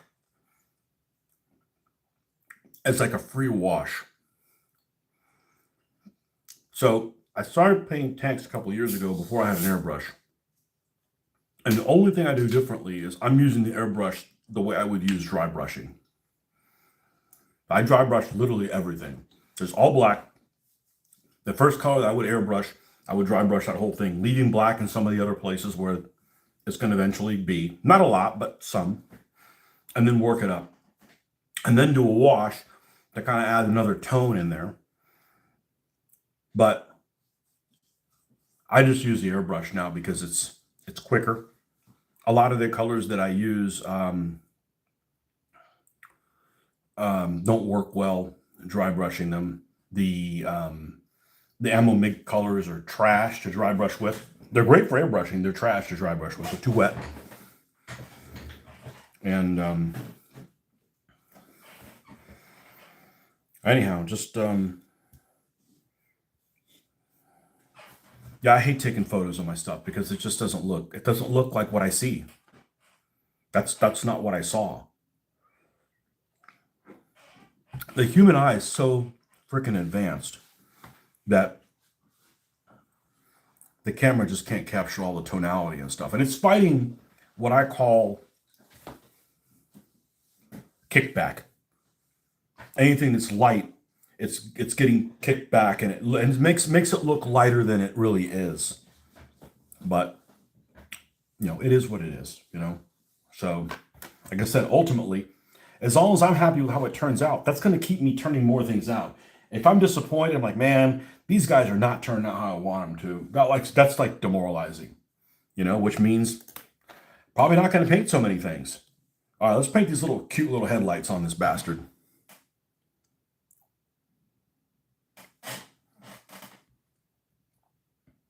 Really wash because they never look right to me when I do them. So the thing that works for the washes is, the problem with the washes, you do them and it's like, oh, it looks great, and then they dry and it gets all fucked up. So I do a wash just to add another tone, and then I usually go back with the color that I just washed over. Now, forget the Africa Corps, that's a little bit different. With like the Panzer Gray, like base black, Panzer Gray overall, and I'm highlighting a few things just to make them a little bit different. Then we wash everything with a brown, then we go back with that Panzer Gray color that I did before. Because you don't want that wash, you don't need the wash on all the highlights. You want them kind of on the areas that are low, where dirt and shit would like accumulate. Ever try dry brushing with the washes? Wow, there's a unique thing. Oil paints are good for engines. They are. I use cheap paints like Americana and folk art because to use anything of high quality would be wasted. I do dry brush, but it's very crude. Not sure if I need to thin my layers even more or just need to do a lot of trial and error to get the effect right.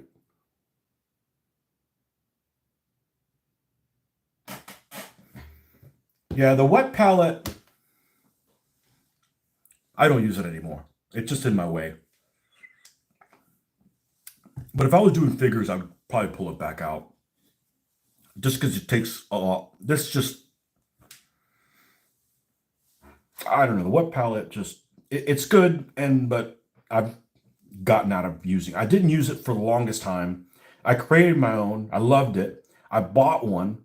It was awesome. Somebody gave me a better one. It was even more awesome. And then I found out every time that I used it, I needed to add water. It started stinking. It curled up. I needed to change the paper. It was just like, it was a problem within a problem. And I'm like, I need to start painting now. It was almost like using a wet palette turned into putting away an airbrush that was dirty.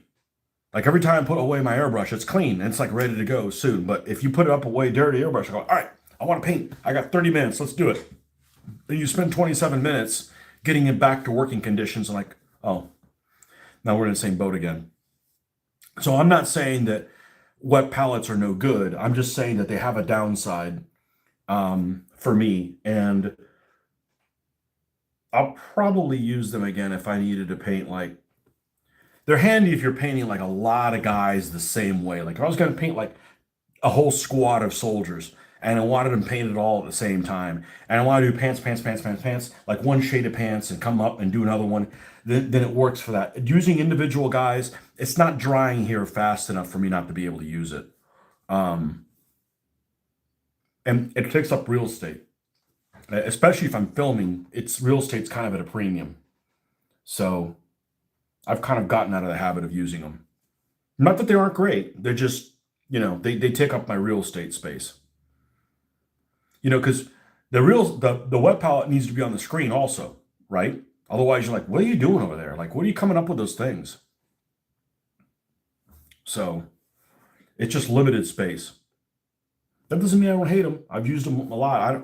I don't know that I paint any better with them. So, but it's not like I threw them away or anything. They're still over there. We need to switch to one that's smaller than this. This one's, or one that's not catching as much. Let's put it that way.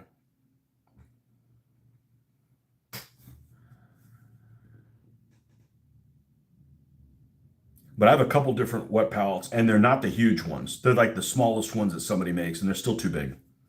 They're still too big. They take up too much of my desk, my filming area.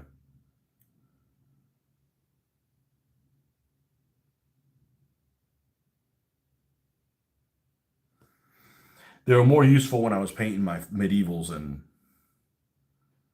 stuff.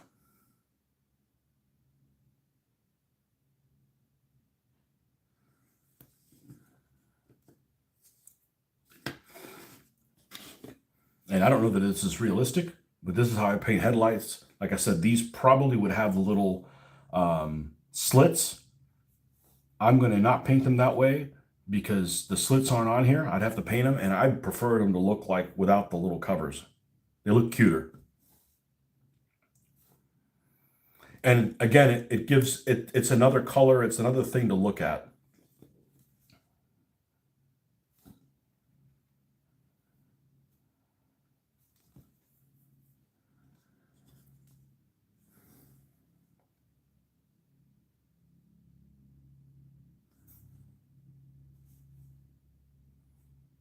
But I do plan on priming the Czech 38s today. After I glue the accoutrement on them.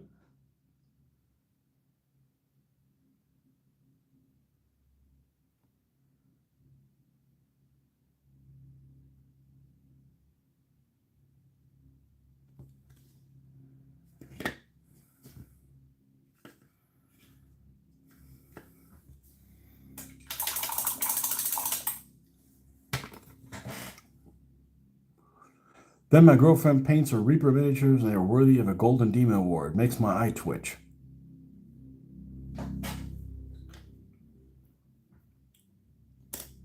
Get her to do a channel, man. All those nerd burglars will be all, a girl, She doesn't even have to be attractive. I'm not saying your girlfriend's not attractive. I'm just saying that's not important to get views. You watch any gaming video that involves some female on there, and you see how they got tons of, a lot of these nerd burglars don't know how. I mean, I grew up in a college town. I'm like, I don't get excited unless you're talking about a 9.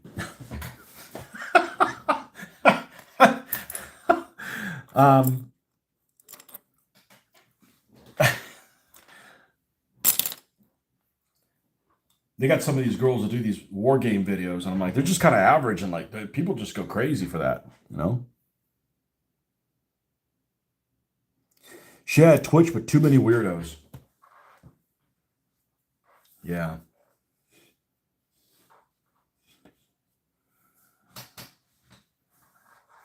Well, you can make some money off of, articles of clothing that she might wear while she's painting. I'm just saying, I haven't made any.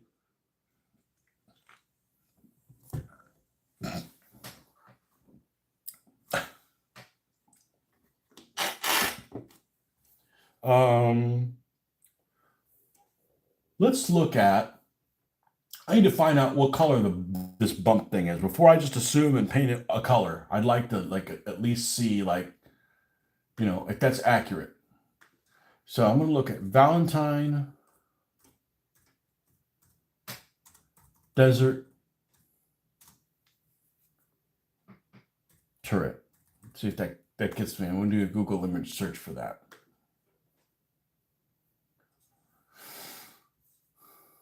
Show me the money.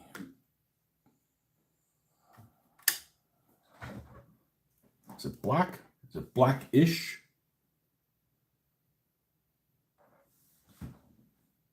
Black would look the best, but that doesn't necessarily mean that that's the color that you're going to make it.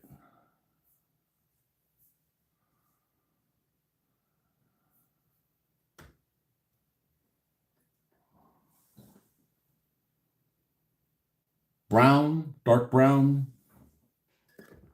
That one shows dark brown.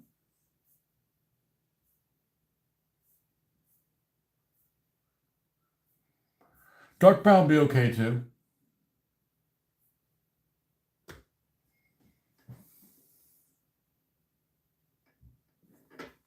We'll go dark brown.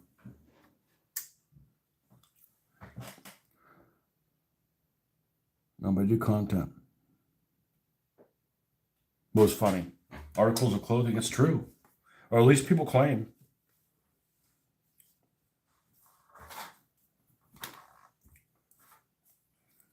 I'd get more views if my wife was on here. But it'd be weird because, she doesn't have anything to add to the conversation. I mean, she doesn't even like history. Now, my daughter, absolutely not. Now, there's a guy, and you probably know who I'm talking about. I don't remember what his name is, but he used to come up on my Facebook feed all the time. Some redneckish dude. I think he's short too. Some short little redneckish dude that always would tell like these dad jokes. He had like this dad joke channel, but he'd always, like, he wouldn't be in the video. It'd always be like his 15, 16-year-old daughter. That it was like her reaction to him saying the joke. And it was just awkward because it's like, man, you're whoring your daughter out for views. And it's like, she wasn't doing anything inappropriate. But, people that are watching, like, dude, man, you're like, that's like your daughter, man. Like, you got to protect your daughter, man. Dads have to protect their daughters, man. If you're not protecting your daughter, there's something wrong with you. Like, yeah, not going to have that happen.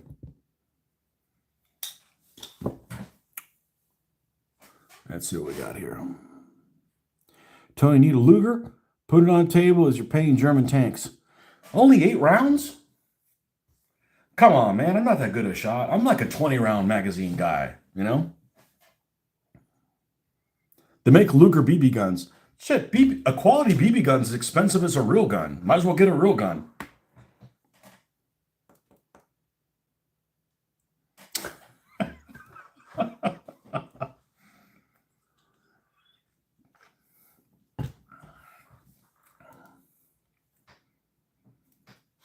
Might as well get a real gun then. I was thinking about getting an air rifle. We got a certain bird that is has a hard-on for shitting all over our cars outside. Not mine, because mine's in the garage. And it goes to this just happened recently. And there's a species of bird in Florida that the dickheads that were in charge of picking a state bird decided to pick that bird as a state bird. It is the most annoying bird. If they all disappeared off the face of the earth, the world would be a better place. It's called a mockingbird. The mockingbird is a dickhead. It's a dickhead that won't show up because won't shut up. You'll hear him. It's always 4. It's like, he's got like Tourette's / multiple personalities. And not only that, but they must not be good eating because I've seen him chase down hawks. Like, if I'm a hawk, I'm not letting some punk ass little bird chase me. Like, dude, I've got like beaks and claws. Like, you're getting destroyed. But I guess since hawks have been getting some government handouts, they turned into sissies. But seriously, I've seen they chase down hawks and hawks put up with that shit. I'm like, come on, man, be a man. And no, they'll go onto the car. They'll look at the rear view mirror, the side mirrors, get excited that they see another bird, even if it's them. And I know you're going to want to hear that again, aren't you? All over the car. And I'm like,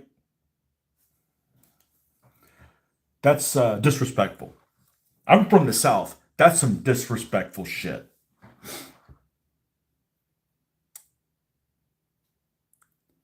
Tony the Hawk. Well, I do have a bird of prey on my heraldry. I'm a bird of prey fan. And I don't have any small pets, so so I thought about getting an air rifle to, get rid of that damn problem. They're as much as a real rifle. Like, yeah, you could buy something that's a piece of crap, but why buy a piece of crap? Well, we're going to go out to dinner. We can either have a good meal or a cheap one. Let's just throw our money away on a cheap one. Okay. Well, that tasted like shit, but at least it was cheap. No, air rifle's like freaking $300 or something like that.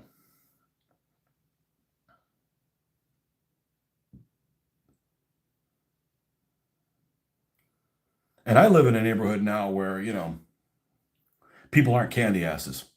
The other neighborhood I lived out in that town is definitely a candy ass town. Like, I don't know, there was like 100, maybe 100 houses in that neighborhood, and I think like 2 had a flag out. Here, like everybody has a flag out.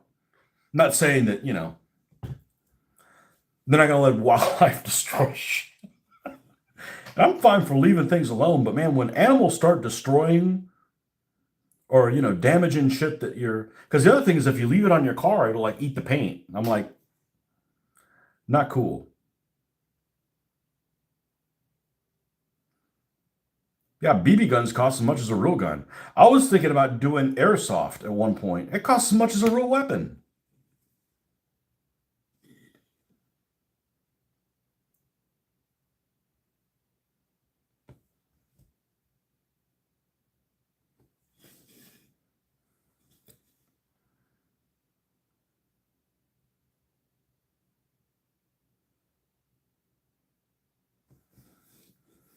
That looks pretty good. Pretty happy with that. Yeah, I hate mockingbirds.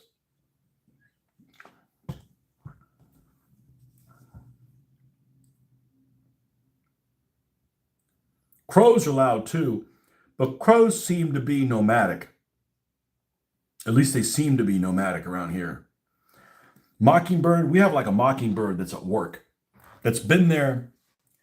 If it's not the same, I don't know what the lifespan on mockingbird is, but we'll just say that clan of mockingbird has been there for 30 years. And it sits on a wire, and anything that comes even close to it, they dive bomb it. Which I get it, they're protecting their nest or whatever, but they're just loud as shit all the time, constantly. Like, I don't know what they're saying, but if you have like a net, if you have like, let's say you were a parent, right? And you have a stroller, and you have a child that you're taking care of on your stroller, and you're being protective of that child on the stroller, right? And you take a swing at anybody that comes anywhere close to your child on a stroller that you're protecting. You don't go around in the middle of the day and say, hey, I got a fucking kid here for you to screw with. Come and screw with my kid. It's a small child. He's tasty. Like, you shut the hell up and you keep a low profile. Not a mockingbird.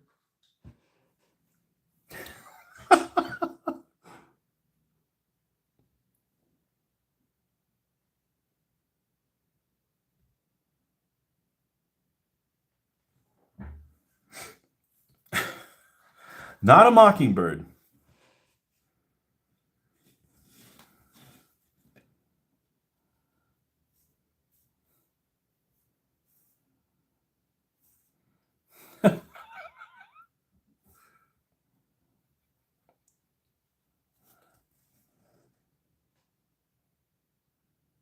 But anyways, back to the story.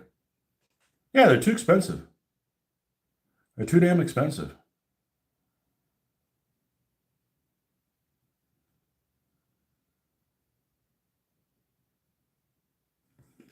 And some things are just too cheap. I'm not a shotgun person, but man, there's shotguns that can be had for really, like, is this gonna like explode in my face?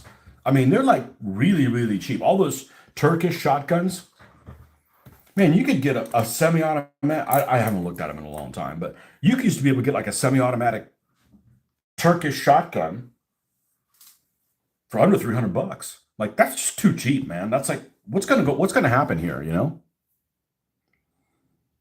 Don't see many mockingbirds around here. Yeah, we got them all. You got first pick and you didn't pick any. We tend to have magpies, carrion crows, and heron gulls making all the noise and fighting around here. Have had gulls nesting on my flat roof for a few years now.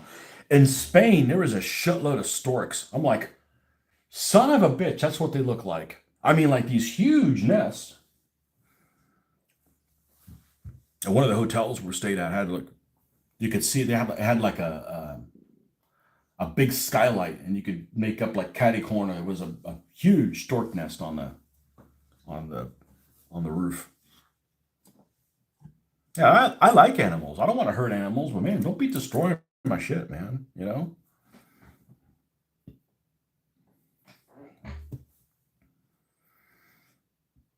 All right, now we need to get the black out, and paint the black tools.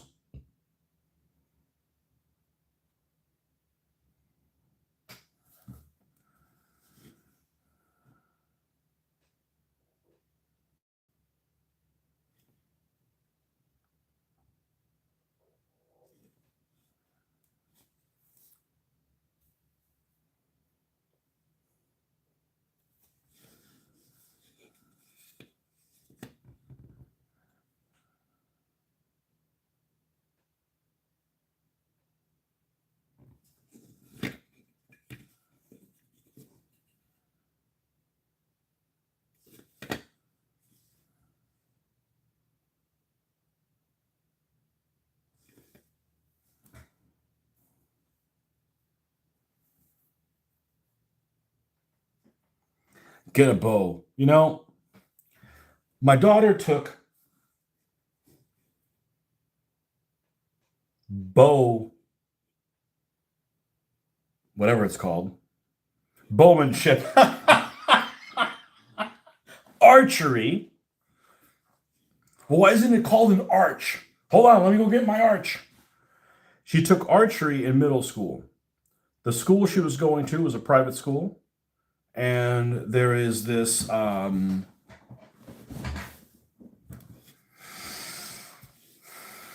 going to call it a gym, a sports center that has archery there, and they donated all of the bows for her class.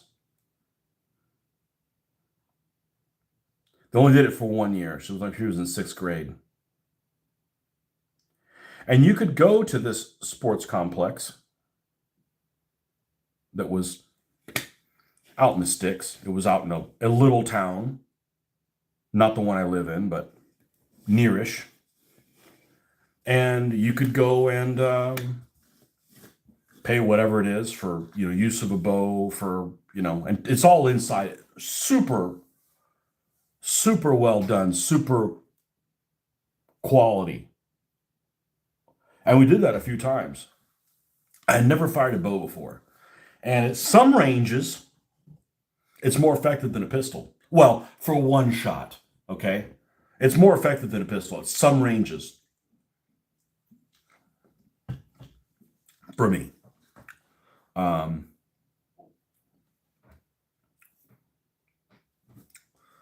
But yeah, I don't think I'd want to do that. I'm afraid of I'd miss a lot. I'd miss a lot.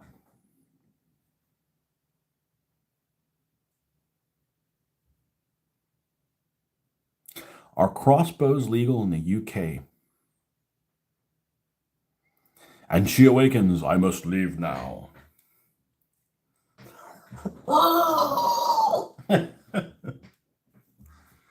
Gotta go put that down before it gets out of control.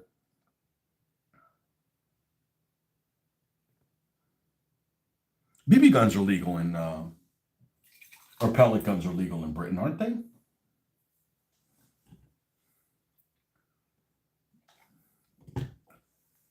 Not if you start aiming them at people, you know. But, you know, use common sense. Just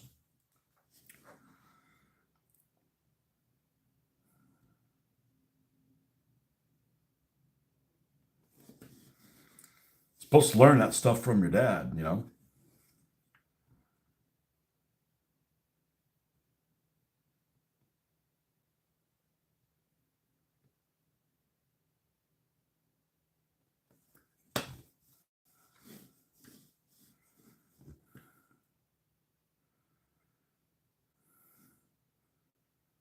Somebody was telling me, and I don't know where it was, and it kind of made me think that, you know, the reason why the culture here is different than Europe is because this was kind of like a land that was hostile.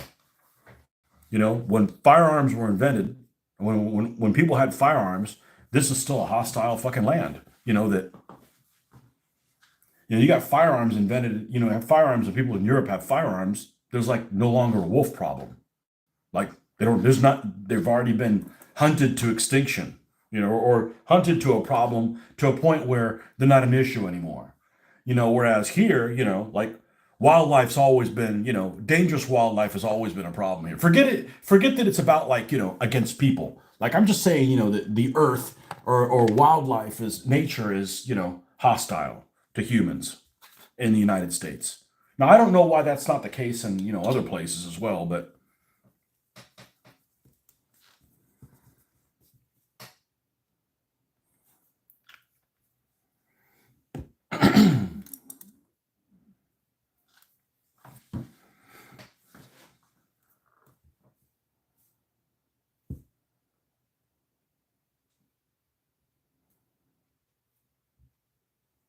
and you know, in Europe, I think the only people that could have weapons were the nobility.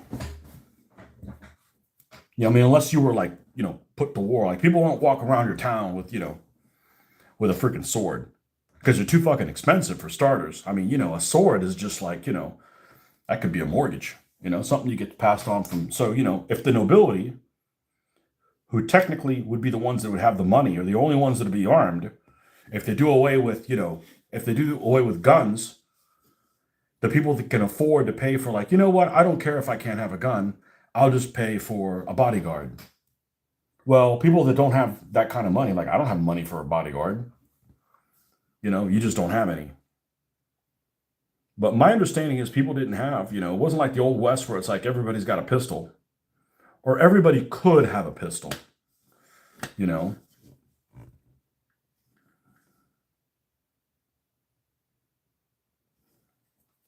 You guys got that whole lady and lordship holding you back. I'm glad I didn't have to bow to anybody in Europe because I wasn't going to. Do I have any German Pak 40 cannons? I do. I have two. You want to see them? They don't look very good because it's not a very good model. I got two of them. They're right here. They're little Airfix ones.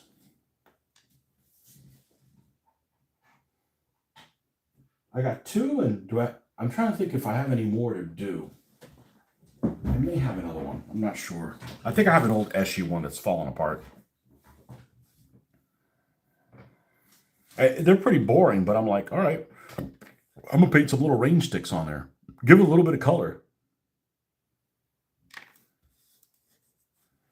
And it's a very basic model, but there's things you can do to it to really enhance the look of it. Like, and the Plastic Soldier Company ones are as well. The martyrs that I have, let me grab my martyr that has technically the same gun. Technically asterisk the same gun. Let me find it first. There it is. And I put it out here. And I really like Plastic Soldier Company stuff, but even they don't do everything 100% awesome. Like here's a martyr.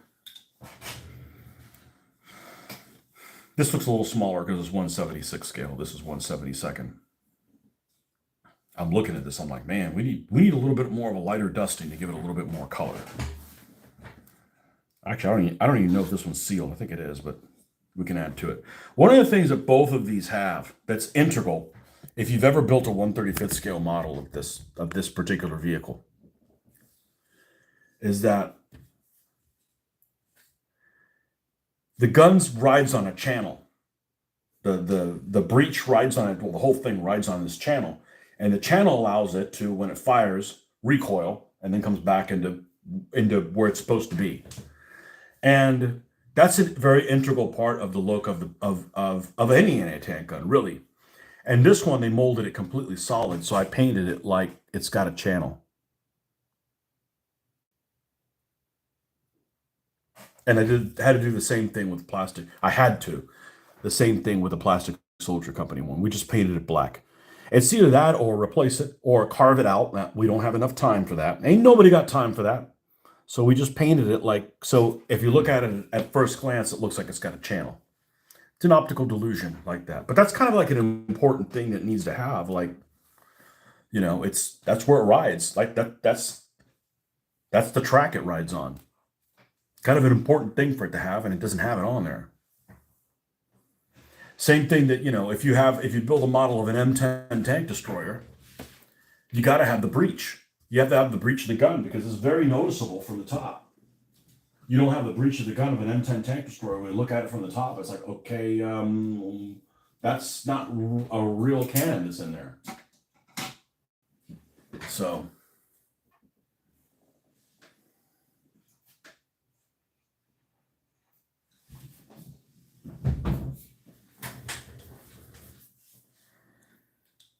Yeah, the Martyr is a great game. Is a great piece for a skirmish game because it's got some serious weaknesses.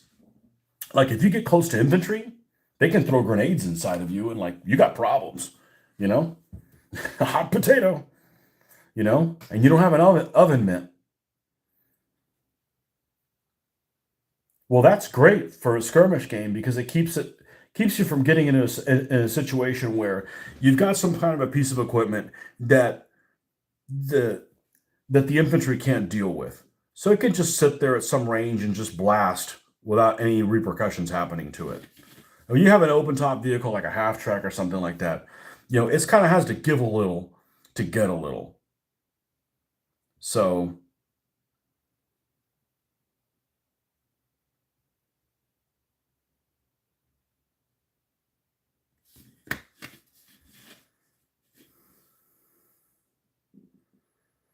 reminds me of that game that I played in the Pacific where we were playing Japanese against Matildas, Australian Matildas. We had nothing that could take out the, you know, we had like a 37 millimeter anti-tank gun, not even a 47. We had a 37 millimeter. I don't think we had a 47. I think it was a 37 and a 75 millimeter infantry gun. You know, so it's, you know, the barrel of the gun's about this long, right? Like really low muzzle velocity. You can't hurt a Matilda. You got to hope that you can push enough body. You just have to avoid the Matilda completely, or just like we'll go hide somewhere where it's got to cross a ditch and maybe it'll get bogged down, or charge and shove enough guys in there that'll eventually it'll break down, crunching all the freaking Japanese bones. I mean, you just don't have anything to deal with it. Nothing. Nothing. Grenades won't do anything against it. Molotov cocktail, yeah, you throw that on the engine and it breathes those fumes and it can do that. But if you don't have some form of flame, you just have to avoid that. There's just nothing you can do with it. So that doesn't make a good scenario where you have something that's basically untouchable.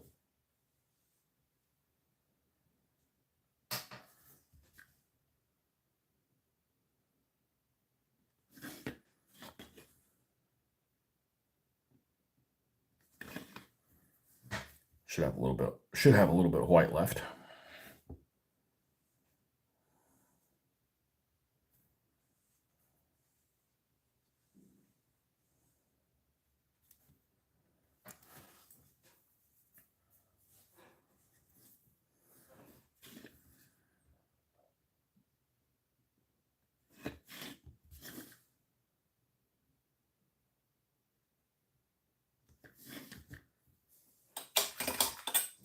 Now we'll get the gunmetal out.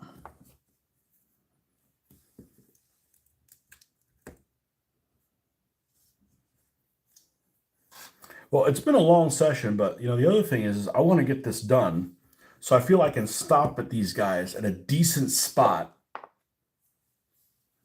whether they're complete or not, and switch to gluing the little things on the Czech 38s and prime them. I don't want to start doing this too soon and then, oh, well, you're not even close to being done with this kind of thing. And I forgot to finish doing the headlamps. No biggie.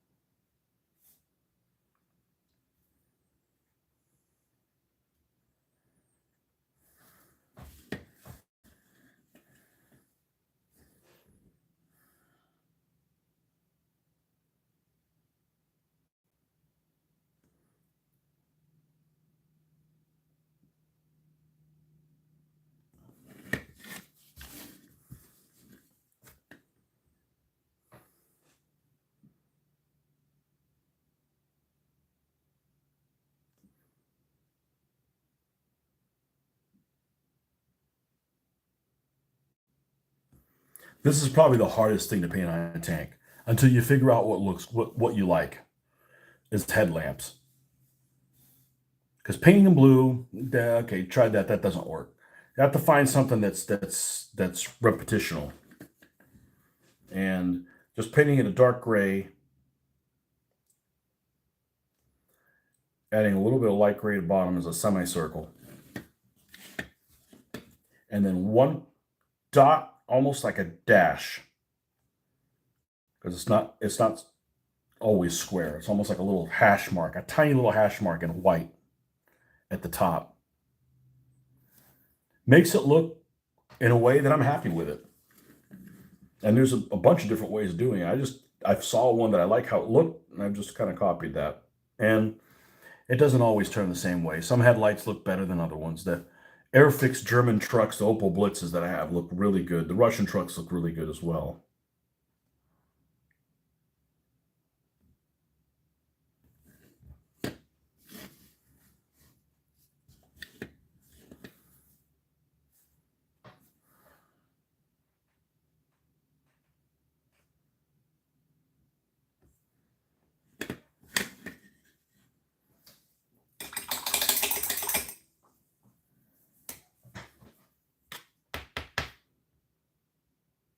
Have you gotten in any Japanese armor stuff? I have one.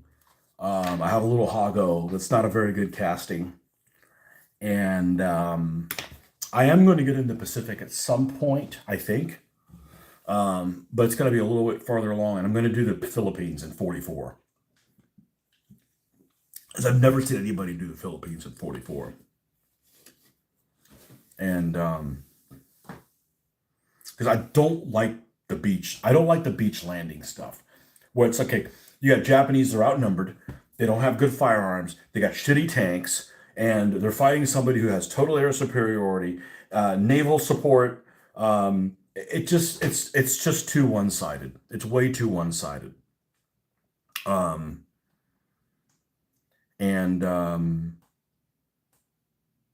Yeah, I want to do Philippines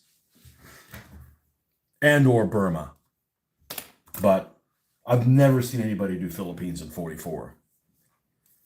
And it's a place where they can get away from the shoreline of getting nailed by 5, 6, 8, 16-inch shells. Oh, I skipped over 14. Yeah, 14-inch shells also. The blast radius is bigger than the frickin' table, ish. Depending on how big your table is. Bigger than the one here, anyways.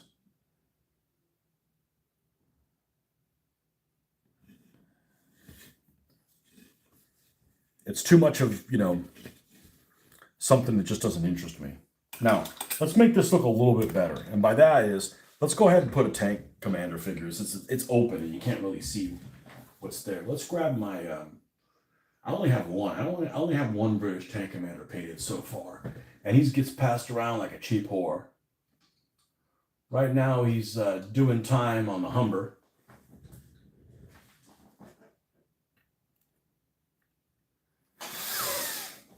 There's our lad right there. And I have more to do. I tell you what, it took me a while to put the Africa Corps crewmen on there. Once I did, I was like, I really enjoyed painting them. So I've got some cool Brits to paint also for that. Now we get to the part that I call the fun part, and other people would probably hate. I'm going to name these things. Okay, so we're going to use black writing. Let's lose this little clown. And what do we decide we're going to call one of them? I'm going to go with Horace and Hermione. Let me make sure I spell Hermione correct. And no, it's not some Harry Potter bullshit. I don't watch that shit. Hermione.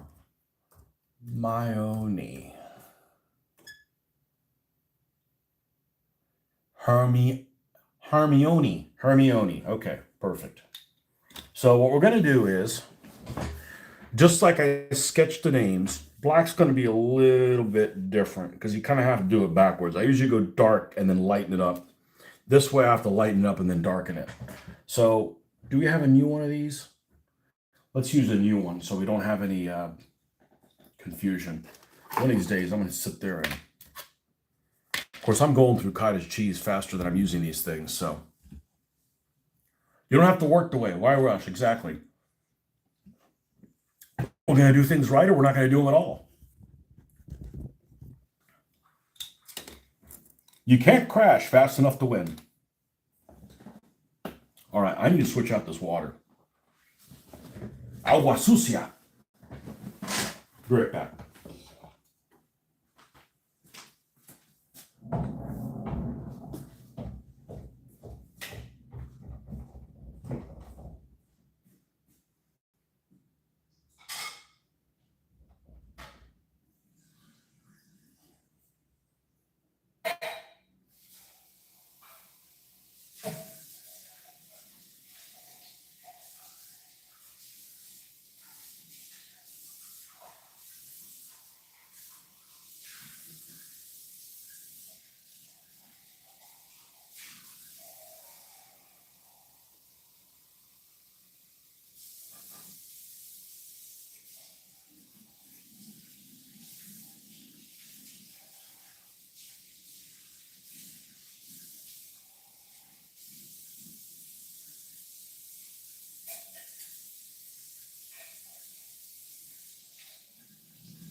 My daughter, who was just in Scotland, said that she was listening to some people going on some tour in Edinburgh.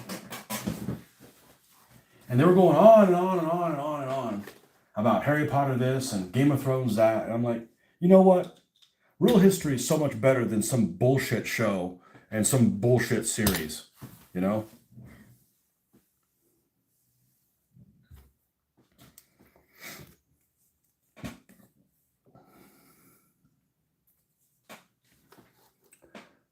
Horace and Hermione, okay? Horace is 6 letters, Hermione is odd. So the M's in the middle.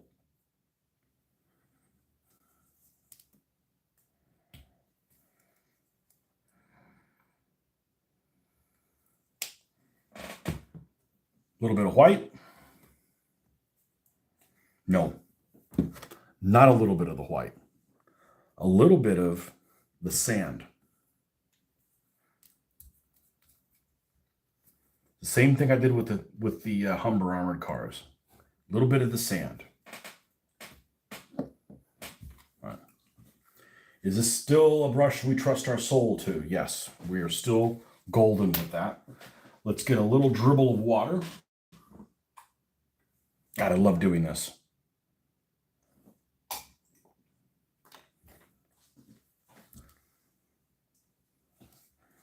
Okay, and we're going to start with, we're going to make this one Hermione. I'm going to lose the turret. There's one less thing I got to fool with. And I do a lot better just holding it with my hand. That's what she said. You're going to thin some of this out here. The flow is the secret. You're going to lighten this up a little bit, and then we'll go over it again with the dark. We don't want to make this too light, or we won't be able to see where the hell this is.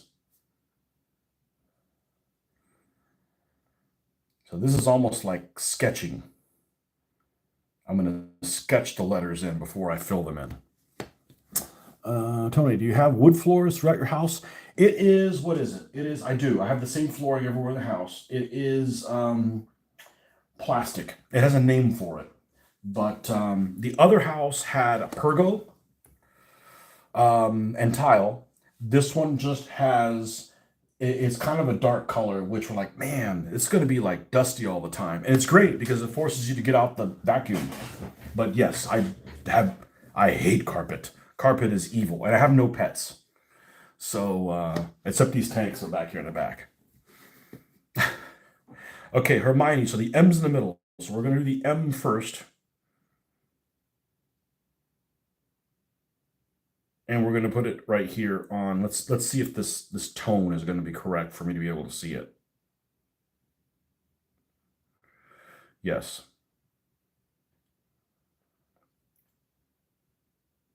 And sometimes these are hand painted. Sometimes they use like block stencils. I can't do stencils. Sorry. I'm only so good at painting the letters.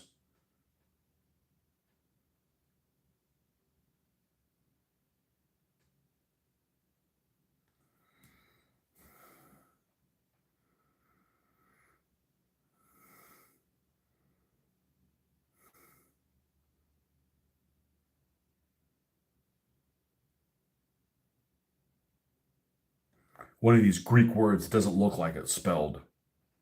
You don't pronounce it the way it's. I guess this one does. I always thought there's a British light cruiser called Hermione.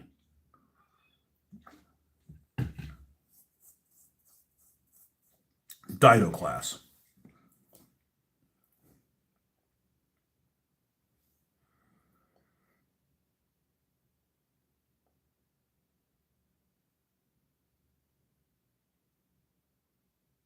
Greek names are difficult to spell when you're a kid. I remember seeing Penelope, and I always thought it was like, why is that? It's Penelope. You know, a small kid. Why is her name spelled Penelope?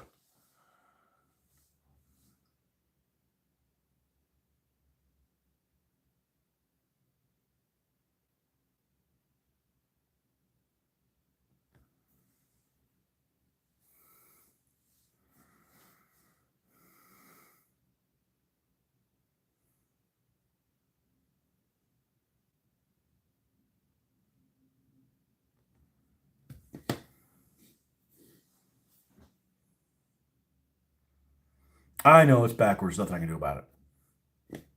I'm going to do the same thing. Put the M in the middle on this side.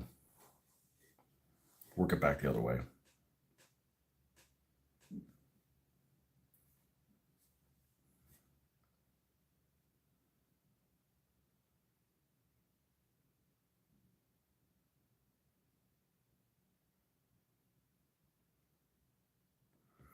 Our original house, our other house that we lived in for 20 years, had Berber carpet and tile in the kitchen. And we don't have any pets. But not having pets, there's so much crap that's in your carpet that you can't get out. And my daughter started having issues with dust and allergies that we're like, we're just going to replace it. We replaced it with Pergo. There was kind of like a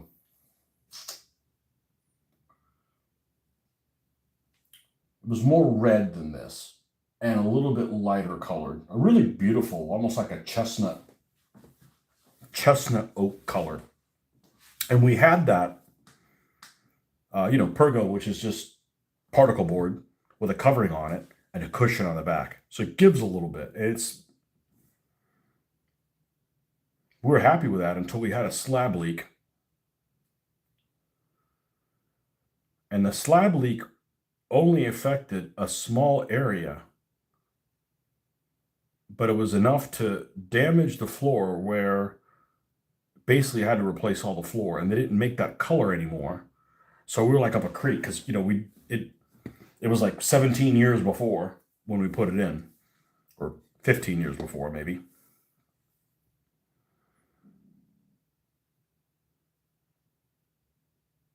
So we had to replace all the floor in the house.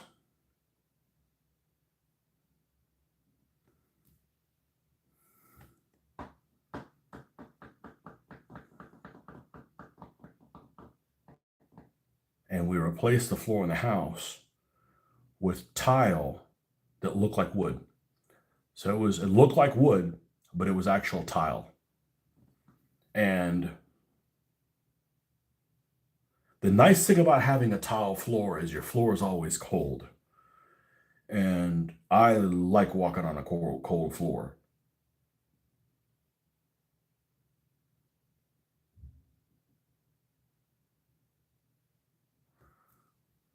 But this is how it came. And we were really worried about it not getting scratched easy and being able to see the scratch, and none of that really came to pass. There's Hermione. So now we see everything spaced okay. So now we'll come in with a black and clean that up.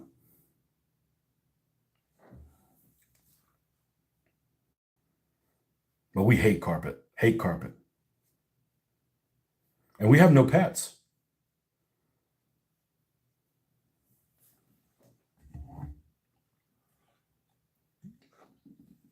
And the other thing that loves carpet, I don't know if they have these in Michigan.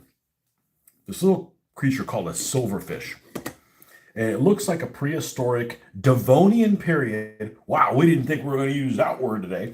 As opposed to Precambrian. Okay. Dino nerd. Yeah. Devonian period. Landlubber shrimp. That's what it looks like. They don't bite or anything, but they eat silica and stuff like that. They like eating cardboard. They like eating wallpaper, which we have none in the house. Maybe wallpaper paste as well, paper products, drywall, and carpet, parts of the carpet. And,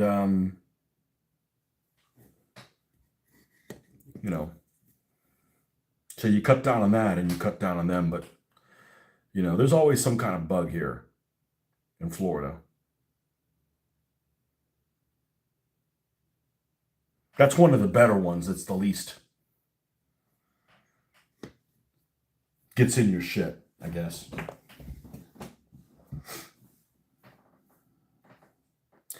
You started to replace all my carpet with wood flooring and tile. Yeah, it's just a bad idea. It's just a bad idea. They put it in your house just to be done with it. Like, it's not my house. I don't give a shit. Here, enjoy the carpet, We knew some people. We knew this older couple that actually had carpet all in their house. And it had carpet, wait for it, in the bathroom. And not only in the bathroom, they had it all around the toilet. Like, no, it doesn't work. It doesn't work. But it was an older house, and they were an older couple.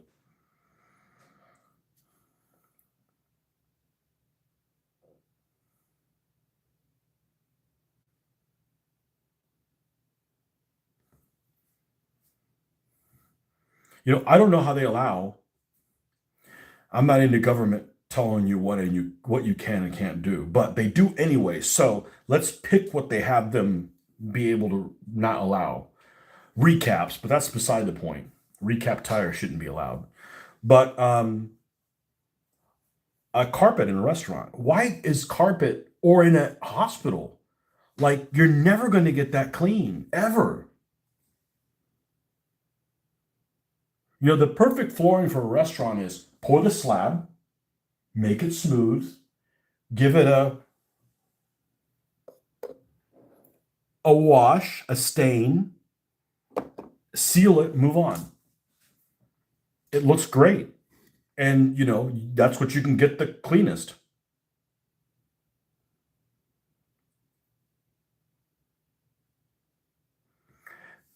Otherwise, you go to a restaurant and there's some kind of Applebee's stank. You know, it smells like spilt milk and water, you know.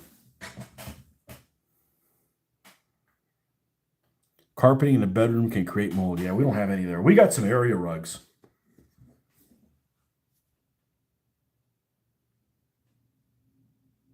In the bedroom, but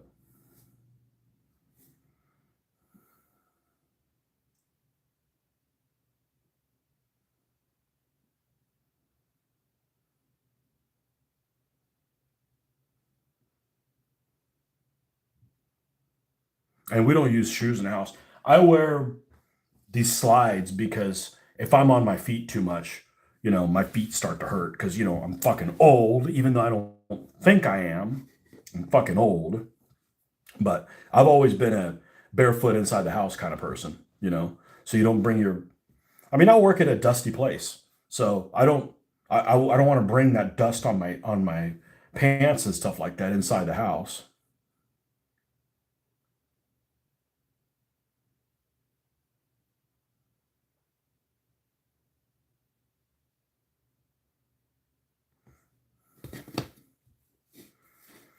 There is Hermione. Backwards. We have solarfish in Michigan, but they get wiped out during the summer. Silverfish, yeah. Wiped out during the winter. Yeah. Yeah. So where are they hiding around in January, you know? Dormant. Earwigs. I used to have houses that had a lot of earwigs. Don't have them here.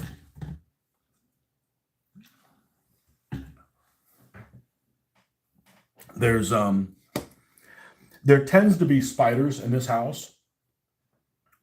Um which I don't hate because they're actually cute, the ones that we have. And yes, spiders can be freaking cute. Not if you look at them with a microscope, but if not, we got these little cute little ones and they hop. I don't call them jumping spiders, but they hop. And you know, they hunt other bugs. So there was one place in the house where he was building a spider web, kind of out of the way. Just kind of let him do his thing. But then eventually he's like leaving a lot of like little carcasses, you know, because they suck the blood out of they suck the juices out of other bugs. But the worst thing here in Florida is if you don't spray, what I hate are the palmetto bugs, which is, you know, just the big fucking cockroaches that make my skin crawl. And they don't really want anything inside the house. The problem is there's billions. I'm sorry, I meant to say trillions outside with nothing to do. And eventually they'll work their way through a little hole and, you know, there's one inside, right?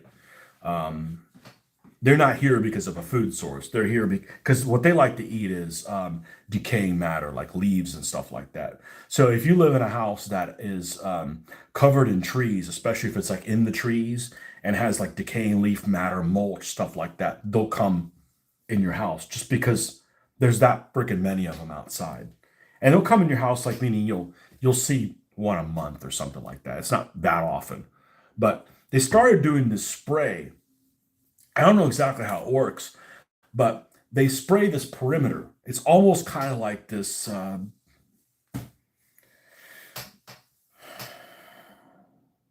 like a ring around your house that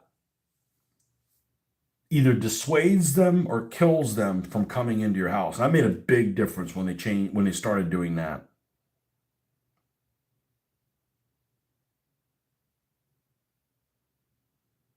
Because the condo I used to live in before, you know, I was a poor person, so I didn't spray. And you'd get them in there, and they make my skin crawl. I mean, I can't stand them, and you can't catch them because they're fast as shit and they move erratically. And the last thing you want to do is try to smack one and him crawling up your arm and taking flight. Like, oh my god, it's just absolutely horrible.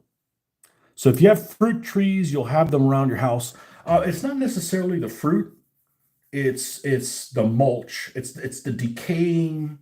I guess if you had the fruit carcasses, it'd probably attract them a lot. But that would attract the cockroaches themselves more than the palmetto bugs. The palmetto bug is just like a big ass fucking cockroach, like this big, that take flight, and they're creepy as hell. The funny thing is that supposedly they're not really dirty.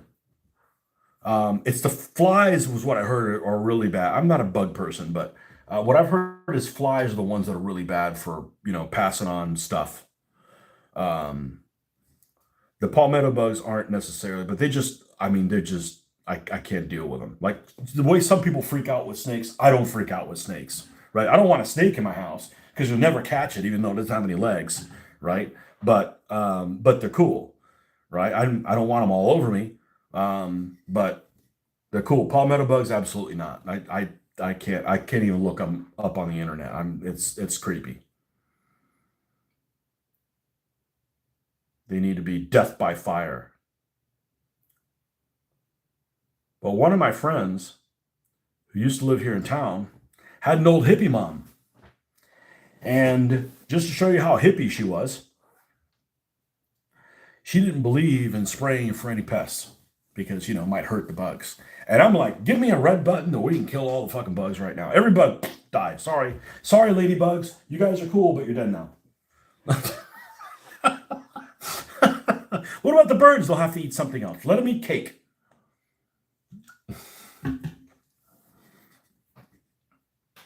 So this house, not really any palmetto bugs, a few spiders. And the spiders aren't coming in. It's not like it's tarantulas. That would be creepy. They're actually cute. They're really small. I mean, I don't know if the circumference of them is any bigger than this. Yeah, it's smaller than that. They're cute. And what else is there? When we moved in, there was a lot of little stink bugs. And I like stink bugs because they move slow. They're like chill, and they're more of a beetle than a bug. And I'm a beetle fan. So I don't kill them. We just shoo them away or whatever. They don't come inside or anything. But I haven't seen a whole lot of them in a while.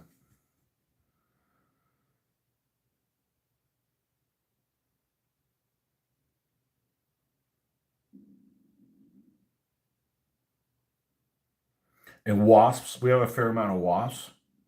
Wasps. Wasps. That's one for Rick. Wasps.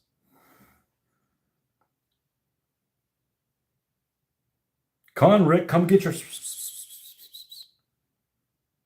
inside joke.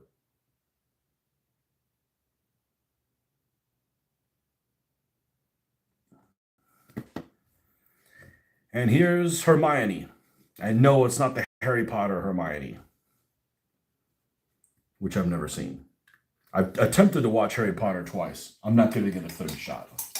Like, it's just garbage.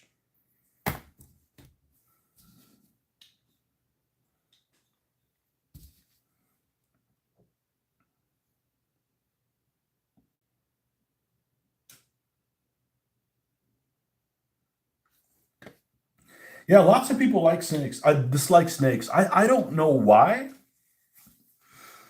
There's nothing about a snake that makes me creep out. They just move so darn fast, so you're not expecting one. But snakes are cool. And if I'm wearing long pants, and I've got closed-toed shoes and something like a hard rake, I could find a whole bunch of them. I don't care. They don't bother me. I don't want to be like wearing flip-flops and. All right, Horace is the other one. What'd you call me? You, Horace. Horace. Horace. But lots of people dislike snakes and spiders, especially both of them. I remember one time many years ago, I got a call on the radio at work, and this one forklift driver was back there, and all the way in the back, and he said, there's a snake back here. Help me, somebody bring a snake. I'm like, all right. So I go through the shop. I got my work boots on. Like I can fight the world if I got my work boots on. I go through the shop, grab one of those hard rakes. You know what I'm talking about. One of those hard rakes that, that'd be like a good weapon for like in a battle. Send in the hard rakes, and head back there. And the guy had basically crawled up the forklift mast almost. And he down there, and it's a corn snake, which corn snakes are beautiful. I mean, they really are. There's some snakes, I'm sorry, that are beautiful. And that's one of them. Beautiful colors on it.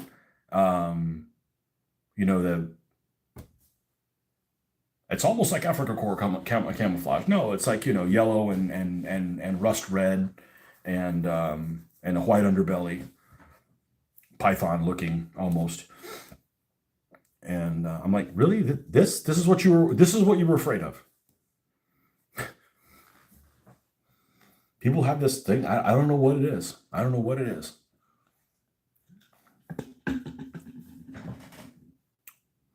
Used to fire bottle rockets at wasp nests.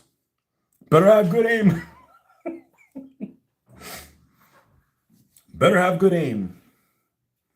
Horace.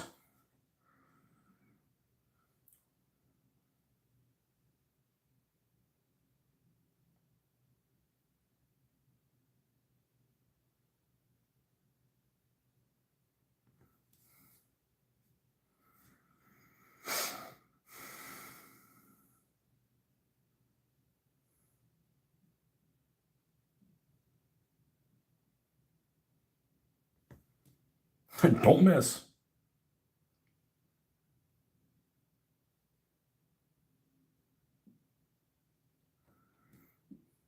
We had these creepy freaking animals at work. I'd never seen them before. And they looked like an oversized mosquito. Oversized, like their body is about this long, a couple of inches long. And you could see the hairs on them. They're mosquito shaped. And except they look like a mosquito that's smoking a cigar. Like their mouth or whatever, their jaws jut out like that. And you can hear them flying. Like, and I'd never seen them before until I saw them at work. And I'm like, I hadn't seen them in a while, but the work was a lot less cleared out, so to speak. And I'm like, the thing looks evil. Like if that thing bites you, you're going to be hating life. And I had to look it up, and it's called a giant robber fly. And these giant robber flies hunt wasps. They live in the ground and they hunt wasps. They hunt things that wasps. They hunt things that hunt other things. And they supposedly, according to what I read, was they don't attack humans. They're not aggressive towards humans. But there's always that but. But if they bite you, you're gonna wish that they had not bitten you. So, but they look pure evil. They pure, like, you're not gonna mess with that thing, you know. And then but those were only at work. And then the last couple of years at home at the other house, we kept seeing these like dirt mounds that were appearing, not the size of an anthill, but just like it looked like one creature was going into the ground, and they were called, I think they were called cicada killers, and they were basically big ass freaking wasps. They look like a wasp. They look like a wasp that they were just really big, and again, supposedly they didn't attack human. Yeah, I'm looking at something like that. I'm staying away. So cicada killers, I think that's what they were called.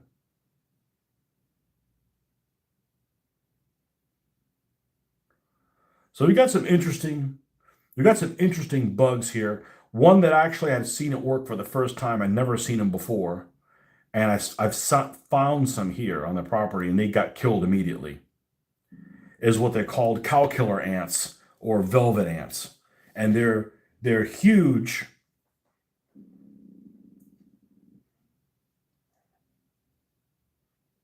Almost the size of a pinky, but they're a couple of inches long. That they can be up to a couple inches long, and they're red and black, and they're furry, and they look like a big ant. And if you step on them, they bounce back. You basically have to like really, I don't know what it is about them, but they are like resilient to damage. And those are aggressive. And I found two of them at the house before. Like they got killed immediately. Like I don't know where the hell they came from. I've only seen them at work before. That's actually something that's pretty well known. Lots of people know those. Oh, those are cow killer ants, you know? But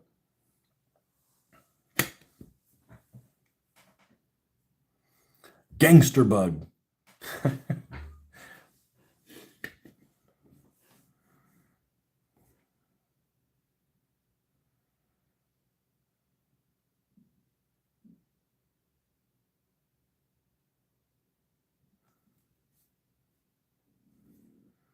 Yeah, but we got all those things fighting for supremacy all the time in the summer.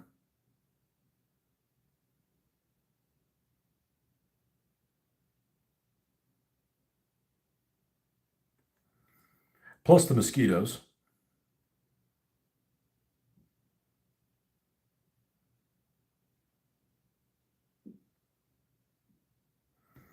So if somebody says, you want to go camping? Not here.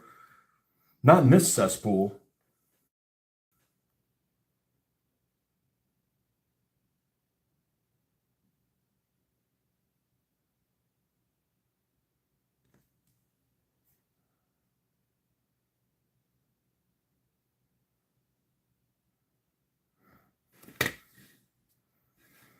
Okay, we got Horace now. He talked too much. Now he's Horace.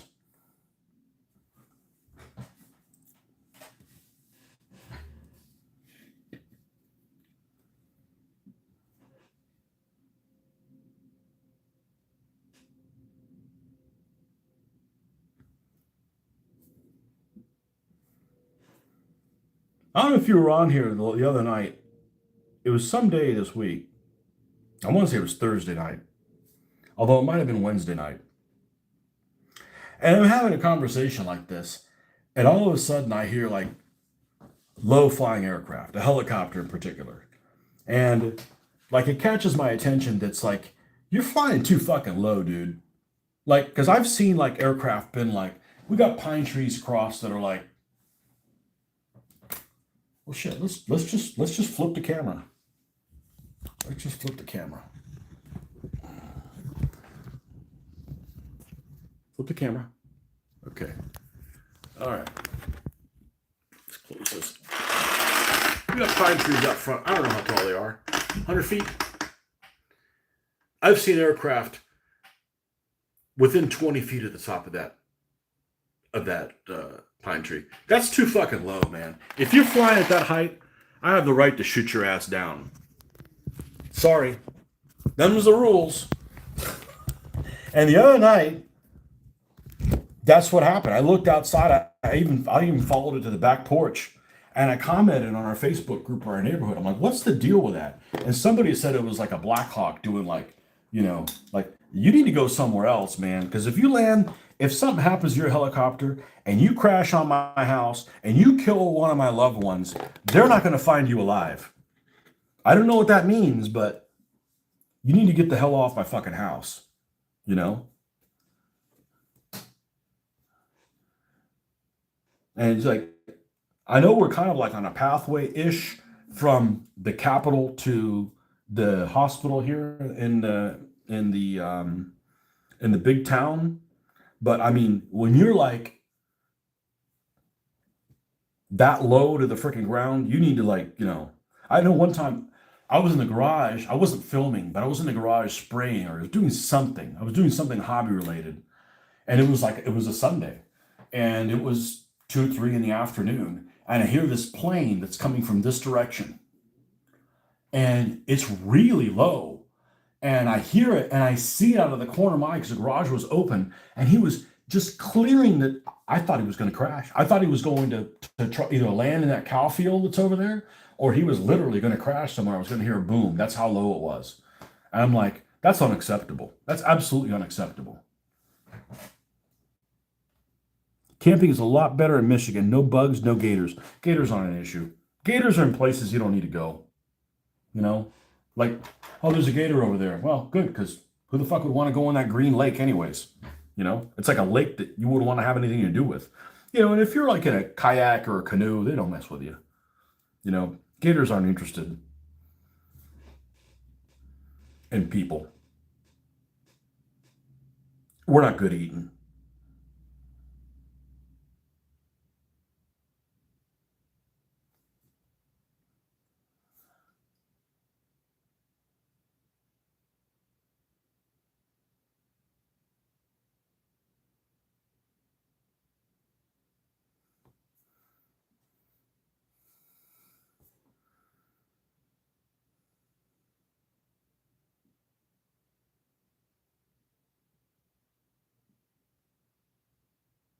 Yeah, we're nowhere near an airport. Like, you shouldn't be like crop dusting here.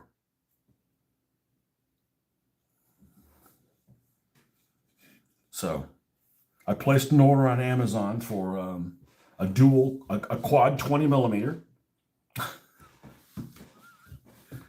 Yeah, that would do nicely.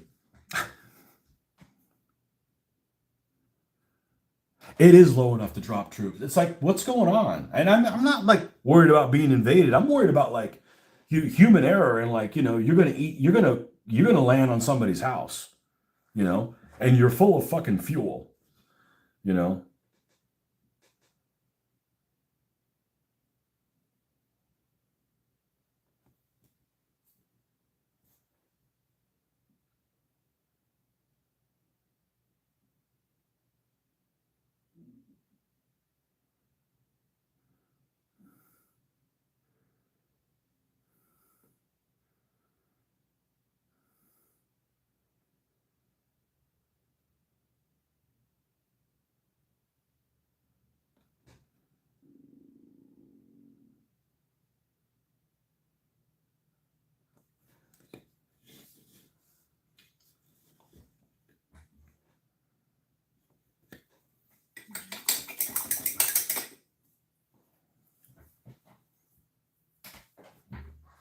And there's Horace.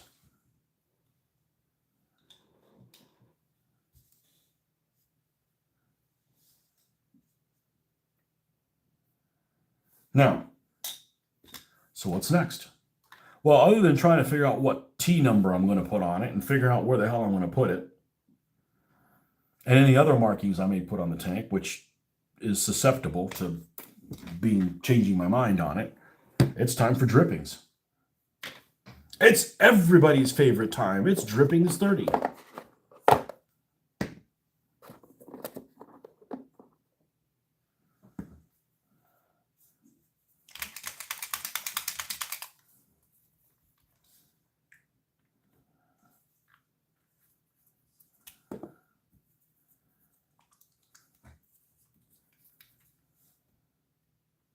Man, this takes a long time to do this. 'Cause I've been pretty diligent this morning. I mean, I've stayed on topic for the most part. There's a lot to do. None of it's difficult. It's time consuming.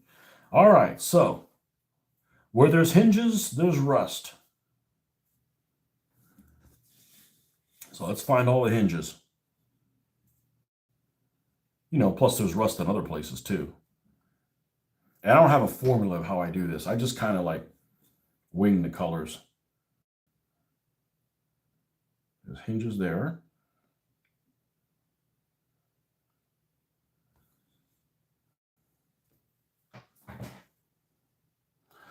Yo, Go Plays, welcome back.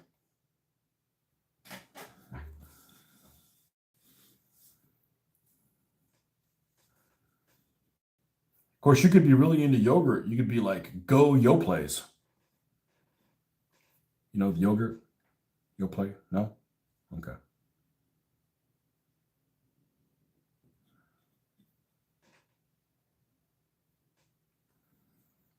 There's some rust right here. There's some hinges.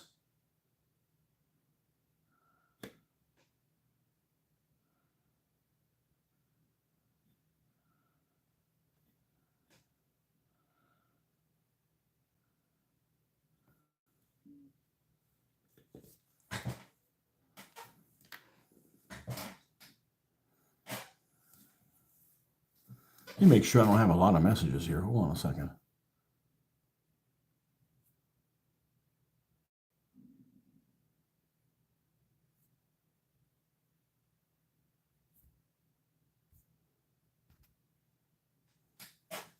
Oh, let's see what you sent me here.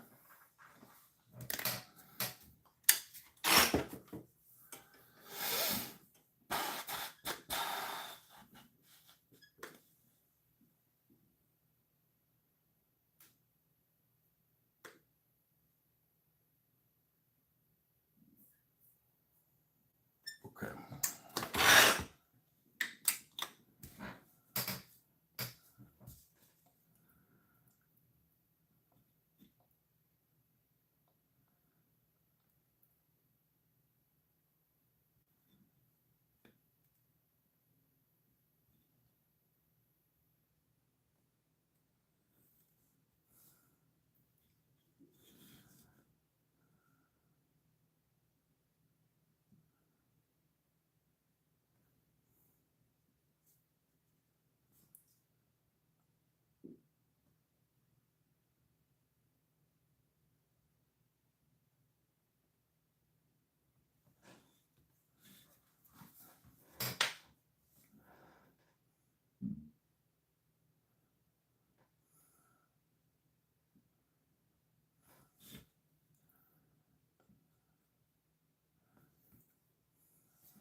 Oh, this side is not the same.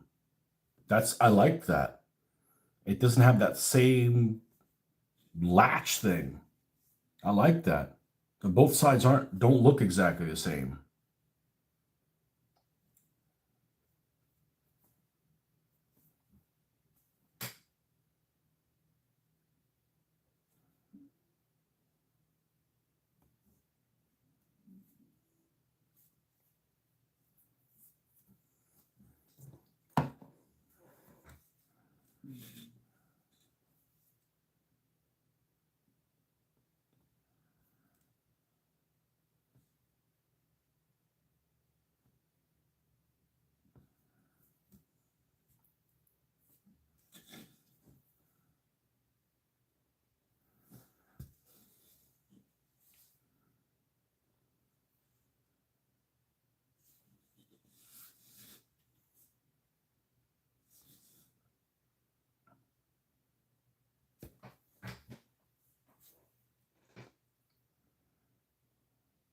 Oh, one thing I want to ask you guys, of course, there's only 3 people online, so it's probably not somebody from the UK, but is there somebody from the UK here? Because this is a UK question. Because it doesn't really matter what we think. A UK question is not a political. This is not a political question. I don't think it's a political question.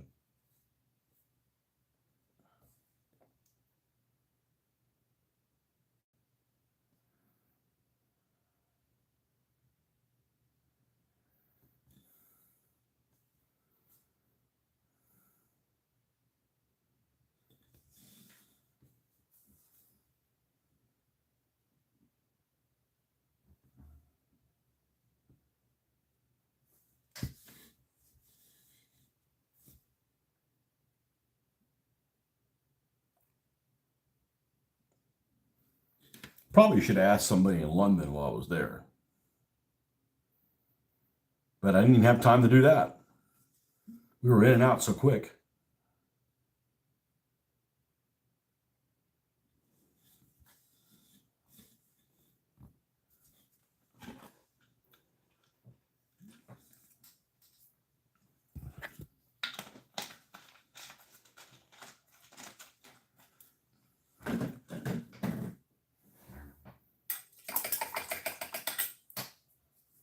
All right, I got to use the little boy's room. I'll be right back.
All right.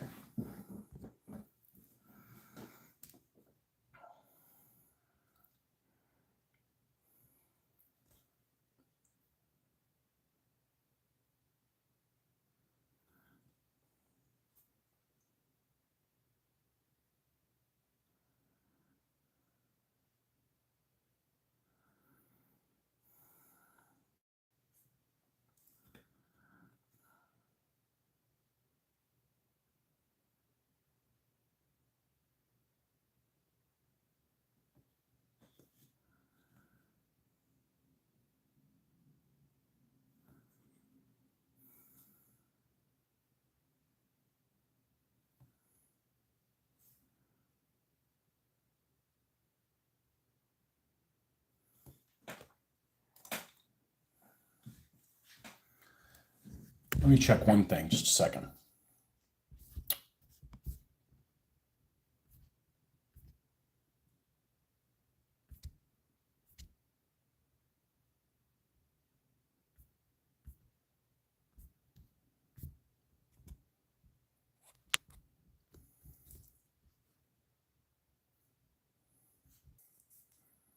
Okay.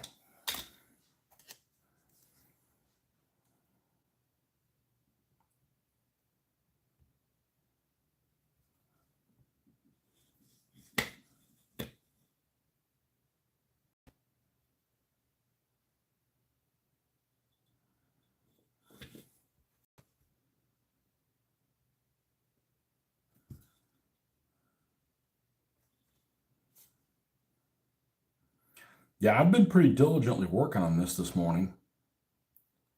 Man, it just takes time. There's no way around it. It takes time. You're not going to be done in a moment. You're not going to be like, okay, well, we got to get this done for a game today.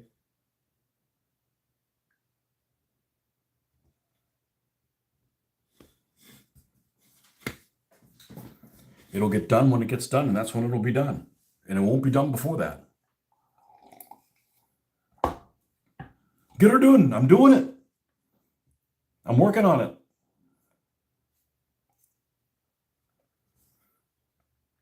So all you can do is just work on this stuff frequently.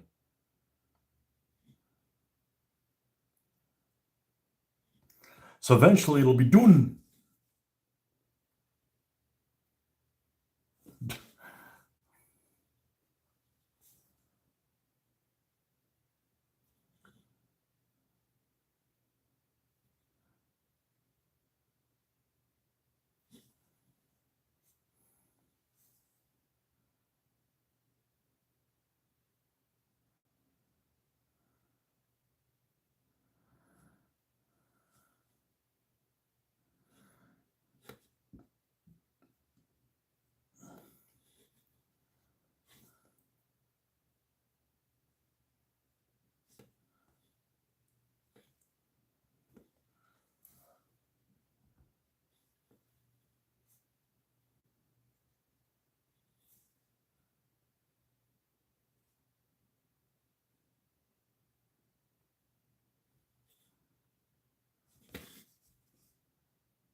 Now, the problem with Nuln Oil is that it's pretty thin, which means sometimes you got to come in if you want to darken and give it another pass on it.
Well, this is probably the longest filming I've done. It's definitely the longest filming I've done on the phone.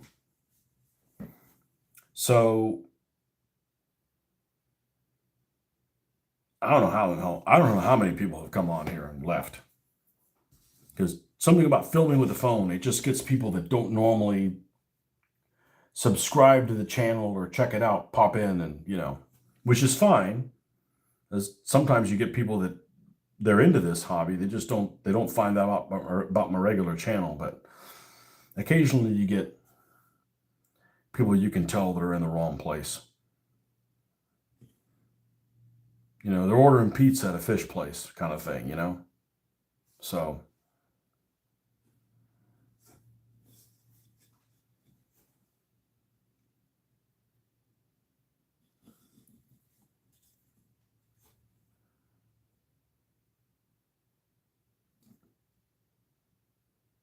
and I used to never do that, but I have recently, and the amount of people that have come by it's like astronomically more. So, and I was trying to figure out why that's the case. And I think I read somewhere, well, I didn't think I read it. I actually read it somewhere. I just don't know if that's the real reason, is they said that these live feeds on your phone vertically are put in the same category as shorts. And Facebook is pushing, notice I didn't call it the M name. It's always going to be Facebook for me. Facebook has been pushing shorts, and that's just getting more exposure. But this guy's just about done. This guy's just about done.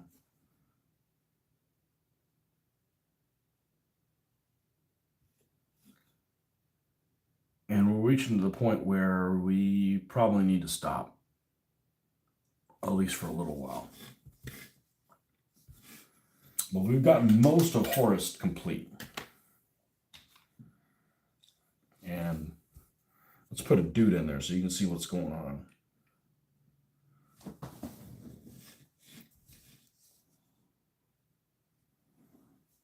They don't look too bad.